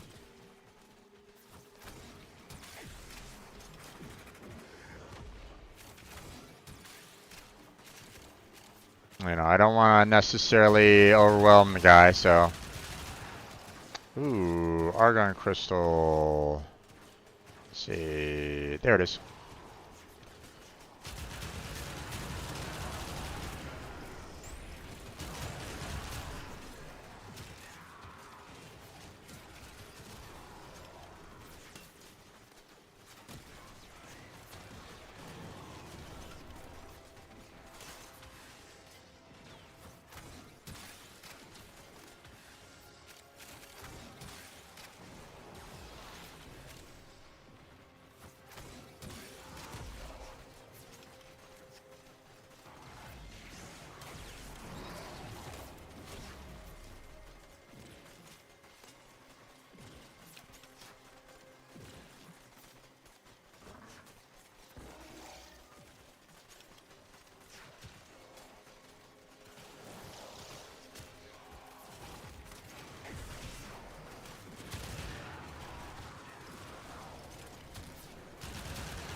Oh, there's another argon crystal. Where is it? There it is.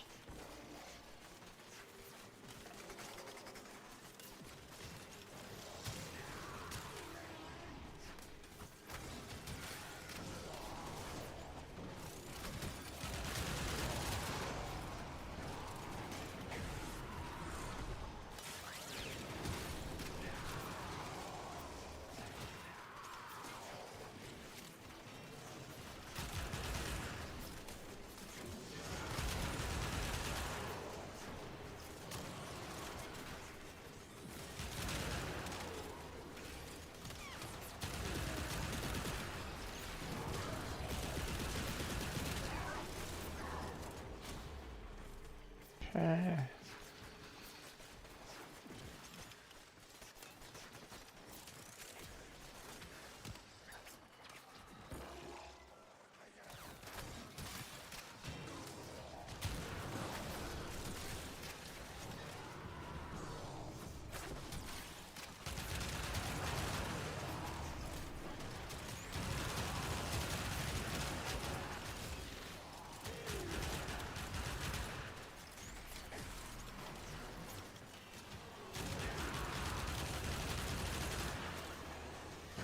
Wow, 150 enemies with abilities, huh? Okay.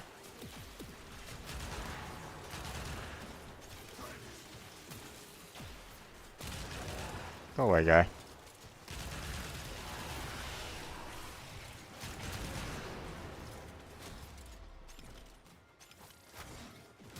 Four more waves, huh?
Come on now. Leave the dancing,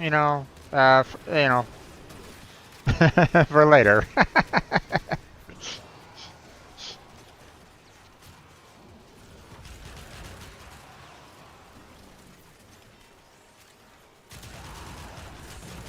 Alright.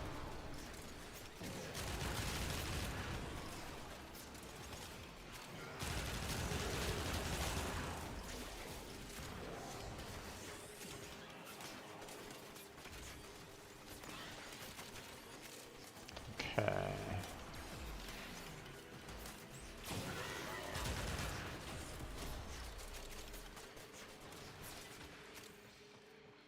Hmm.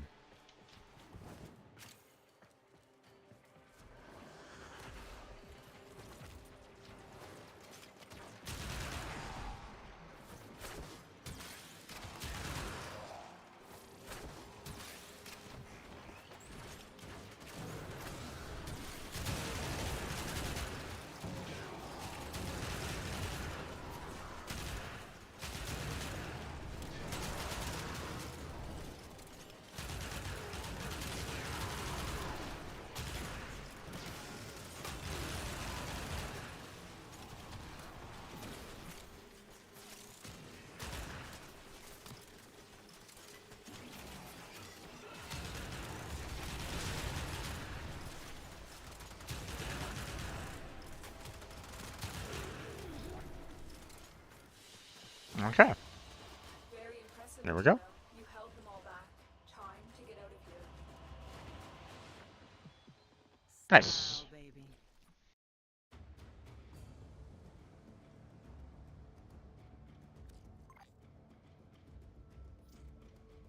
GG.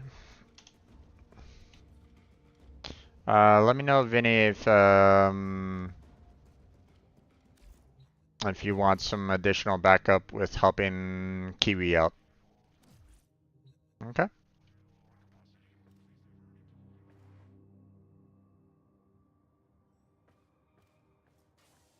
Let's see.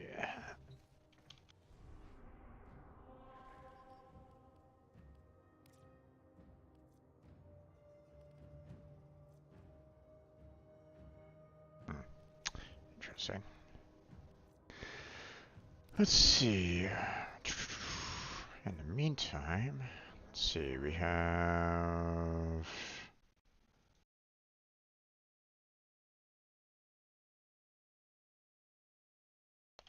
Strong Wraith.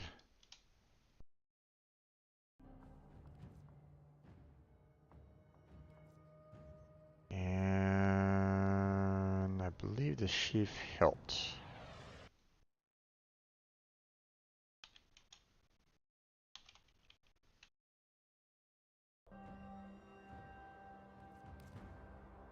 Like if your friend might need some additional resources. AFK a few minutes. No worries. I'm assuming kids to bed. So no problem on that one. Okay, let's see. Let's see. Strong Wraith. Don't have anything concerning Strong Wraith. And Sheave. Hmm.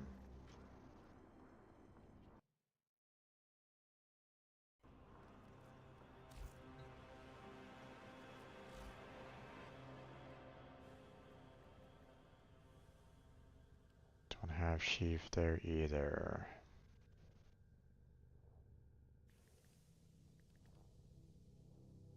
Hmm.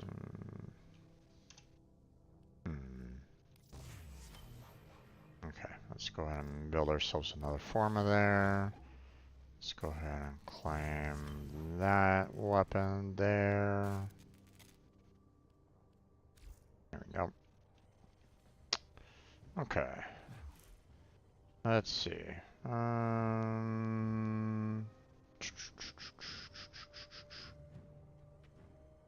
Now what I need to see real quick is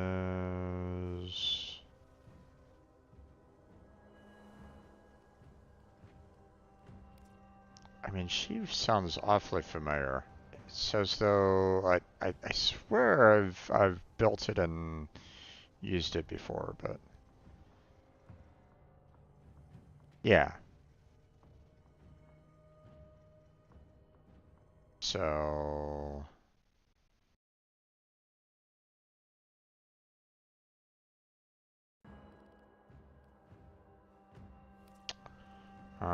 Strun Wraith, I believe, is a primary.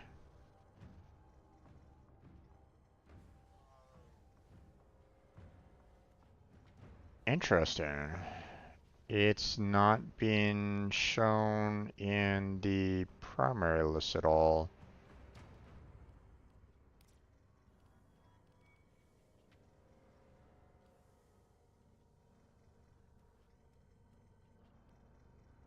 Did they put it under secondary? No, they didn't.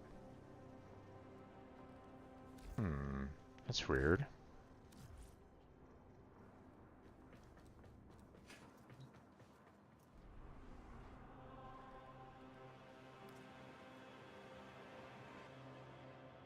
Okay, well, I have the Twin Vipers, I have the Dare Vandal, so I guess we can try to do this one more, Exterminate.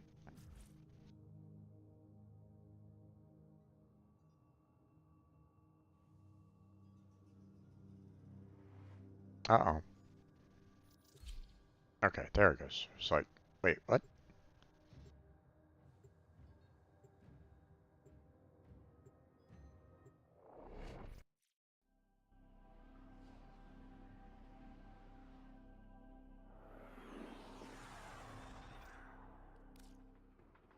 Eliminate all Corpus threats.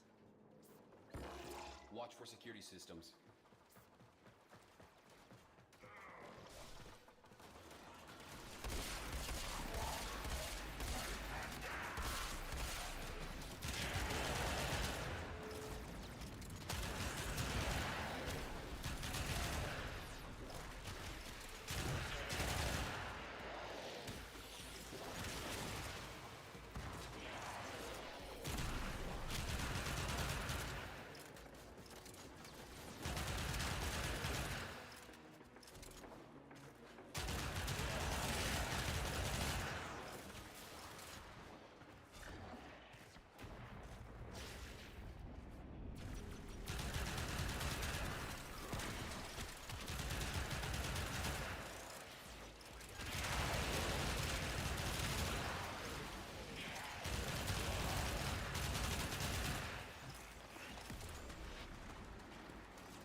Love folks who love what they do.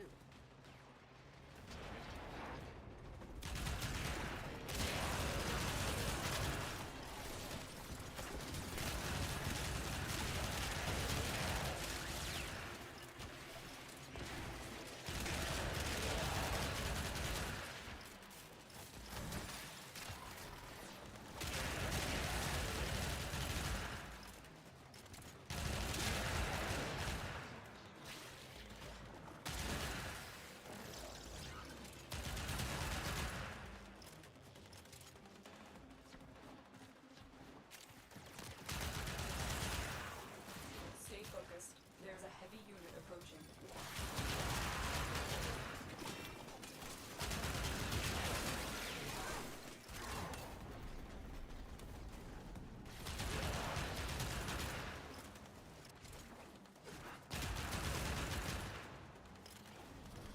Oh.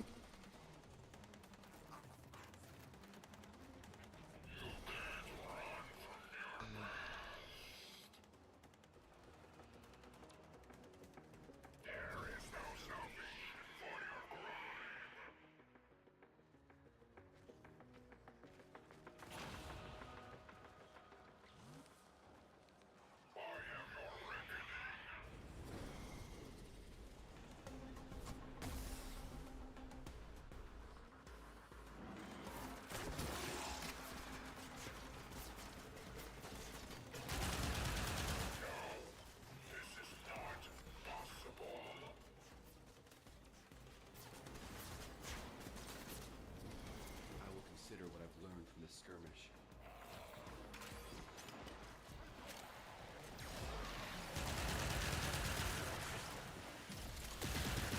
Attack us and we will counter.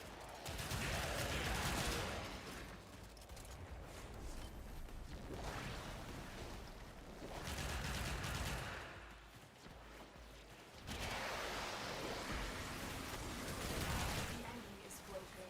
Well done. Now get to extraction.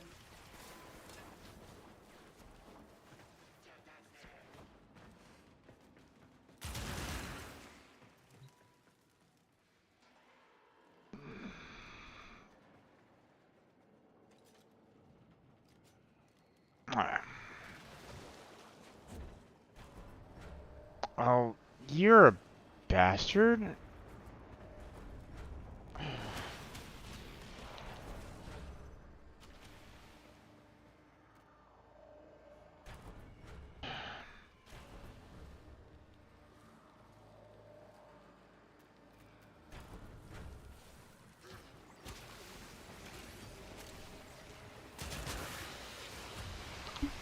You don't you don't go up in an elevator, you know, leave a fourth man behind. You just don't do it. Okay, I don't know how my dialogue suddenly got up to the very top there, but there we go.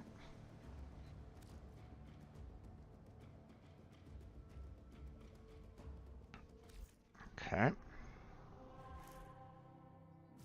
Repeat that.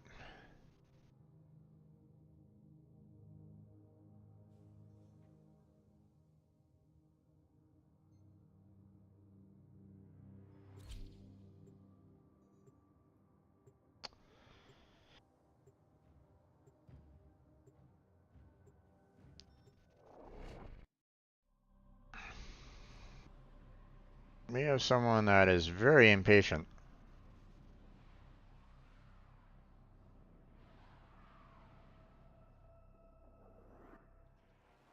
Eliminate all corpus threats. I had a comment the other day about someone talking about how they've joined the Warframe community, but they aren't getting the they aren't being helped, you know, and that's kind of unfortunate. You know, I mentioned to the person that, you know, hey, if you want, you know, come and join me on these streams, and I'll show you how community friendly, you know, this game is. You know.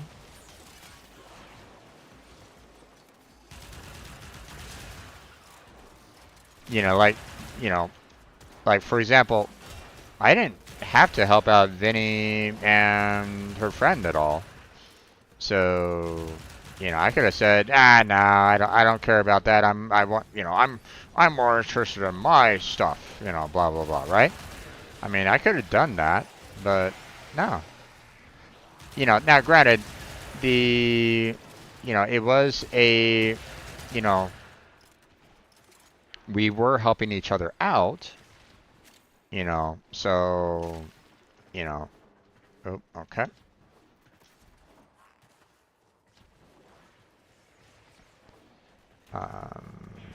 Stay focused. There's a heavy unit approaching.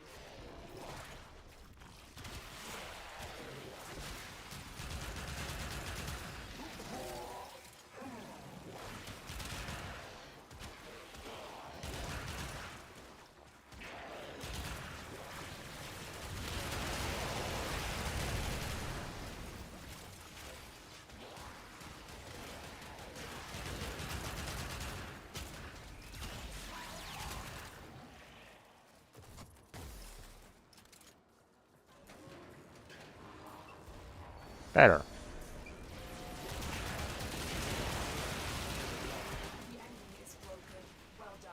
Now get to extraction.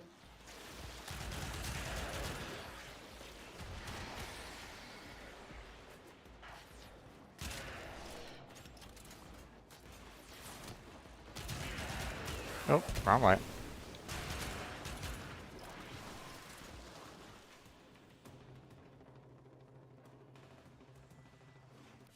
There we go. Alright, one more time.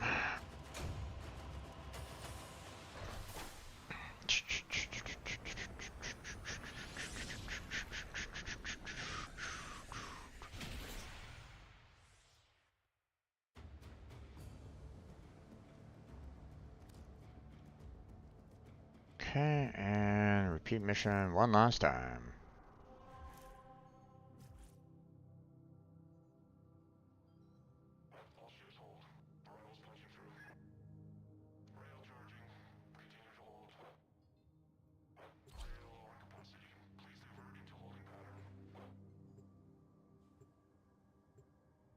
Surprised that everybody are pretty much, you know, in the same boat. Like everybody needed the 3, so awesome. Okay.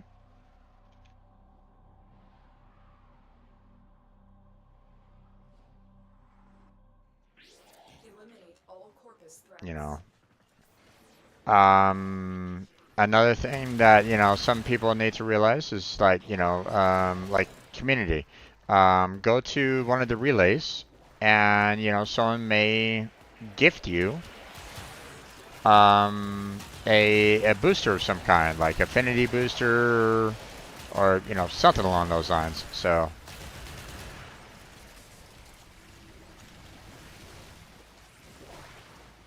you know, they don't have to do that, you know.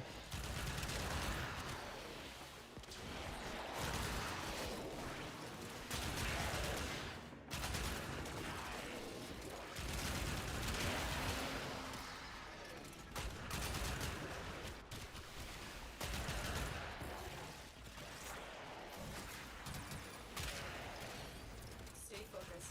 There's a heavy unit approaching.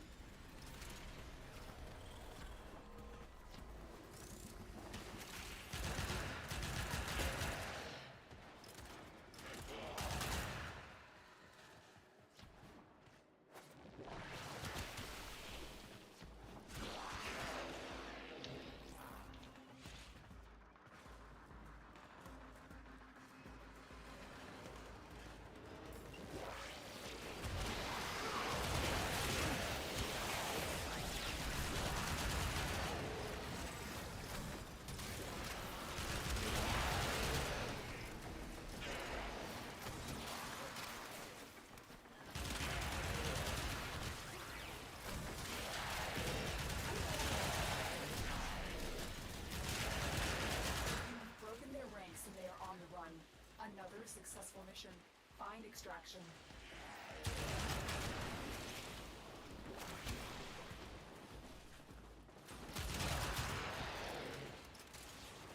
Oh, wrong way.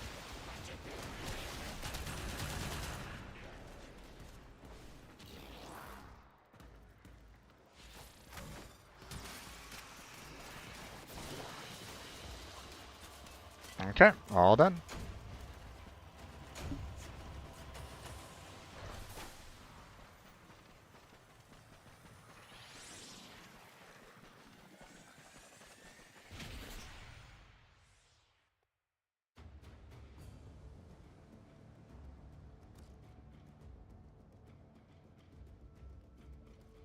Okay, leave the squad.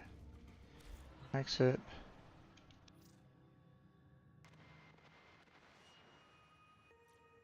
Hmm, Out of the night and into the dawn. Still hanging on in a system on fire. that's interesting. People like the Okay. Rewards. Don't Let's stop see, believing, 15 dreamers. men. 15 objects and enemies. Okay, so I can do that.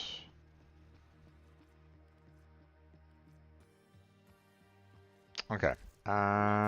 So what I'm gonna do here is we are going to go ahead and switch on over to let's see. How about Valkyr Prime this time around? Let's see, do we have Valkyr all set up? No, we do not. Okay. So let's see. Polarity wise, Steel Charge would probably be the best one out of the bunch. We're gonna go Vitality, Prime Continuity,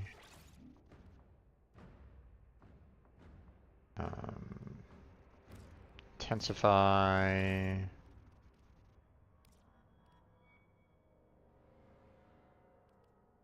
Don't really want to use those. No.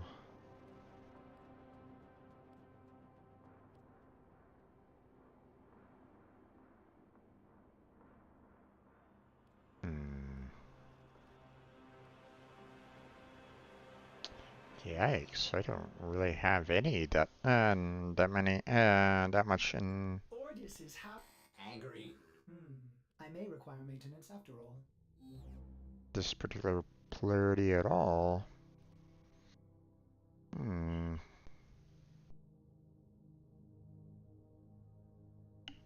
Let's see. No. No.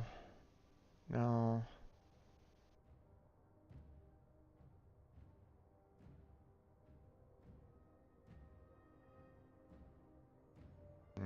No.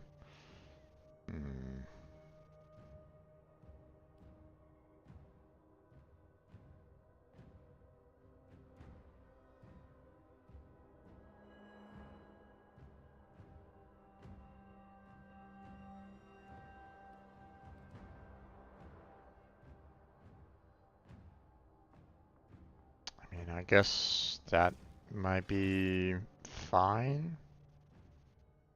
Guess. I don't know. Seems a little odd. Let's see. Let's go ahead and add some more energy. Let's see.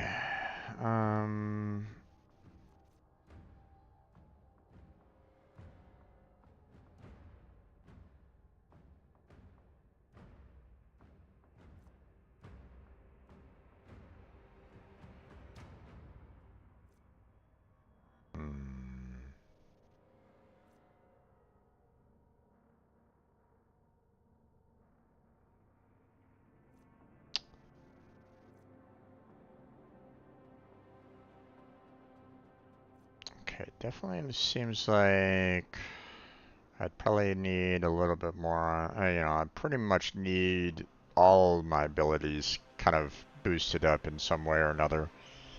So let's look at efficiency. So let's get some streamline going.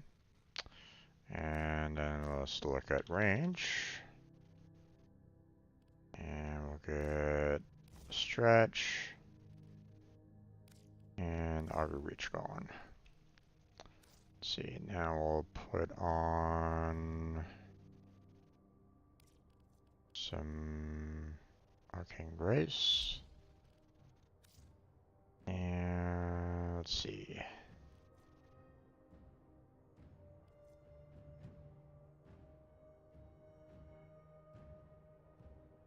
Maybe some Arcane Victory as well. Okay, now, let's continue working on the beta core there. I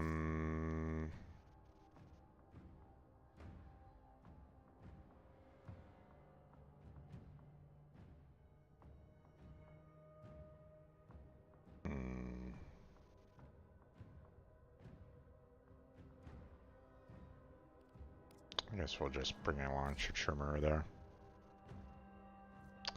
Okay, now we got Tin Can and let's see, we'll go full cax there. Upgrade. Serration.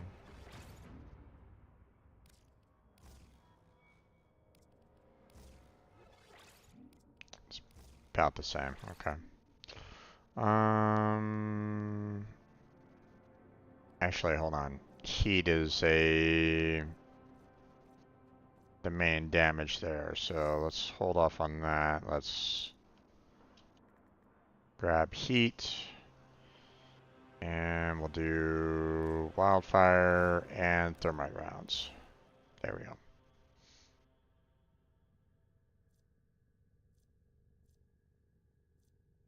There we go. That should be fine.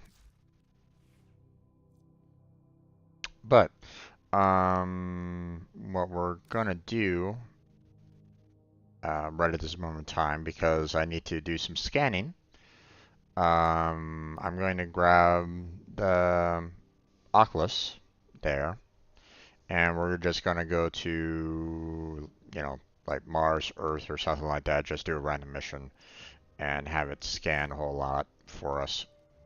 So.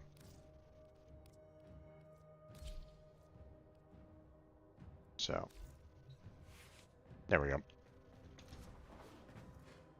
So basically, you know, I can try to get this done. We can work on this one, and maybe that one if I can, but you know, That's all we have time for. if I'm able to find like the right kind of void fissures, which yeah, I don't know if Venus is gonna really help me out very much, but we'll see. Um,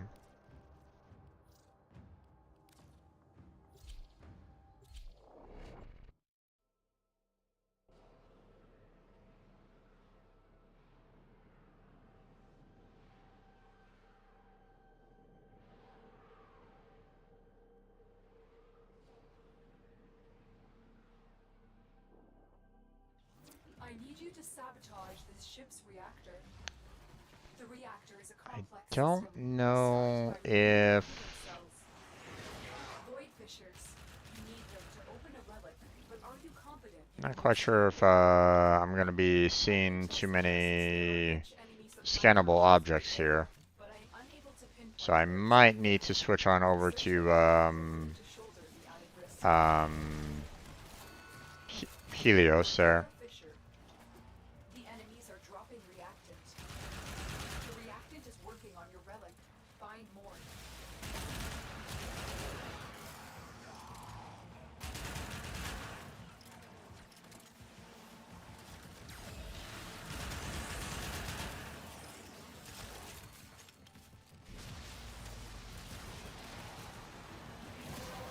There we go. The relic has been cracked open. Finish your mission to find out what's inside.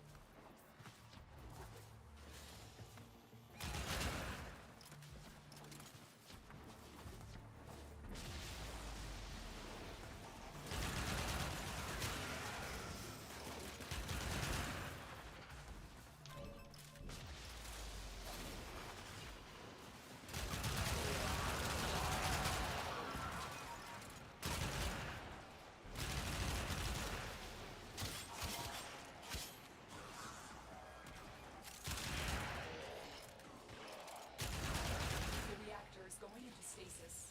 Now is your chance to complete this Oh, sabotage. wrong one. Use whatever you can to make sure it never works again. Cooling cell extracted. Fuel cell reinserted. When the reactor is restarted, this will trigger a meltdown. Oh, okay. Destroy the fuel injectors. The reactor has gone critical. Get to extraction immediately. Beware, Tenno. This ship is experiencing reduced What gravity the heck? and magnetic anomalies. Oh.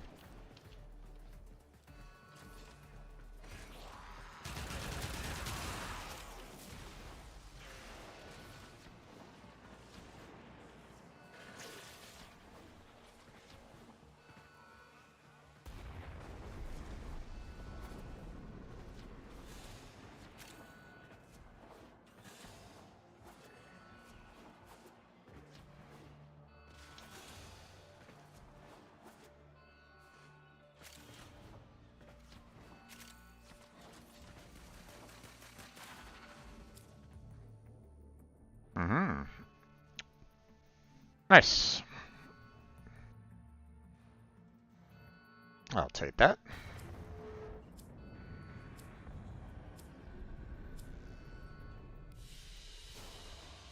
Another job well Okay, so the scanning didn't really go as planned. And unfortunately, I have to switch on over to a different relic to complete the mission. So we're going to go ahead and exit out of the party on this one. Vinny, you let me know when you're back. And let me know if your friend needs some additional help or not.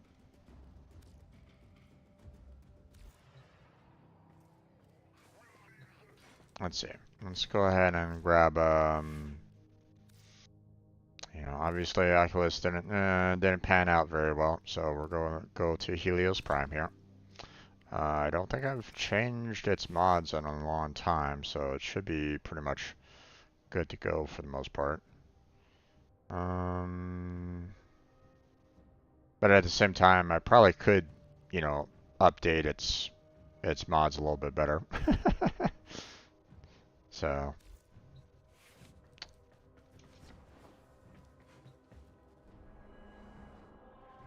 Alright. We just did Lith. We'll do Meso Sabotage. I do not have that many Meso relics, or at least not a ton of them anyway. Ah.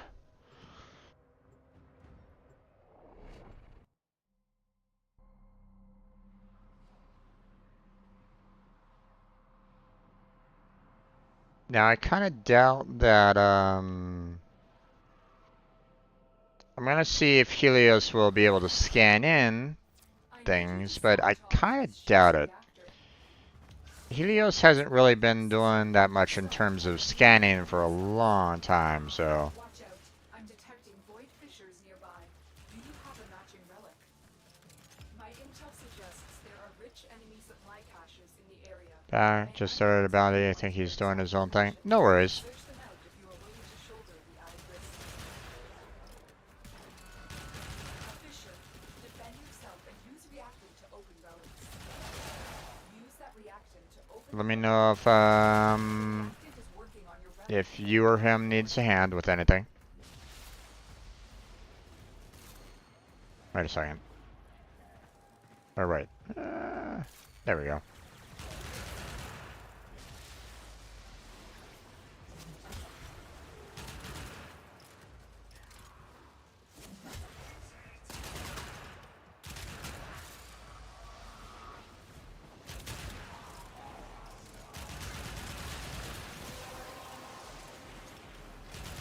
The relic has been cracked open. Finish your mission to find out what's inside.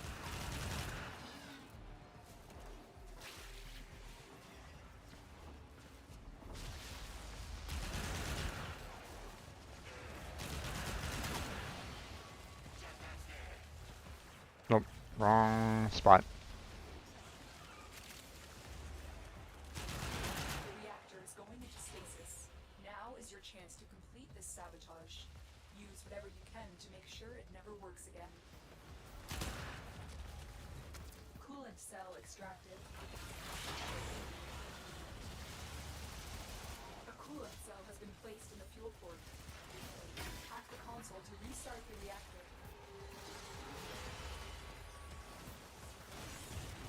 Defend the system. Okay. Fuel system.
Oh, the train. Most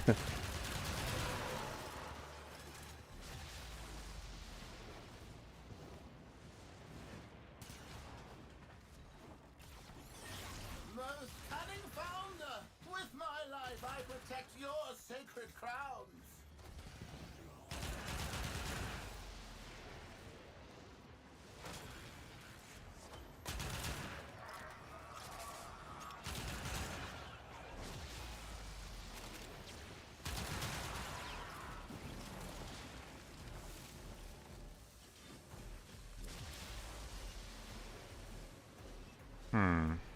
I'll stick with the core.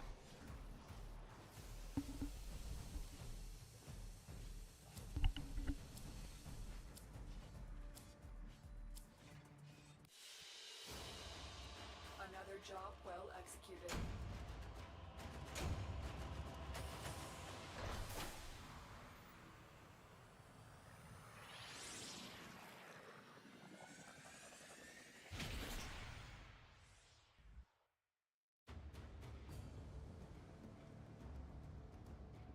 Yeah, I wasn't scanning at all, so. Leave squad. Let's see. Next, we want Neo capture. There we go.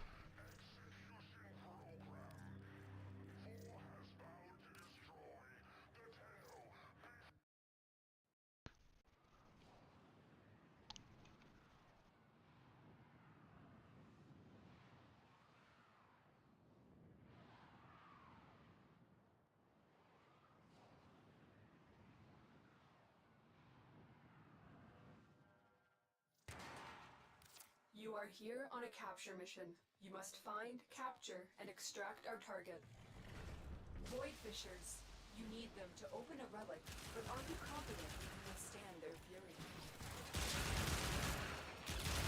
You're near a fissure. They're dropping reactant. Use it to crack open a relic. The reactant is working on your relic. Find more.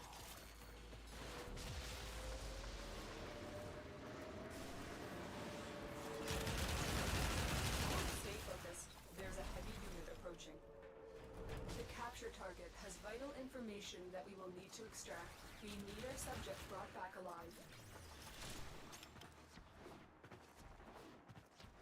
Target located. Bring them in.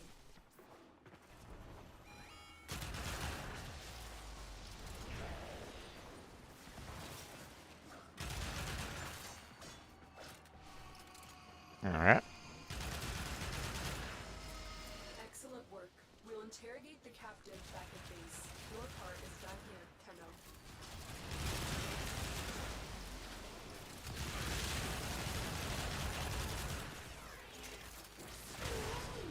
Tenno. Ow. How dare he?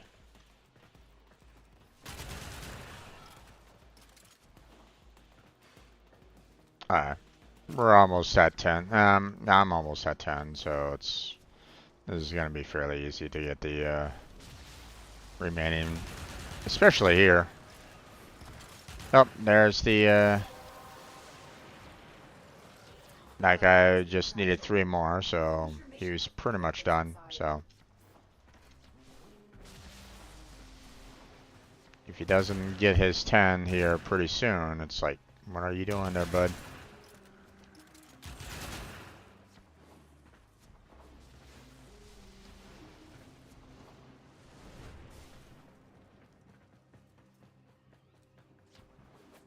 There he is.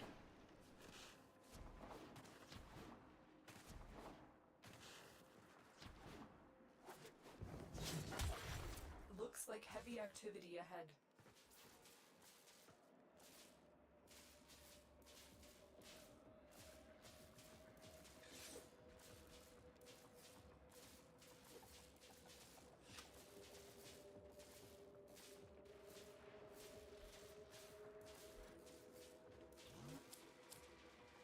Okay, let's see. We'll go with this one.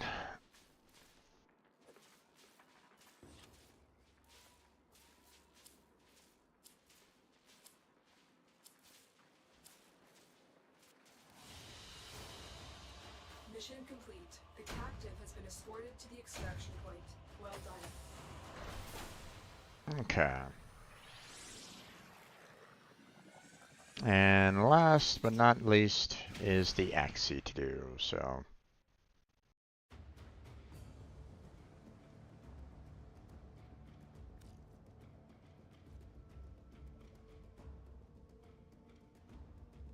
Okay, oh, nope, nope, nope, nope. Leave squad.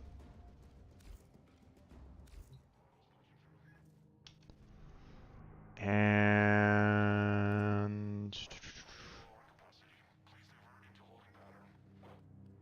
yuck. None of those are great.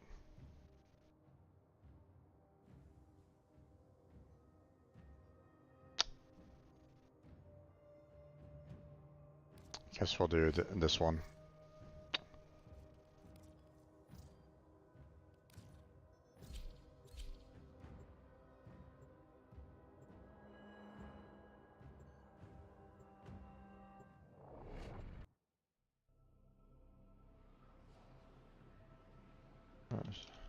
If I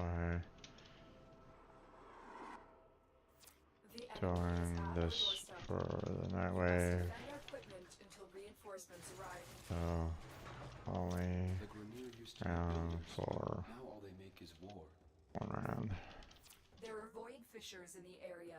Use these to crack open a relic.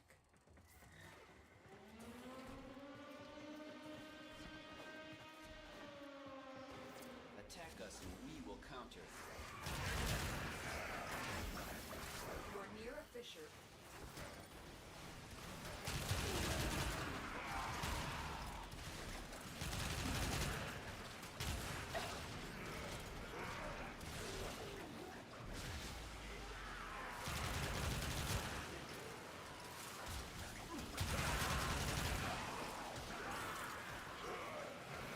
They're dropping reactant. Use it to crack open a relic.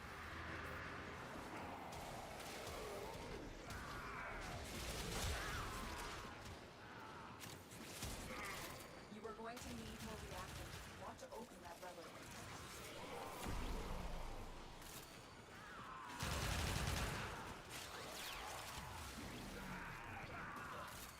As That was a close one.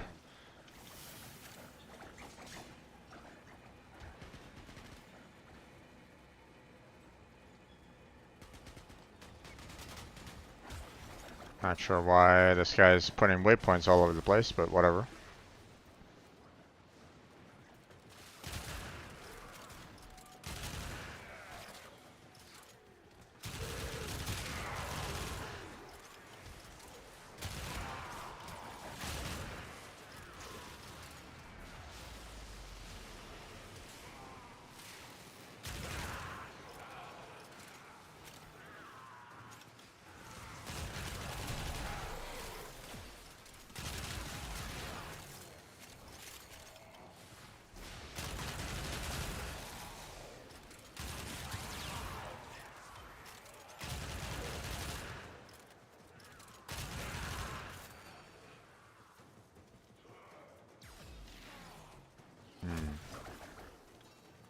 That looks like everybody got their sliver.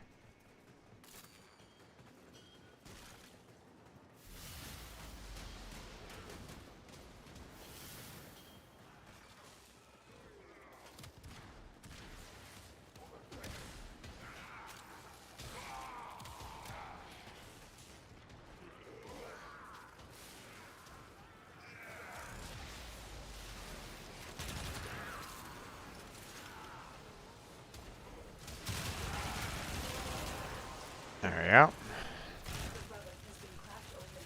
Finish your mission to find out what's inside.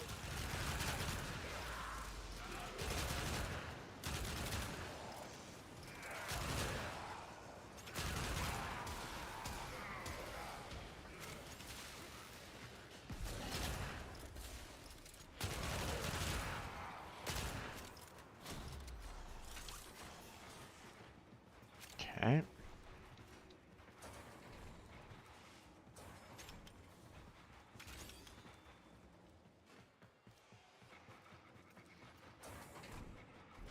All right.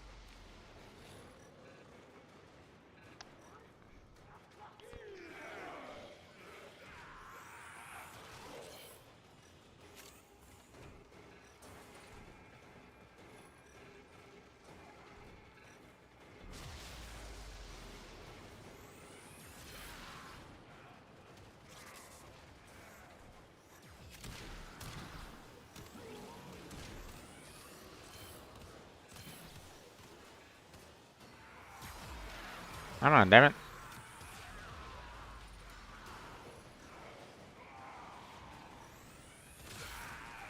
There we go.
Extraction is ready, unless you can handle more of the enemy.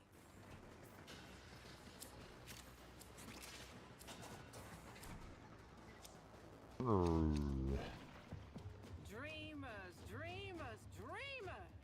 Okay, someone did not get or did not have a relic. Alright.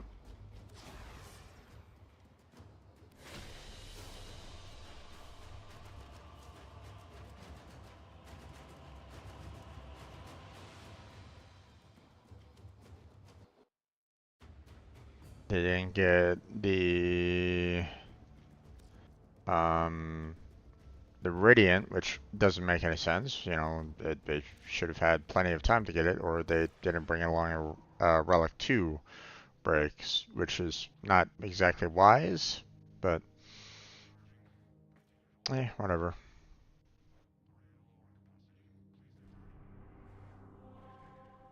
Hmm. Okay. Hold on a second. Should be good here. Don't stop believing. Got that all taken care of. Not gonna do that. Not gonna do that. I mean, more missions. Kill an Xmas. Meh. To say goodnight. Hmm.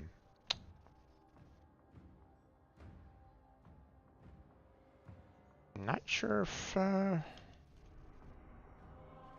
there's really anything that I'm absolutely in need of right at this moment in time. Hmm.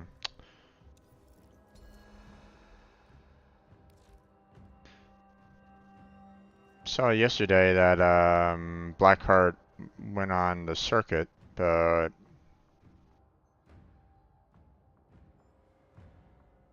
hope it wasn't because Protea was on the circuit yesterday. Although I would imagine that he would have told me. At least I would have hoped that he would have told me if Protea was on. But I don't know.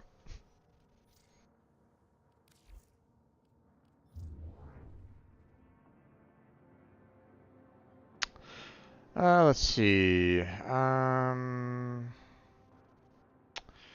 What am I in need of right at this moment in time? Also, like I said there, Vinny, if you or your friend needs a hand, just let me know. I do not mind in the slightest. Why is he here? Oh, to suppose his herd passed Hmm. here somewhere. Let's see. I will need to go after some Eidolons at some point in time. I know that I need to do that. I know that I need to do the Abyssal Zone at some point to take care of that Warframe. Let's see.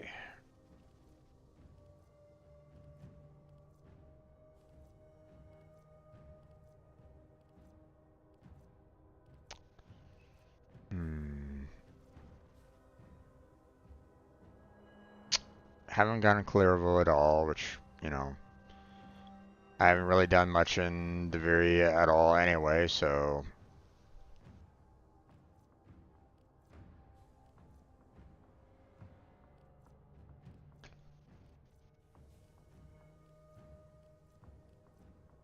I haven't really pushed for that.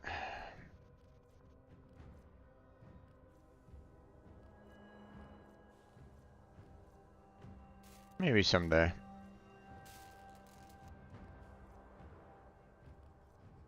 Let's see. I guess I could probably just sell off this blueprint. I don't really need it. Don't know why I have it.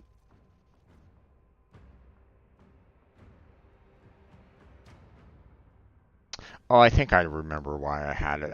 I wasn't sure when Wisp was going to get the Prime, so I think I purchased another blueprint um just to have just as a potential of like, hey, okay, I'll just build another one and sacrifice it to Helmuth. So, not sure. Okay. We have some argon crystals there. Hmm. We do need some cryotics. I could probably work on that a little bit.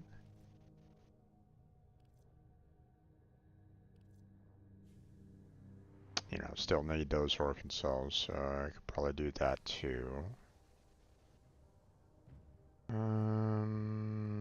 Let's see.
Hmm. Let's see. Anything that I can make right at this moment in time?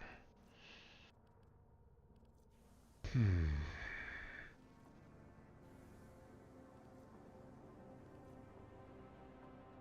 Not really.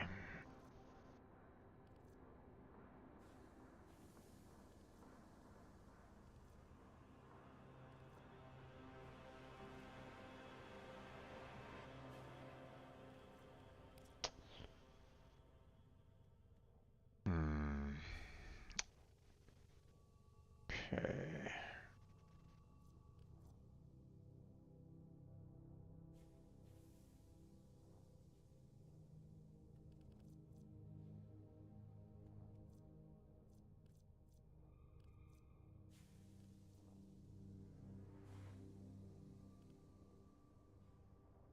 Hey there, Cameron.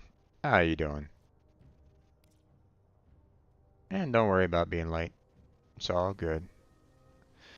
Let's see. I don't have that many companion slots right at this moment in time.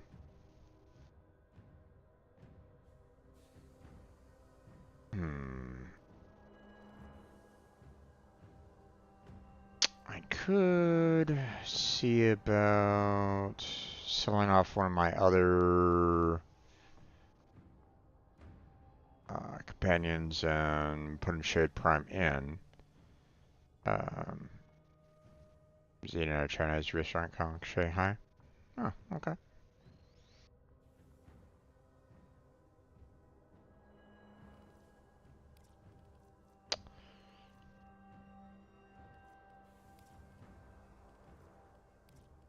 Hopefully they had some good Chinese food for you.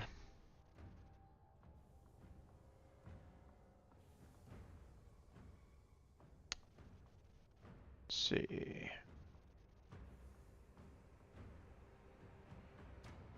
Okay, we don't need to worry about any of that. Don't need to worry about that. We have a lot of parts to kind of build as well, which I'm gonna need to do a little bit of fishing for.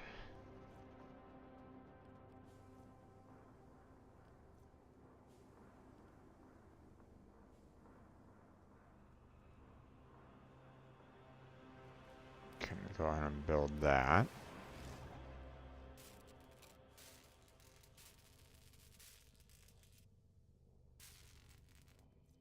Let's see. Yeah, I don't really see much else in there that I really need to do. Let's see.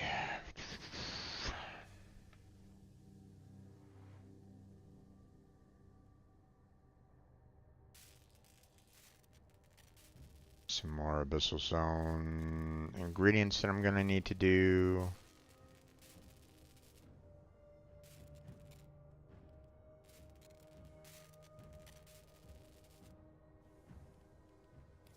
Let's claim that major mass. Get started on another one.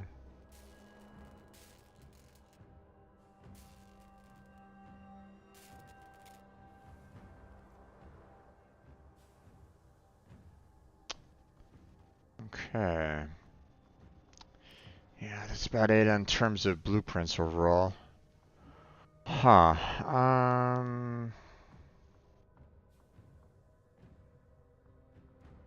What am I gonna work on? Not sure.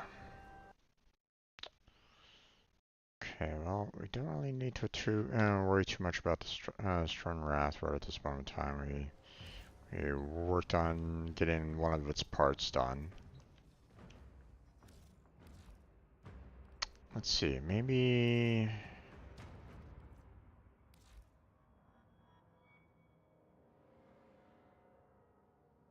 Let's see...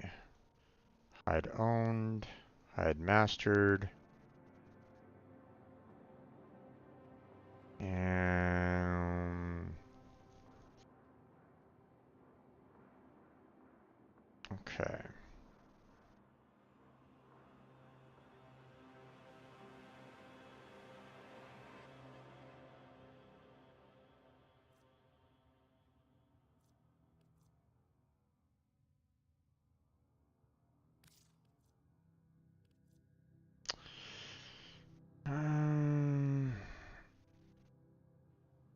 Okay, I believe that's the new area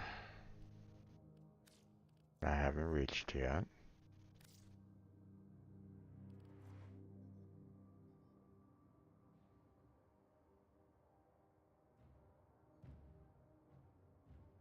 Right, same.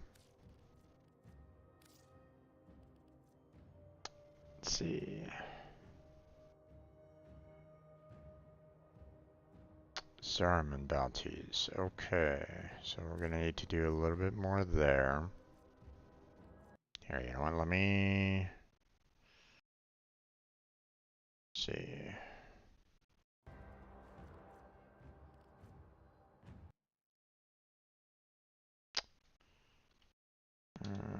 Zerman bounties for weapons and ALAC. Okay, what about you?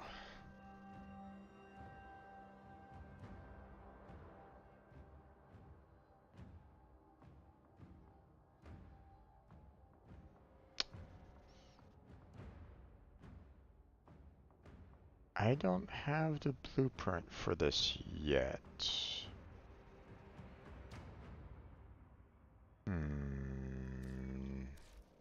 Okay, hold on.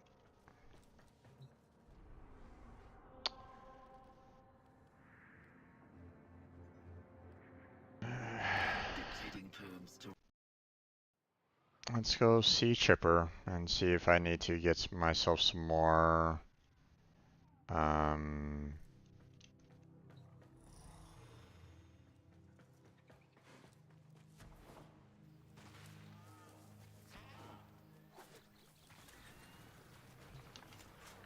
How's it? alright. Everything here does the job. Dead Let's simple. see.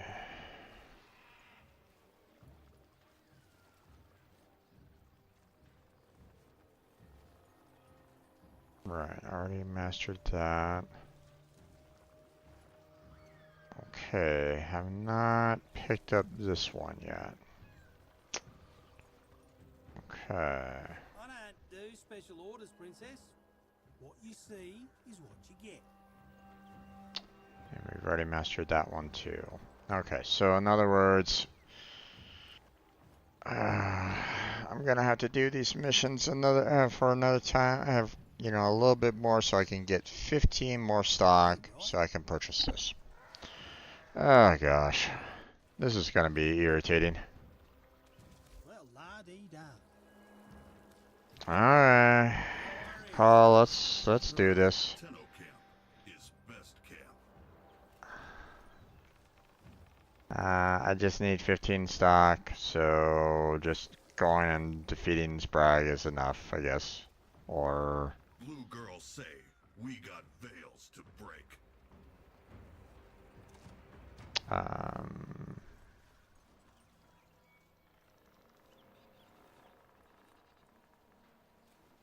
Alright. Good. I mean, I guess at the same time I could try to get all the parts for this as well.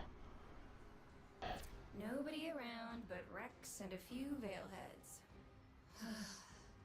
All right. Get in, find the parts Chipper wants, get out. This a Thumper station. Thumpers all dead? Probably. Short.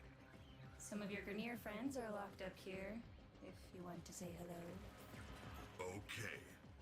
We do this.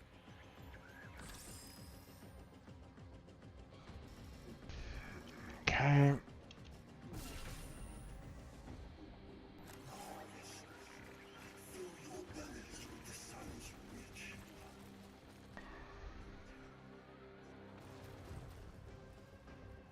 It's been a while since I've done this. What was it again?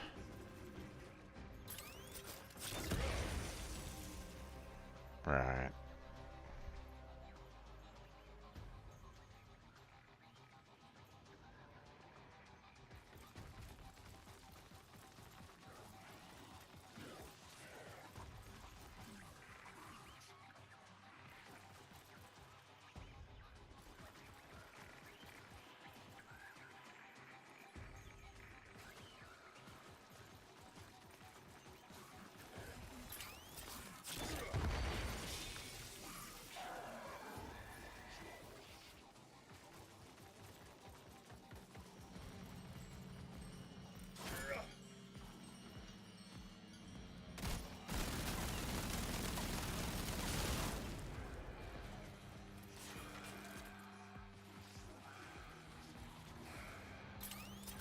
Narmer, done.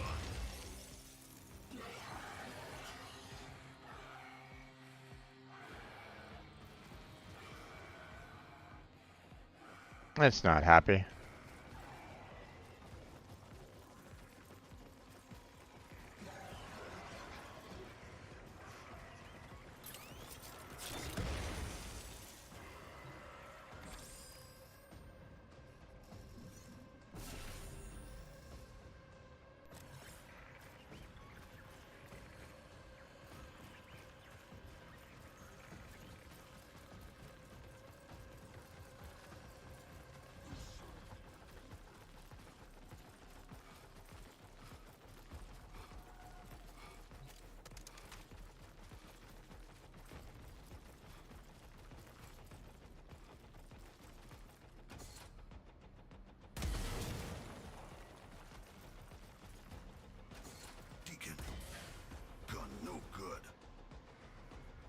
Okay.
Don't see any control systems.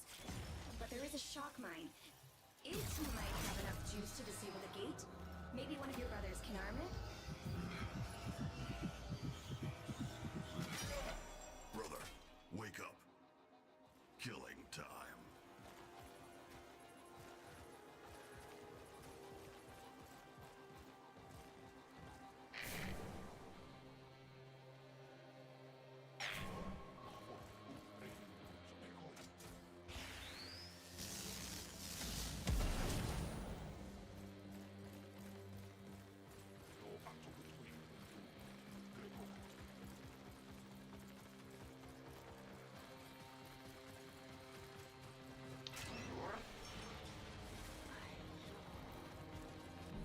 I make shiny parts flat now! Okay. Call? Scope's picking up one of your, girl brothers. I'm not sure what she's carrying, but I would not let her hit you with it.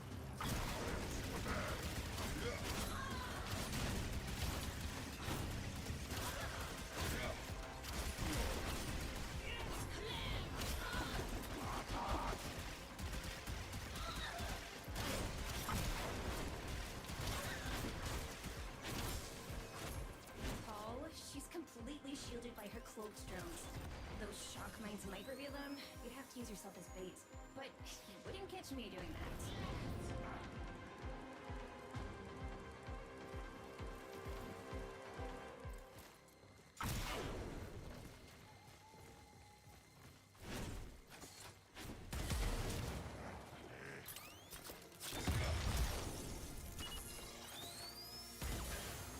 Command one of your brothers to arm that shock mine.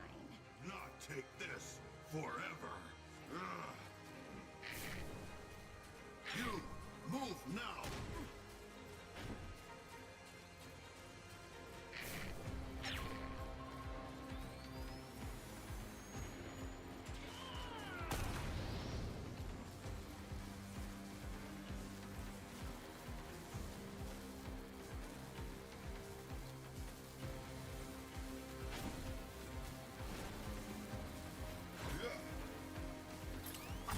You see clear soon.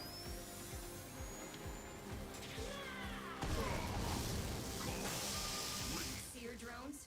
Take them out.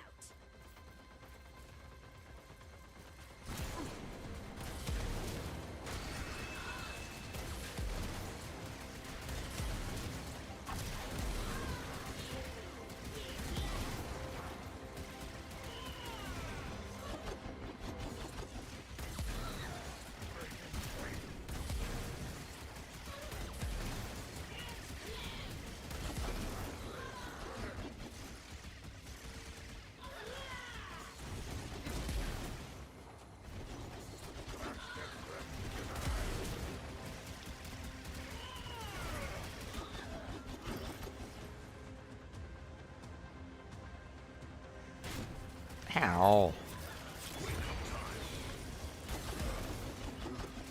Everything going dark.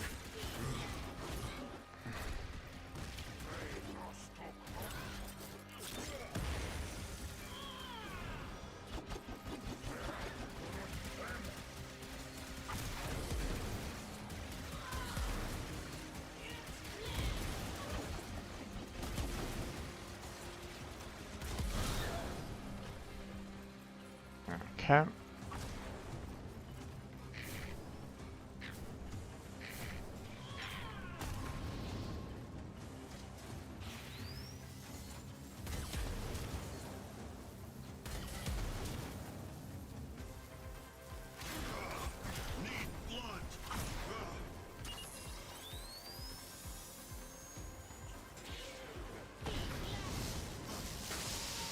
Now's your chance. Hit the drones.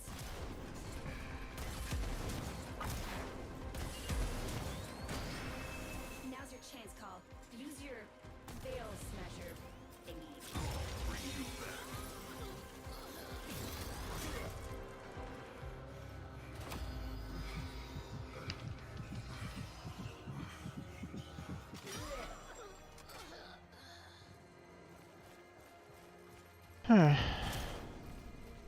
There goes him. Rainier? Maggot! Listen! Find my sister! I give order! Call fight for brothers, not queens. But Call break any veil he find. So maybe Call find sister one day. Alright. Let's see.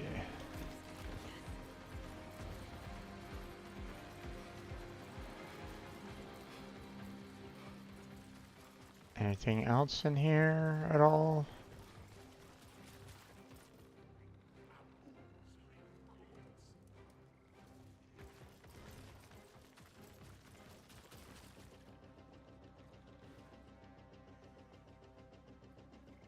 Hmm.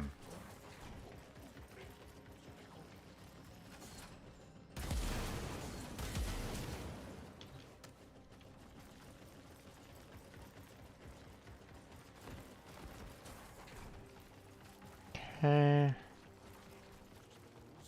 Two cleared out so far. My one brother is really hurt.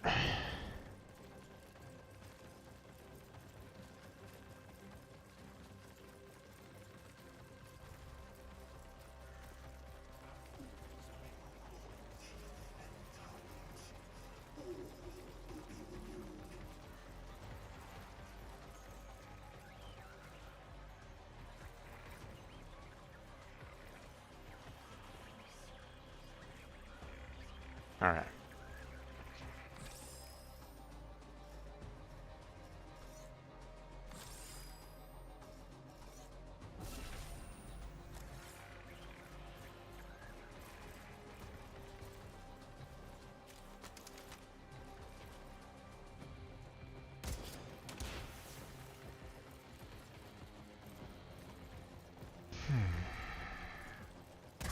New target.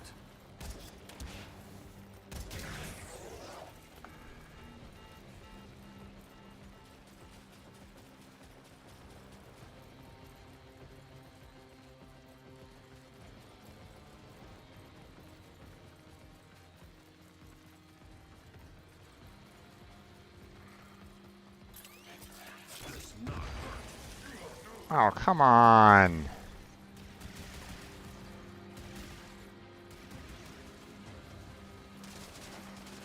Under fire. Ugh.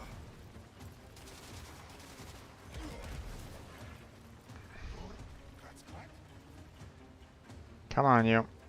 Get over here so I can knock you down a bit, Peg.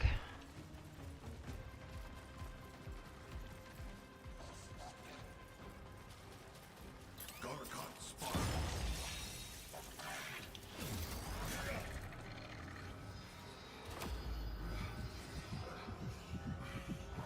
I'm glad that I can do this without getting attacked. To fight.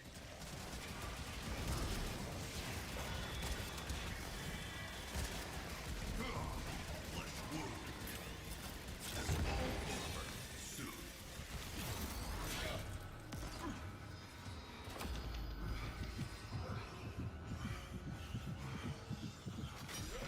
There we go. Brothers, wait.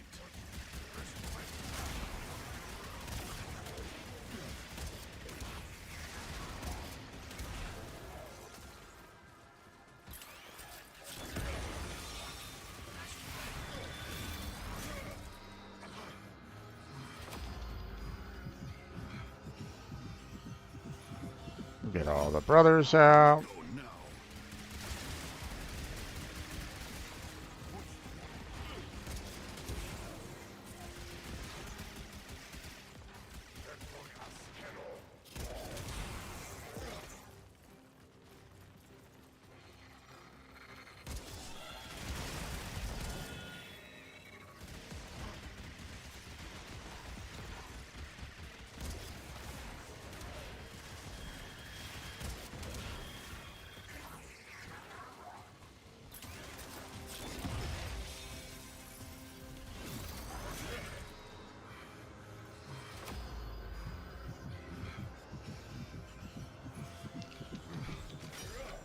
Follow call.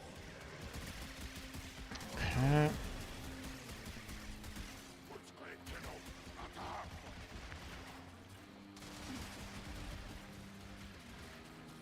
Hmm.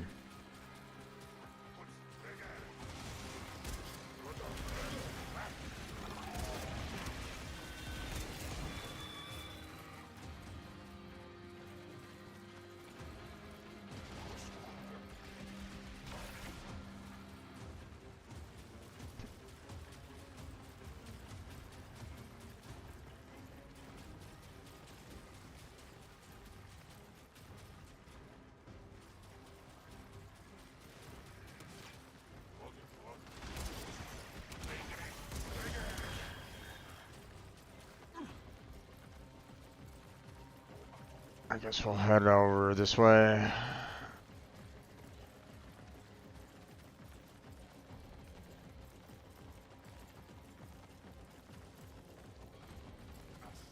Alright, play by.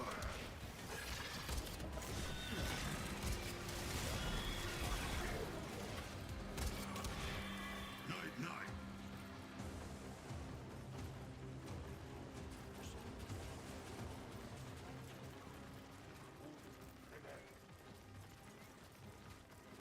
Okay.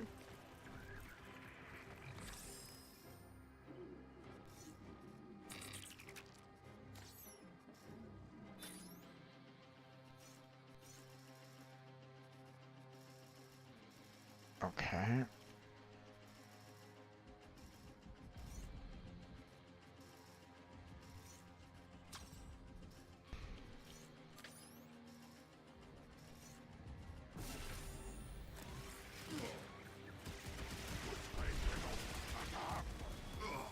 They hit call hard.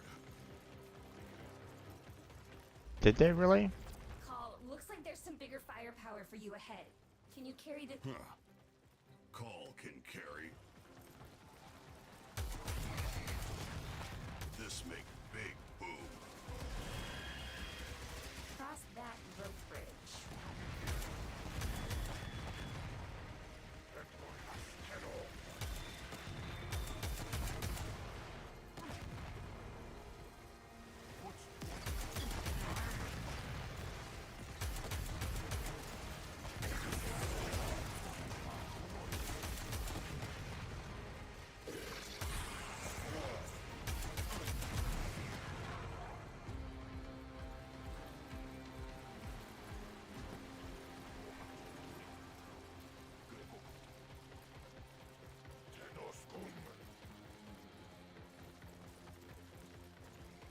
Need break thumper open.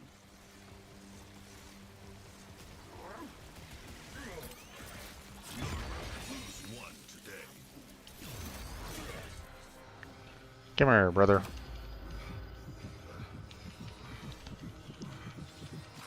There we go.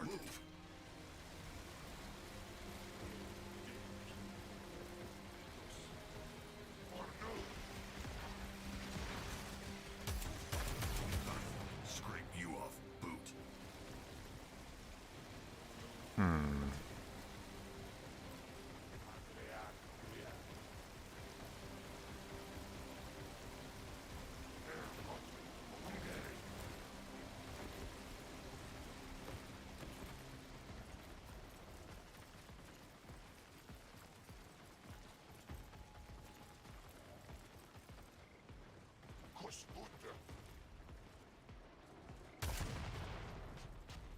Warm thumper, get one. Chipper want. core. That behind armor. Just making notes. I am learning so much from you.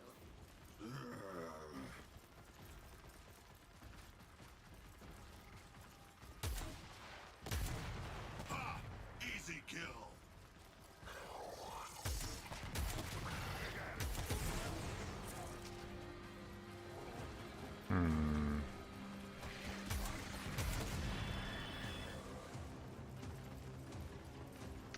Okay.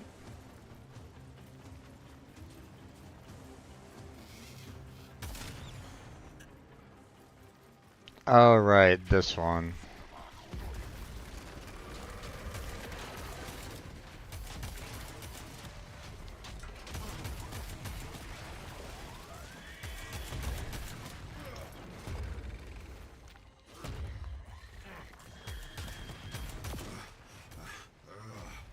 Gun, no good here. There has to be something we can do. It's just a machine. There are multiple ramparts near your location. Heavy gun emplacements. I suggest you use them. Call learning so much from you.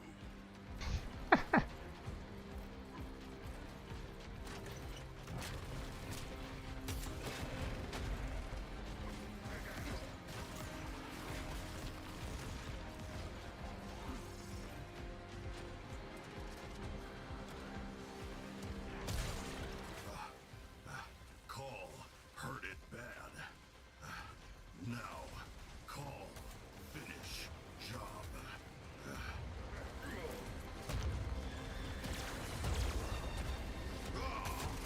Call feel that.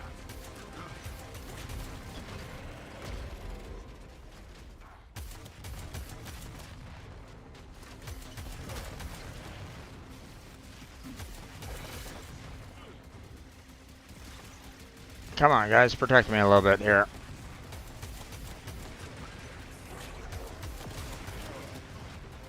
Okay.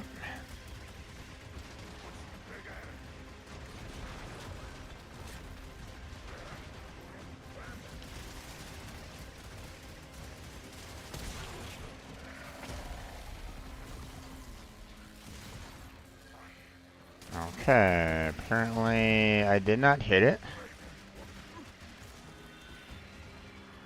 Come on. Run.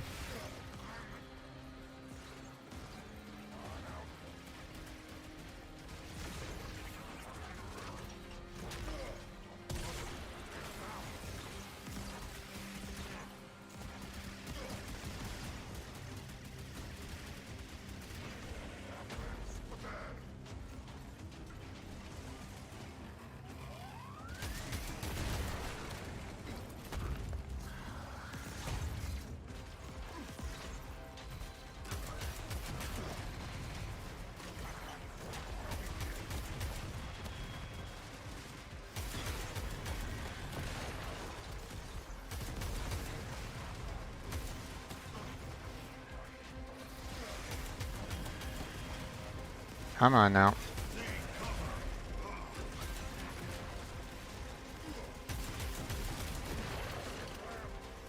Gotcha. Clean kill.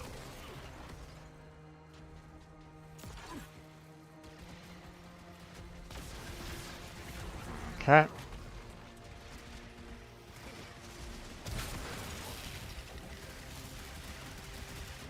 Did I even hit it?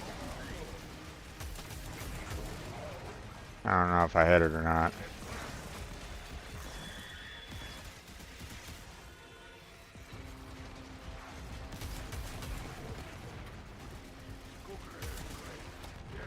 I did. Okay. Or wait.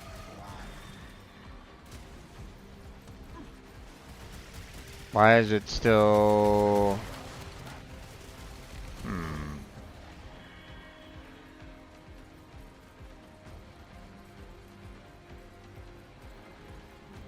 I'd like to get up to that rampart up there, but it's kind of blocked, or at least I couldn't Couldn't see the way up, so. Let's see. What about up here?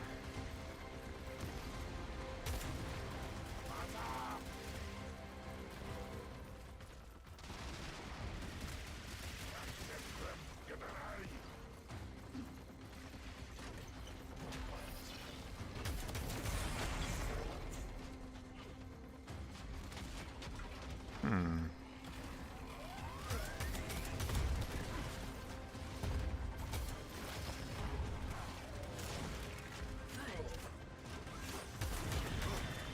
Getting hit. Ugh. Stay down.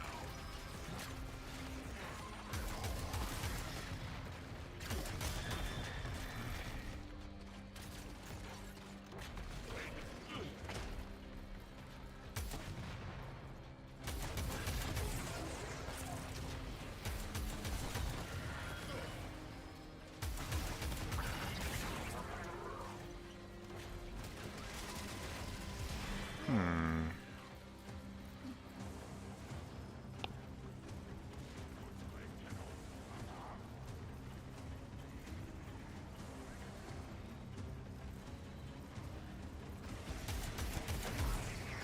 There we are.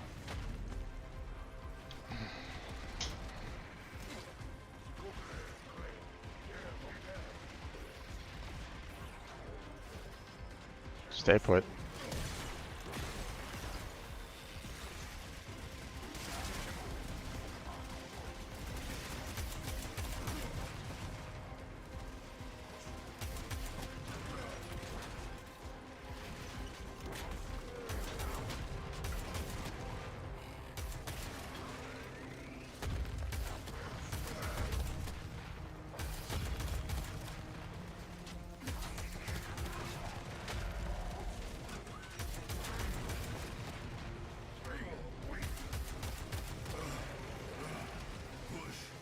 Okay, I admit, I'm a little impressed.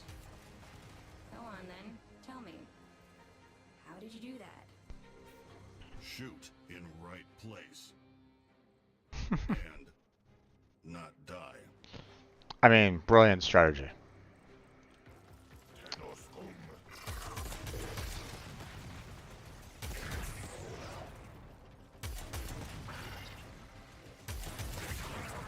Okay.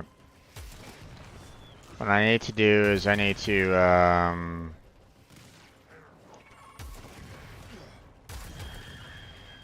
I need to see about the, I'm missing the, third there. Although, you know what? I don't really need it. I'm just gonna go. Let's get out of here.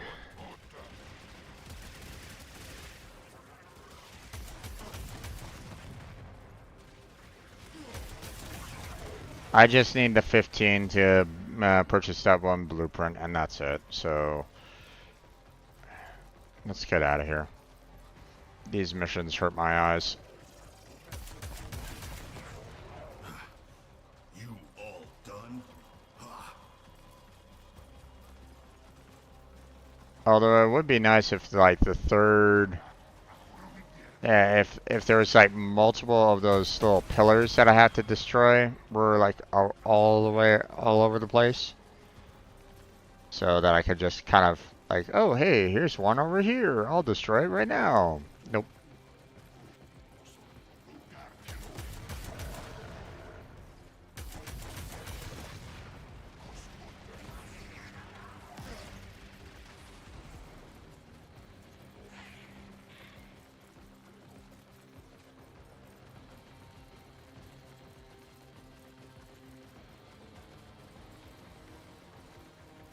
Or, like, right over here. But nope.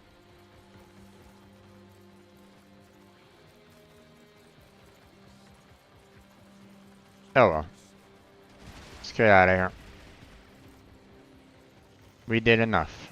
All aboard. Keep your heads and biceps inside the window.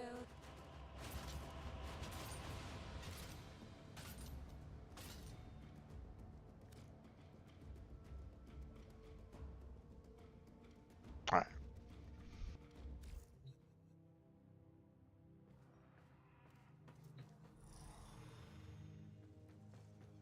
Okay.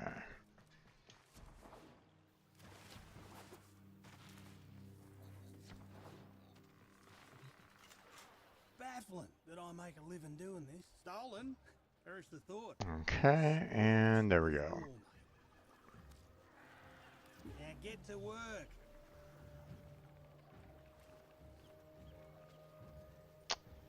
Think. And don't have enough stock there to purchase any of these other mods right at this moment in time, but you know what? I really don't like these missions whatsoever, so. No worries.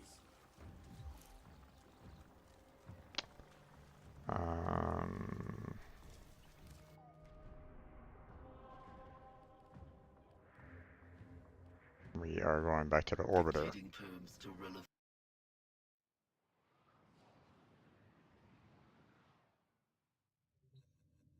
Okay. Funny that that wasn't a mission, but oh well. Guess not. Let's see.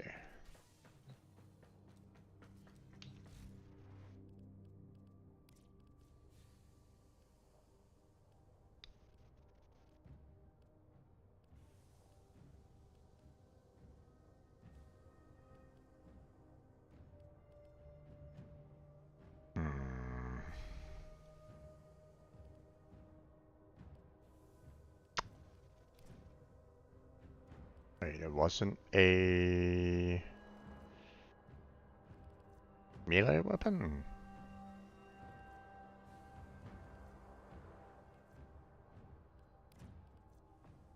It wasn't. Interesting. Oh, and if I just had a little bit more cryotech, I can build it.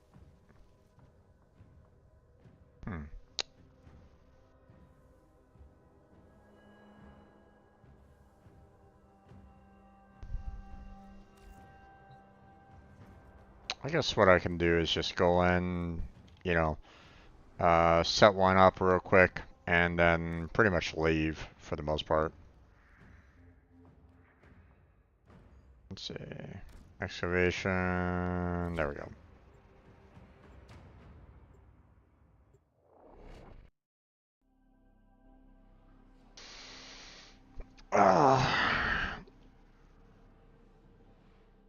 Cameron, you still there?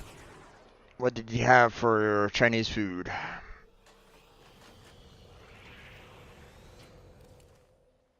Alright. We're here in search of lost artifacts and items buried deep below the surface. The scanner has picked up a target. Go to the dig site.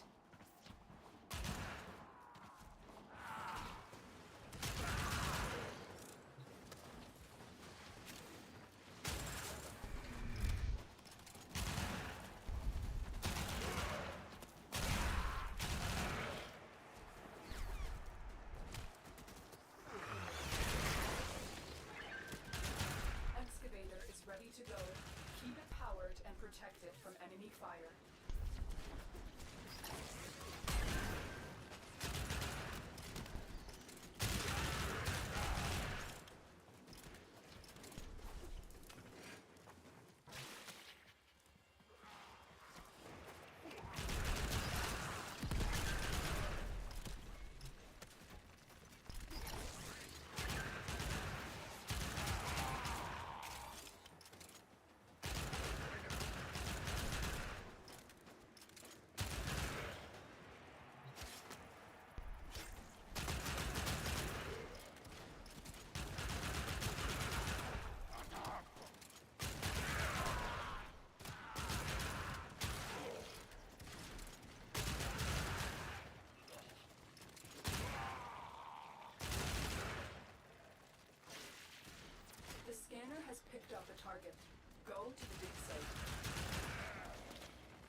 mark has just been rewarded. Alright. Extraction is now available. We are going to go ahead and power up this one.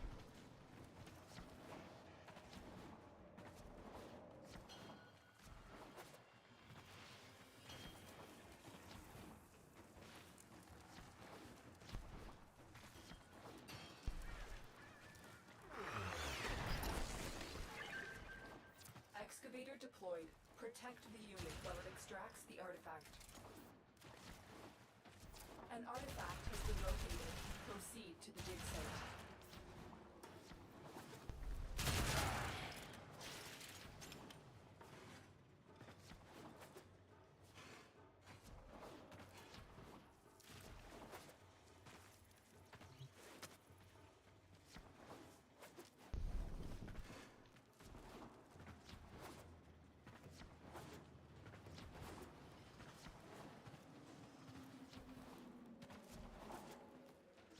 The excavator has lost power. Find another cell.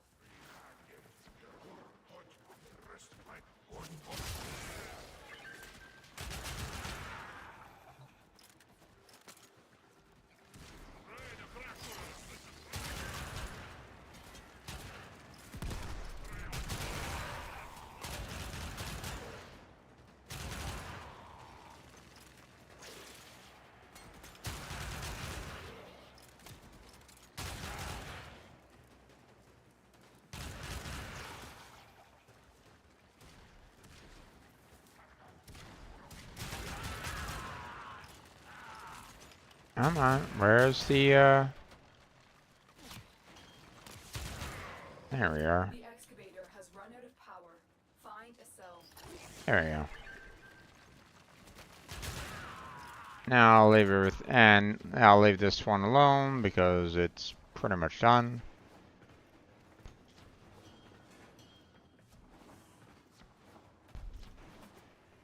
They're not going to destroy it fast enough. Look what we just uncovered. And here we go. There we go. All done. The path to greatness is walked one step at a time. I've accepted. You may go.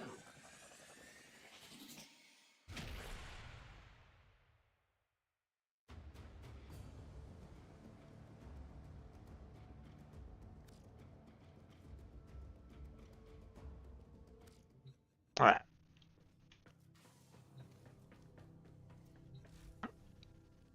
Here I was thinking that this was more of a, like a polearm weapon.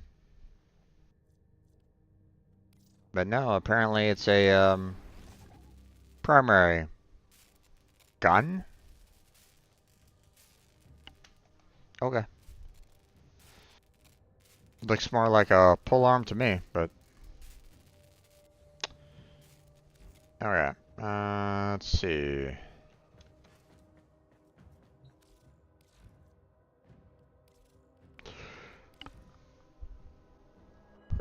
What other ones do we need to do? Let's see. You...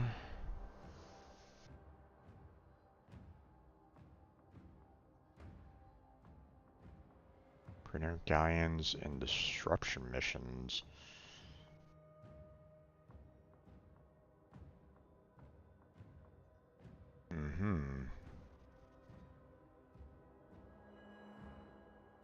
Okay. Not sure. You know what? Let me write down this list of weapons that I see right at this moment in time and see like which ones, you know, like I can make right now. So let's see.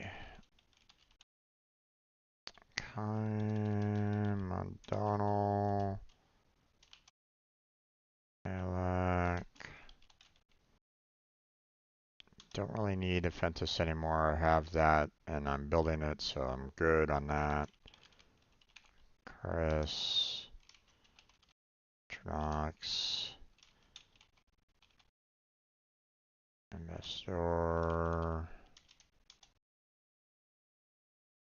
Argo and Vel. Thane. Bonico. Which I thought I already had. I do.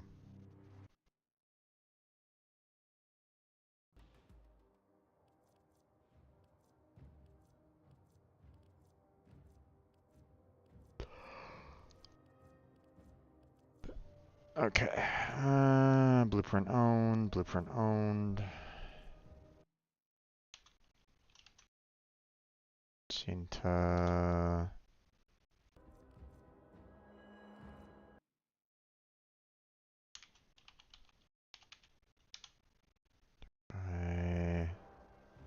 Senga. Stark split sword. Reclave. Dual decursion. Done.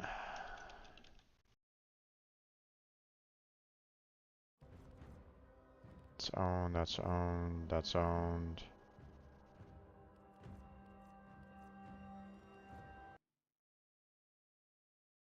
This bar. Compressor.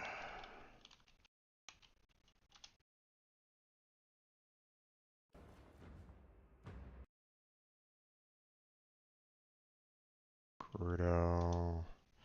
I have the Keshka, I think I have the Larkspur, then again, maybe not. Okay.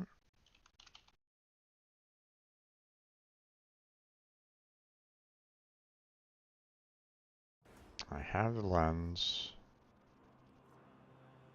And we'll swell the meterless quanta there. Let's see. Manga. Okay.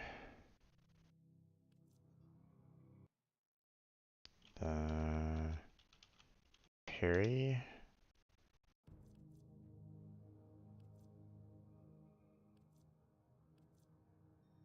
Okay. The pennant.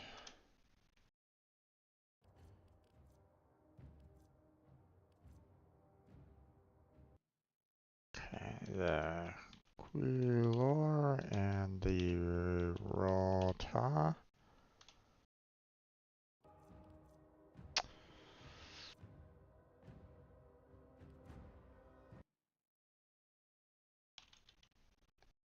Symphotes.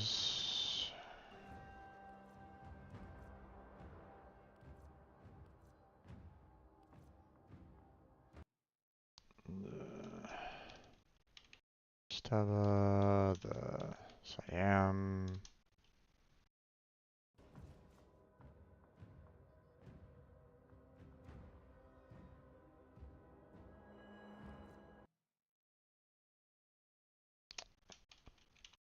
Twin Colmac.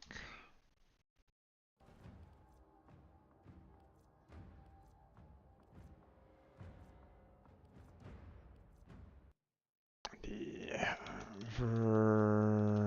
Verdulac. And that's it, okay. Oh wait, I need to know where they're located at. Would be kind of helpful, wouldn't it? Alright, so,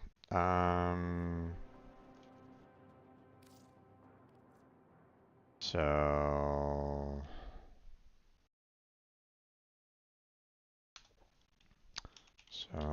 Sanctum, Atomica,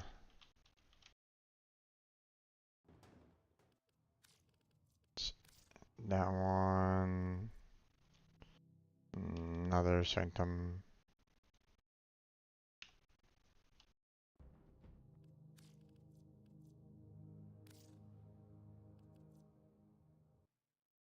Let's see.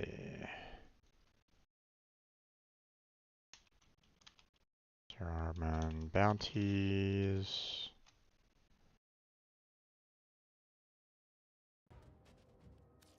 You know, some of these might, you know, kind of be like in the same like location for the most part, so that's why I'm kind of making some notes here about, you know, whereabouts. So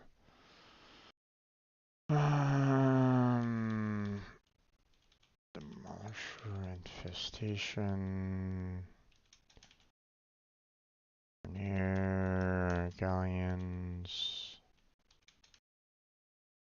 Disruption missions. That's a little specific, but let's see.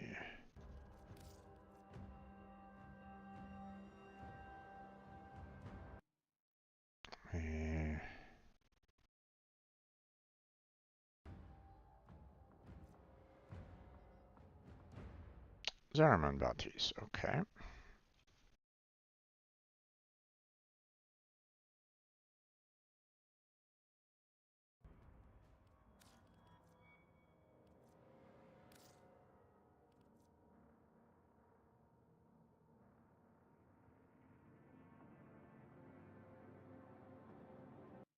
Okay.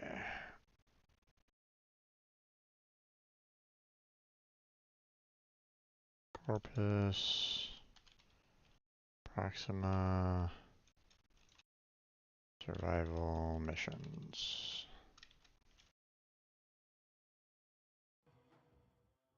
Okay.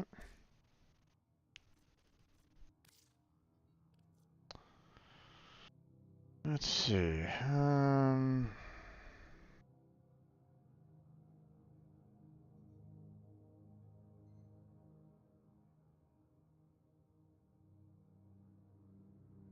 Pathos clamps and Deviri. Okay, not quite sure what that's all about, but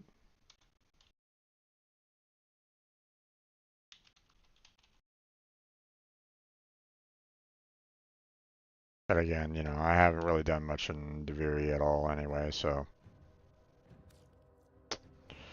Let's see. How's a thing? Same. Okay.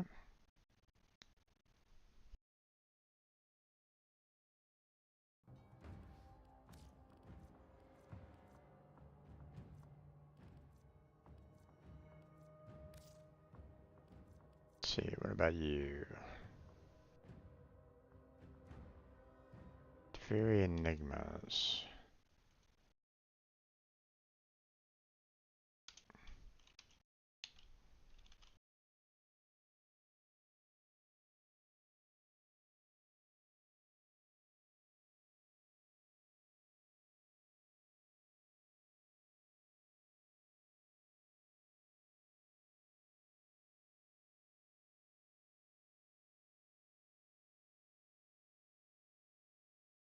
Okay.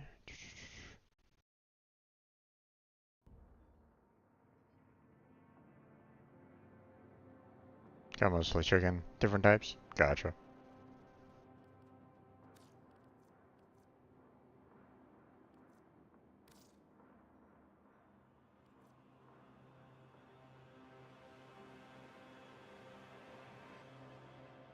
Mm-hmm.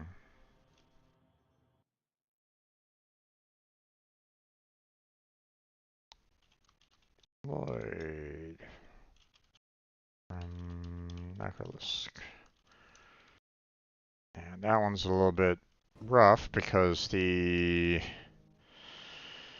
Lloyd is one of those individuals that are really difficult to grind for, but I might need to just kind of suck it up and start trying to work towards that anyway.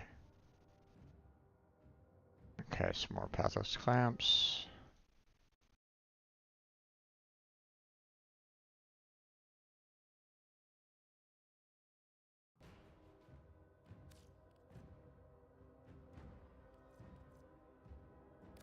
Okay, Hespar. Zaraman bounties.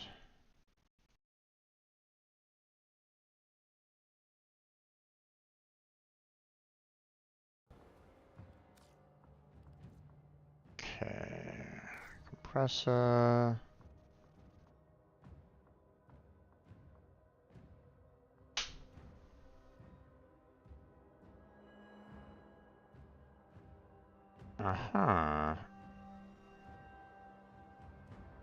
I'm surprised I haven't gotten that yet.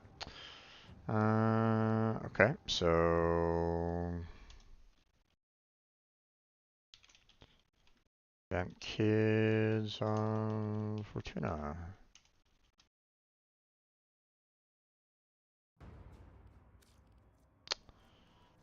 Okay. Crudo. Mm-hmm. So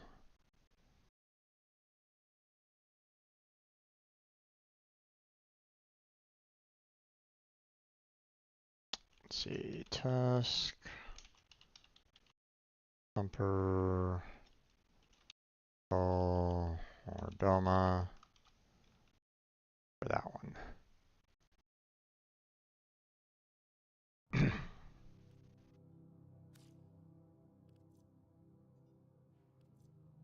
Okay.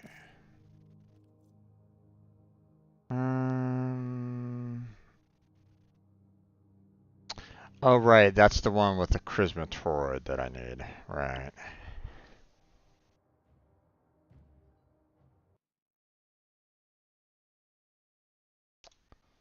Let's see. Dojo.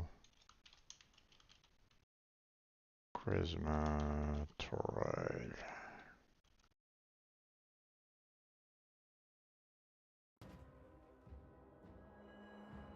Um, One time I got steak from Golden Corral and asked for a medium rare. Whether you like your steak well done or rare, you get both. Have it was rare and have it was cooked way too much. Ooh, that's... Ugh. That's rough.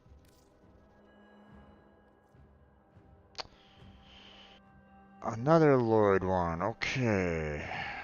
So... that goes there. Just making notes of where I can pick up these weapons from.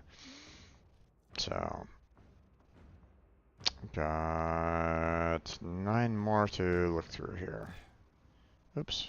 I didn't mean to do that. Let's see. Fury. Armor bounties. Okay, you're new. Armor bounties. Which is a little rough because unfortunately they aren't very prevalent that much, so. Okay. Okay, so just Grenadier Galleons, huh? Okay.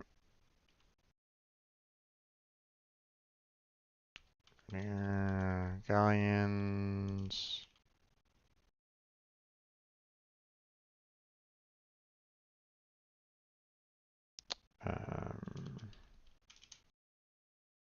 Project missions. There we go.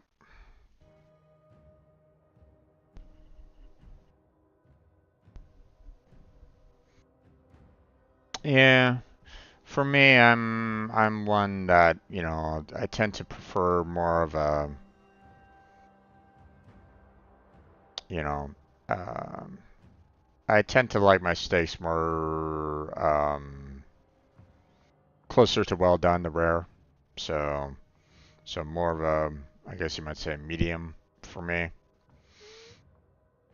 You know, I do that because I tend to, you know, for me, you know, I can't necessarily chew through like rare steak. It's just too chewy for me. So, you know, the teeth are meant to kind of break down the food for you. But I mean, if the rare is just not able to be broken down, then it's like, ugh. So I tend to go. I tend to lean more like medium than anything else. I know that that's controversial for a lot of people, but oh well. Another Grenier Galleon. Okay. But it's just the way I eat my steak, so if people have a hard time with it, then they can just go take a long walk and walk off a short pier because it doesn't really matter. Everybody has their own eating preferences, so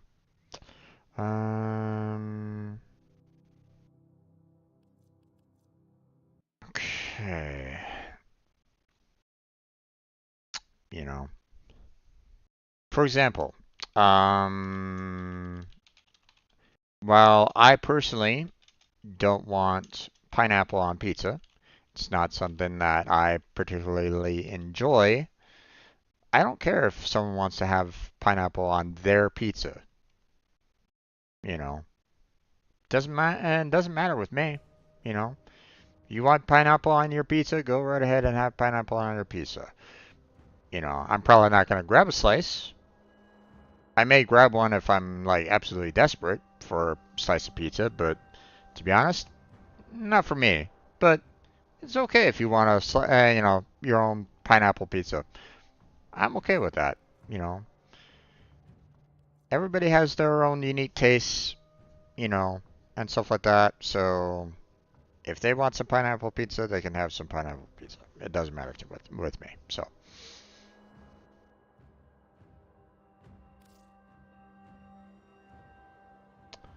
Oh, butter knife for a steak? Oh my god. Don't go back to that restaurant.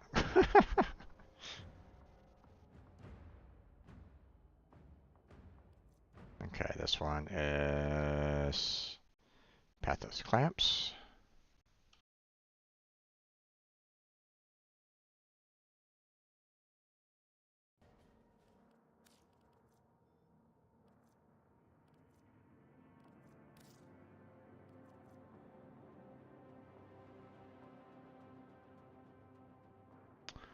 Ghoul bounties. Uh-huh. Okay. Interesting.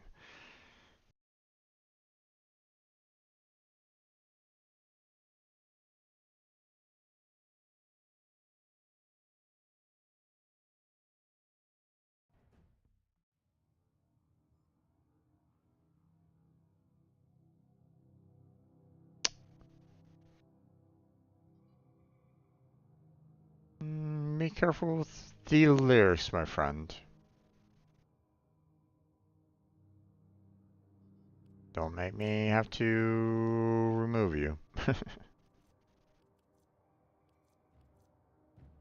Or at least self-censor, censor if necessary. Because, don't want to have to...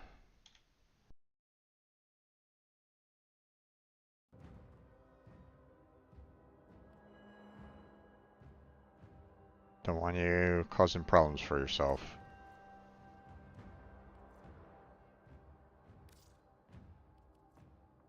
Okay, right.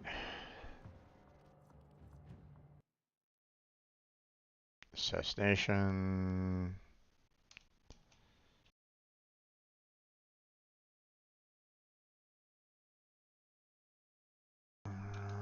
Assassin.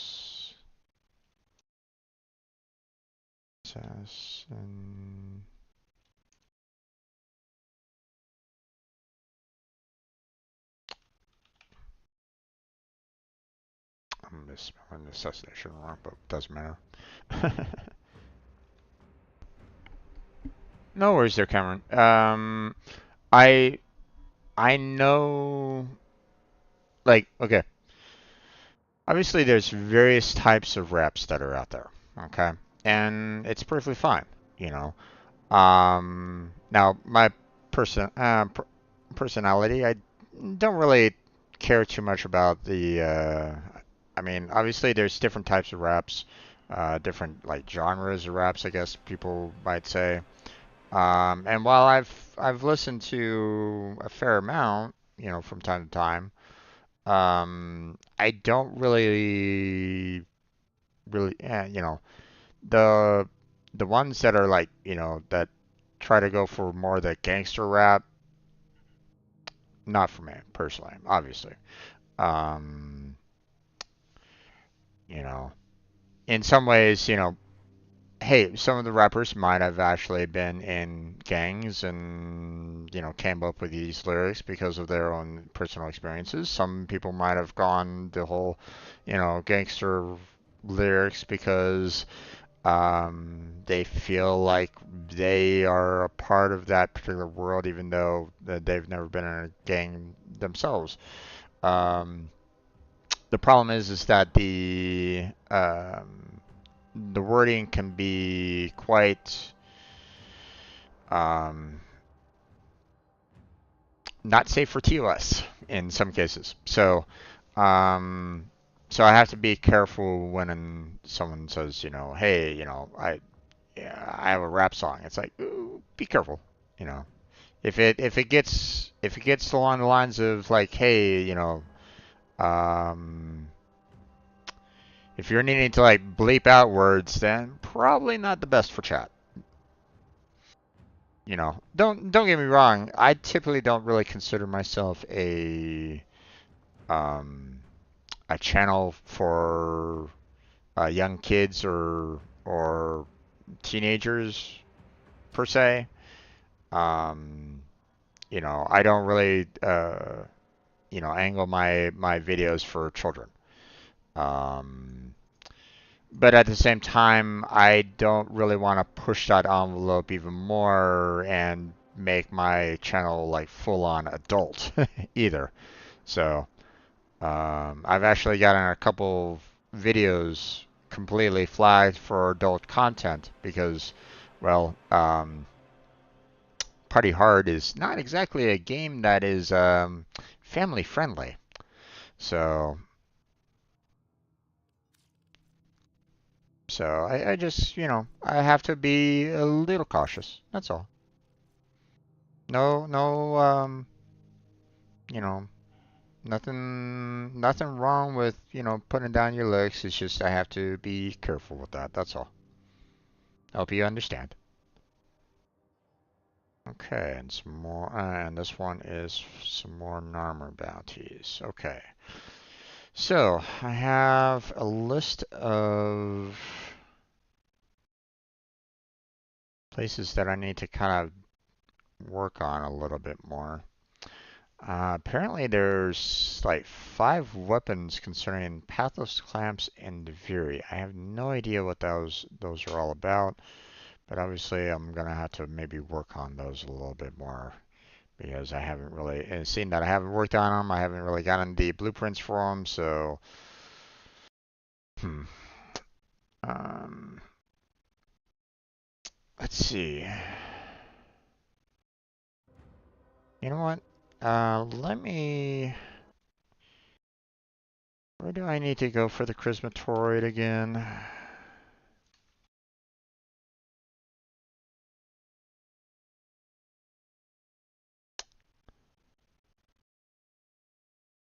Right.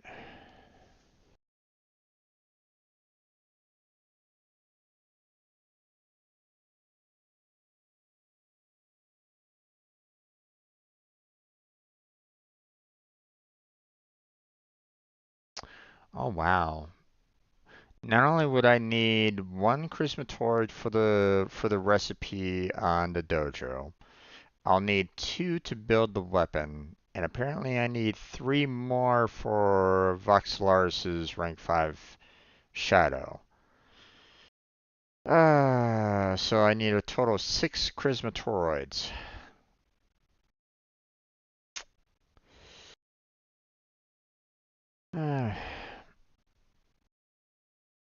Okay. That's gonna be rough.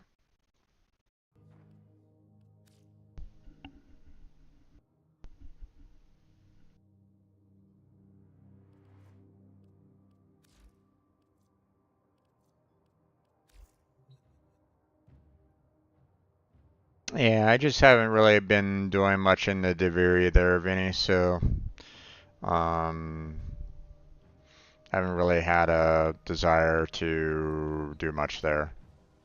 But I mean, it's getting more and more towards time where I'm gonna need to really kind of focus on the later content more. So, let's see.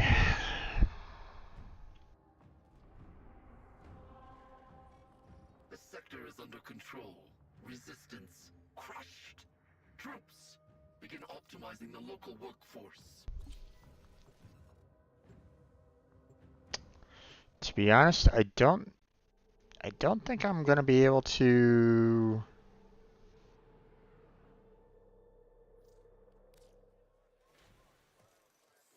Let's see. Um,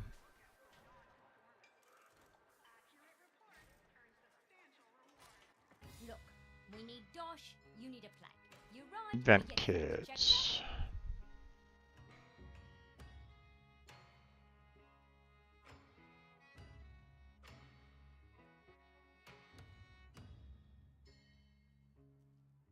Where is it? There it is. Okay, so I need to get up to logical on this one.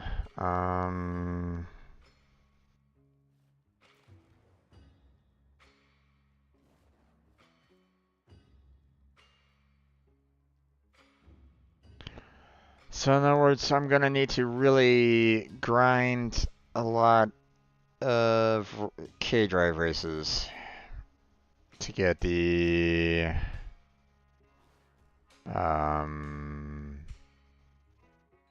to really get the standing there. Don't feel bad, I haven't been doing much there either. Don't find the Orin fun, or do I enjoy the particle effects from it? Yeah.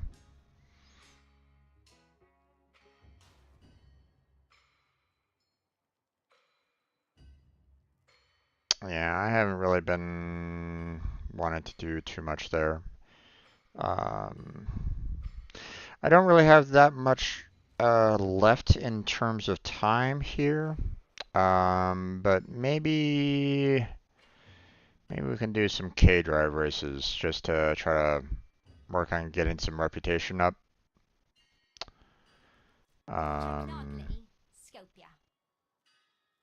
Let's see.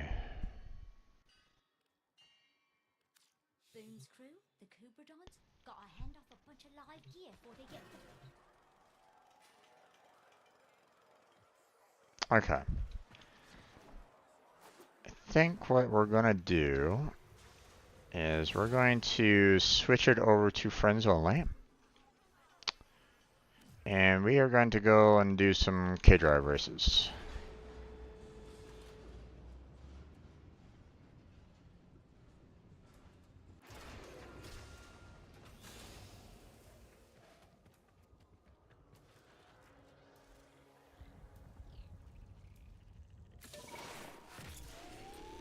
Okay, now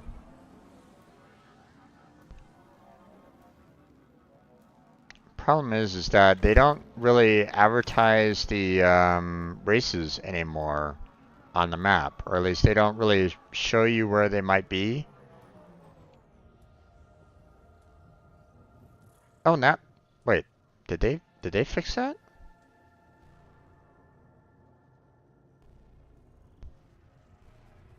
Mm-hmm.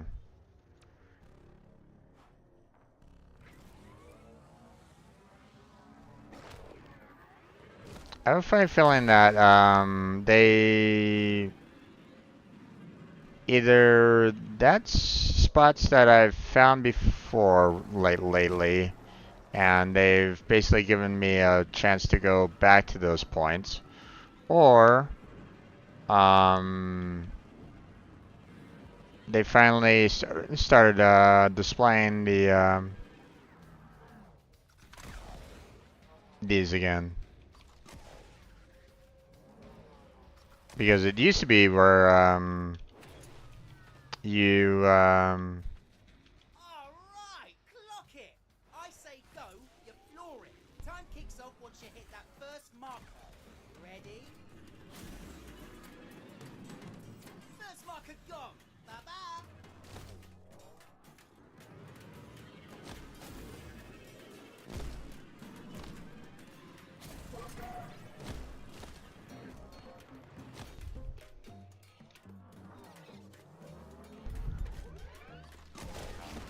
Oh, come on.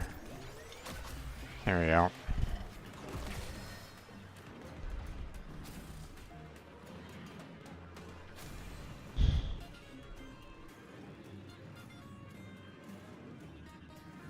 Wait, where is it? Oh, there it is. God damn it.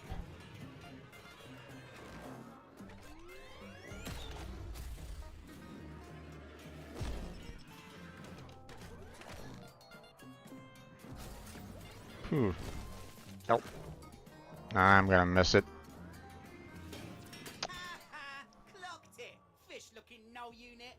Okay, not liking that one. Let's see, where am I? I'm all the way over there.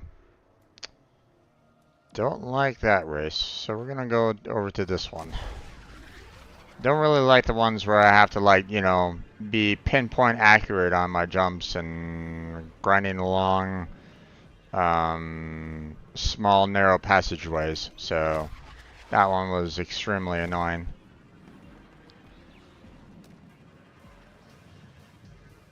Let's see if this one's any better.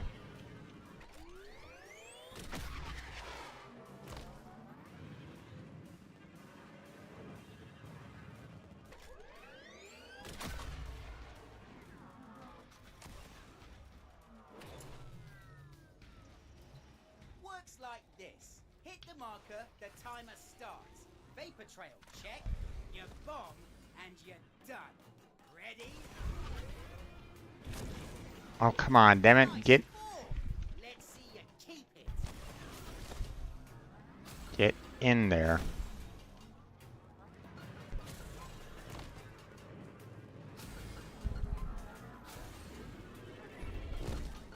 Oh, god damn it.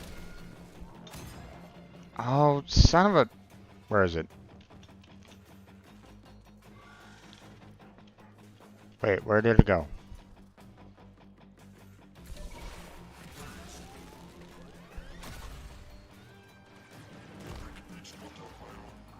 Not quite sure what happened to my K drive there, but... Not exactly, Use a lucky mucker and no mistake. Skinny your teeth, Glinty. Not exactly an enjoyable one, that one, so... Let's see about these two over here.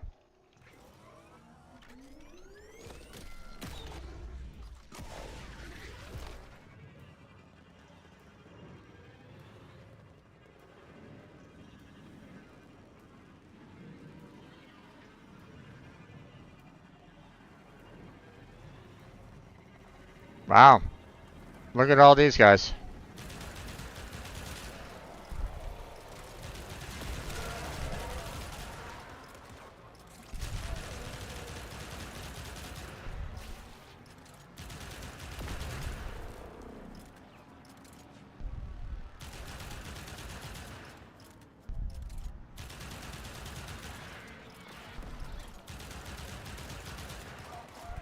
Hmm.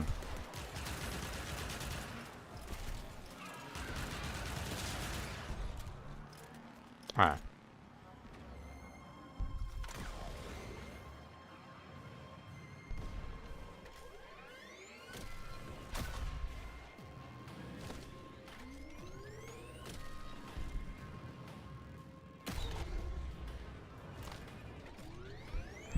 Okay. And... Come on. Can you... Okay. Rules are simple. Timer starts once you hit the first marker. Okay. Let's go. Let's see what you're packing. Boom!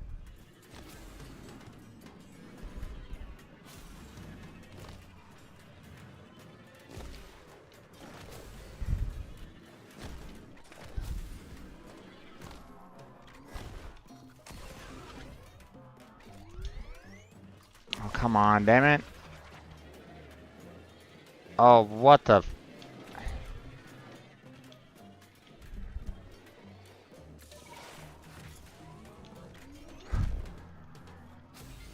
Just barely... Oh, Ooh! Idiot shiver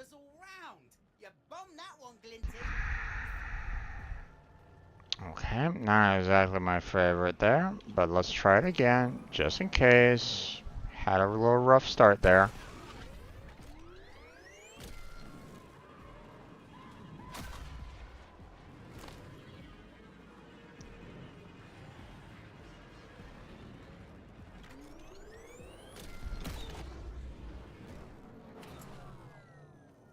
Alright, clock it!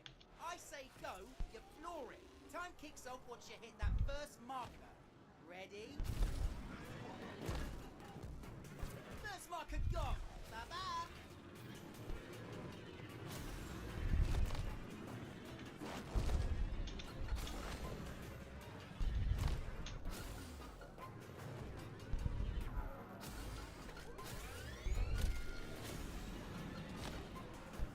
Better.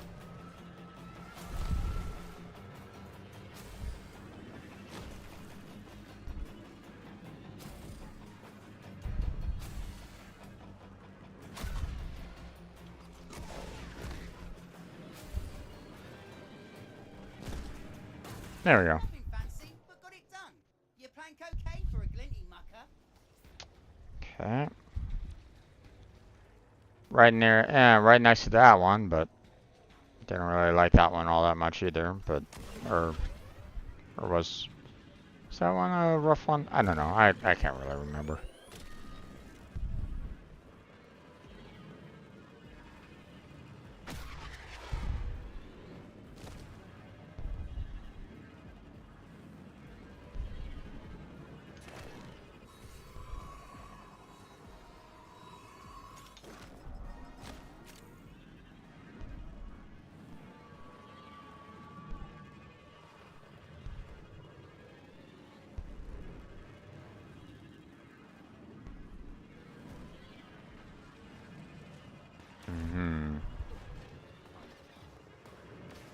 Kind of going far away from it right at the moment, so time to cut through the mountains.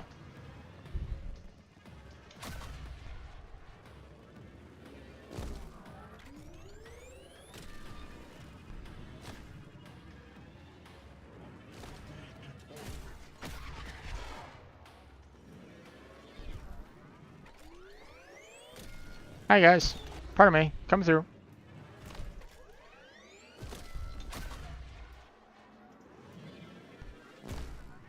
I'm actually getting further away from it. Where the hell is it?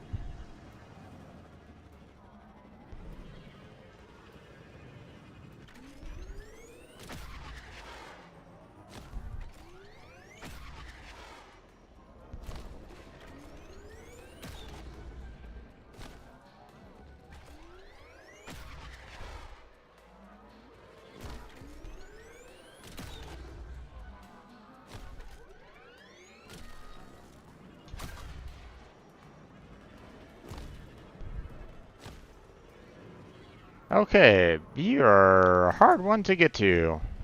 Not exactly my favorite. Works like this. Hit the marker, the timer starts. Vapor trail, check. Okay. Bomb, and you're done. Ready? Boom! Oh boy. Now, if I miss any of these, then I'm really in trouble. Oh!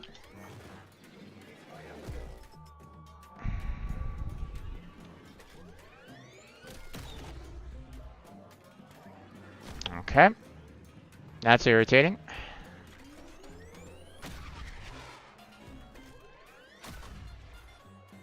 Thankfully, I have enough save time.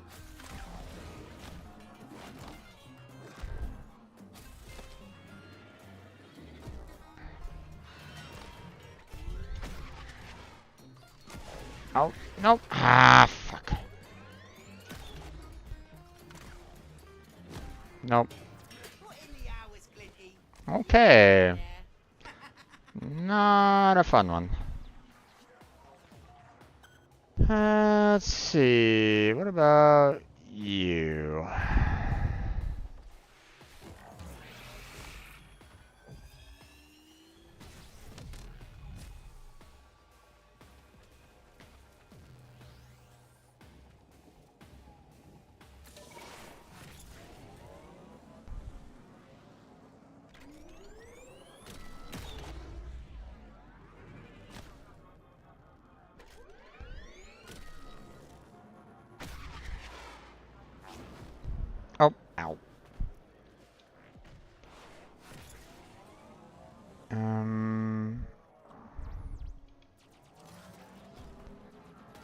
Wait a second. Where did my waypoint go to? Up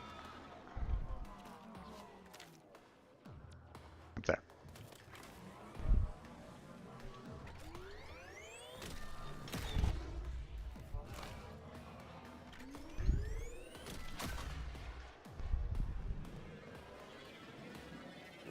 There we go. Rules are simple. Mm-hmm. Through a cave, huh? First marker. Now, let's see what you're packing. Nice form. Let's see you keep it.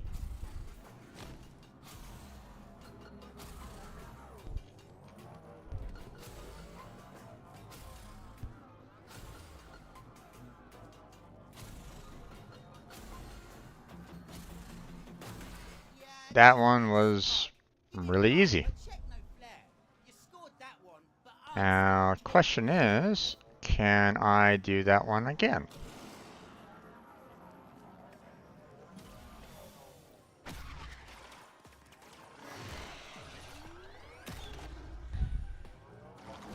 Okay, well, fine. I don't really want to...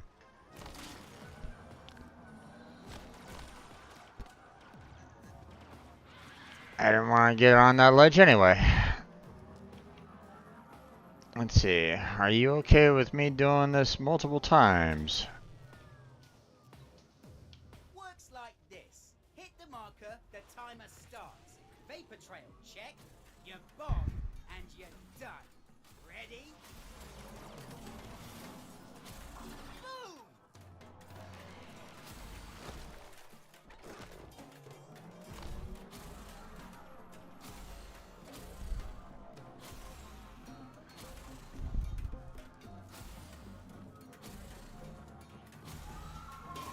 Use a lucky mucker and no mistake. Skinny your teeth, Glinty. Okay.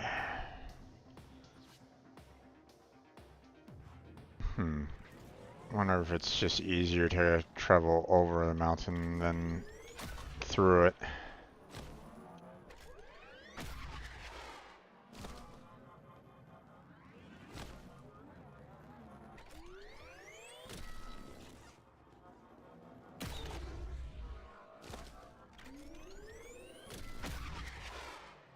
Oh wait, it's down there. Yeah, kind of easier. Not by much. Alright, clock it! I say go, you floor it. Time kicks off once you hit that first marker. Ready? First marker gone. Bye-bye.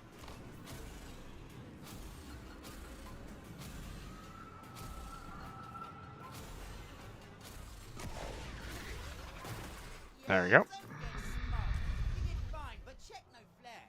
You scored that one, but I'm still king.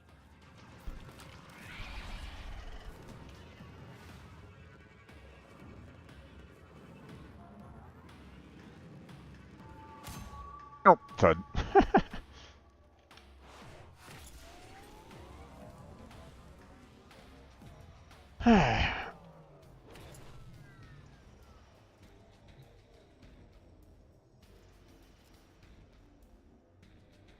The fact that someone has 3,755 on it is interesting. Timer starts once you hit the first marker. Now, let's see what you're packing. Nice form. Let's see you keep it. Oh, messed up there.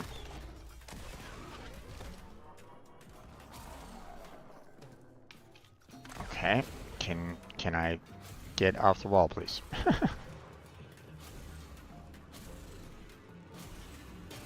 Nothing fancy, but got it done. You plank okay for a glinty mucker? I need to see how much reputation I still have left.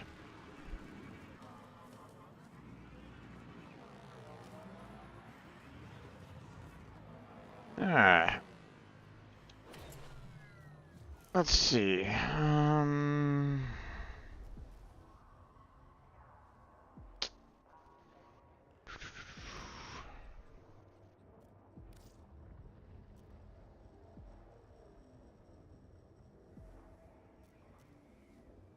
challenges.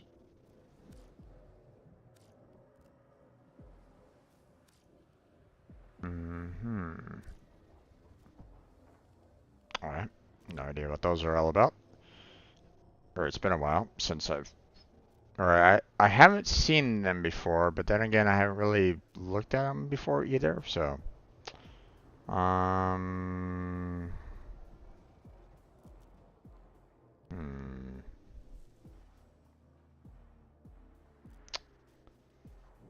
don't know if there's really any way for me to actually see the reputation bonuses right at the moment.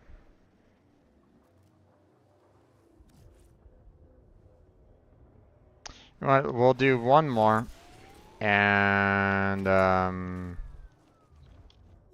we'll get out of here. We'll head on back. So. Vapor trail, check. You bomb and you're done. Ready?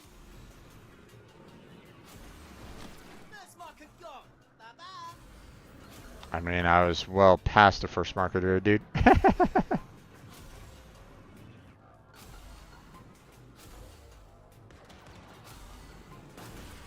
fancy, but got it done. Oh yeah. Rank okay for a glinty mucker. Actually, we'll just travel.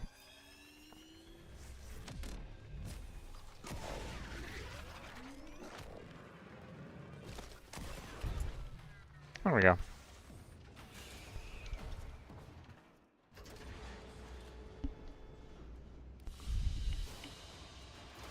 Let's see, how much did I get? 19K.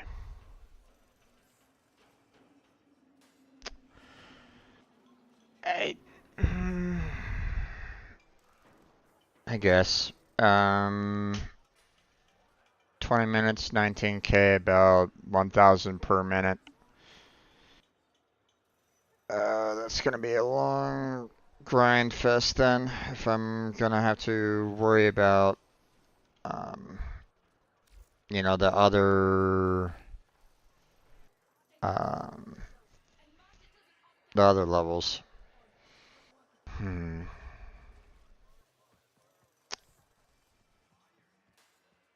So,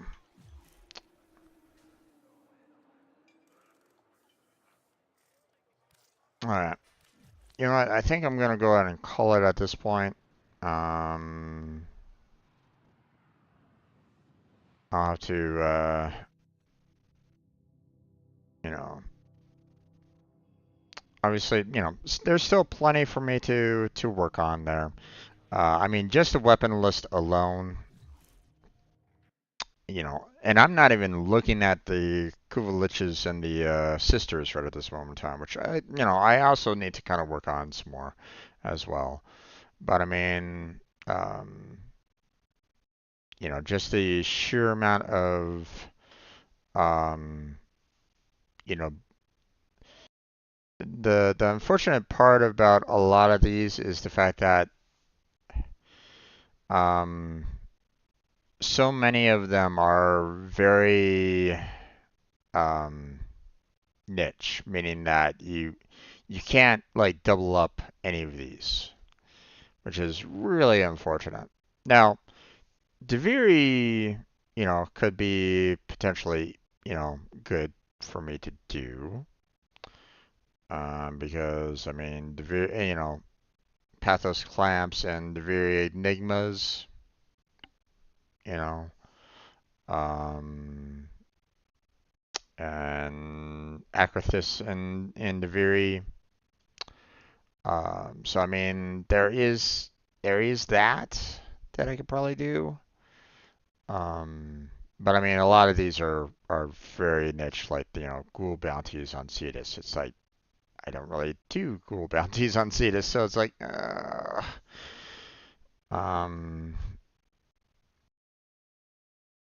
and to be honest, I don't really know if there's really anything good with ghoul bounties other than that one, blueprint, really. Witness. My control expands to a new sector. Accept. Let me see what the ghoul bounties offer. Because to be honest, I don't really know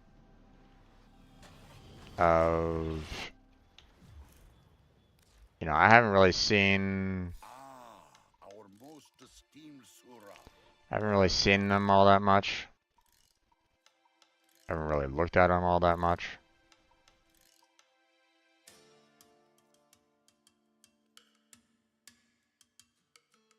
I mean, you have the Narmer bounties, which, you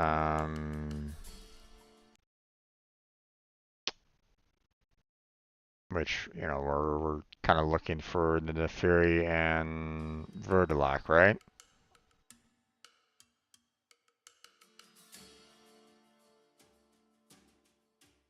I don't see him at all on this one.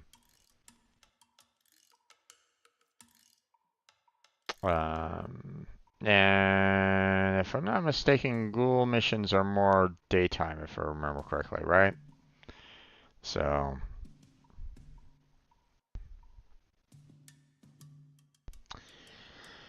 at some point in time, I'm really gonna need to do the Eidolon coal, just so I can work on getting the ingredients that I need from Eidolons themselves. But I don't worry about that at another time. So, and to be honest, I've never actually done that one before. I've only fought the one Eidolon, and that's it, the Terrorist. So hunting the other two, haven't done yet. So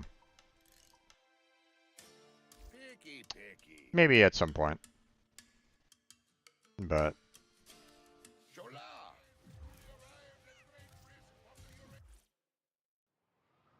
yeah, that's gonna be it for tonight's playthrough for Warframe.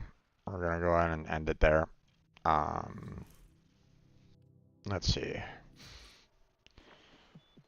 Nightwave, not enough to do the Xmas, which is fine. No big on that one. We'll be getting the Forma next week, so no big deal there.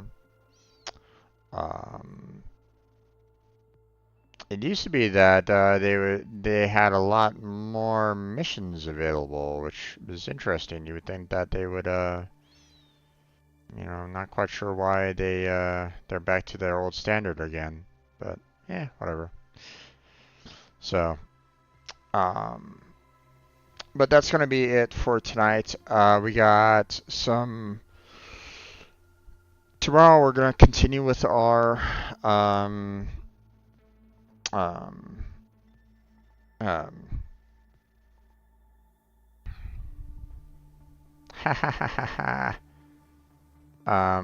Pega certification.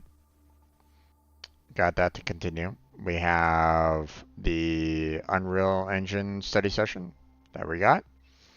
We got some more videos to upload. And tomorrow will be a playthrough of Genshin Impact. Now, I'm very much behind Blackheart at this point, so probably shouldn't be expecting too much multiplayer on that. I may see if he wants to do, you know, maybe he wants to do some um,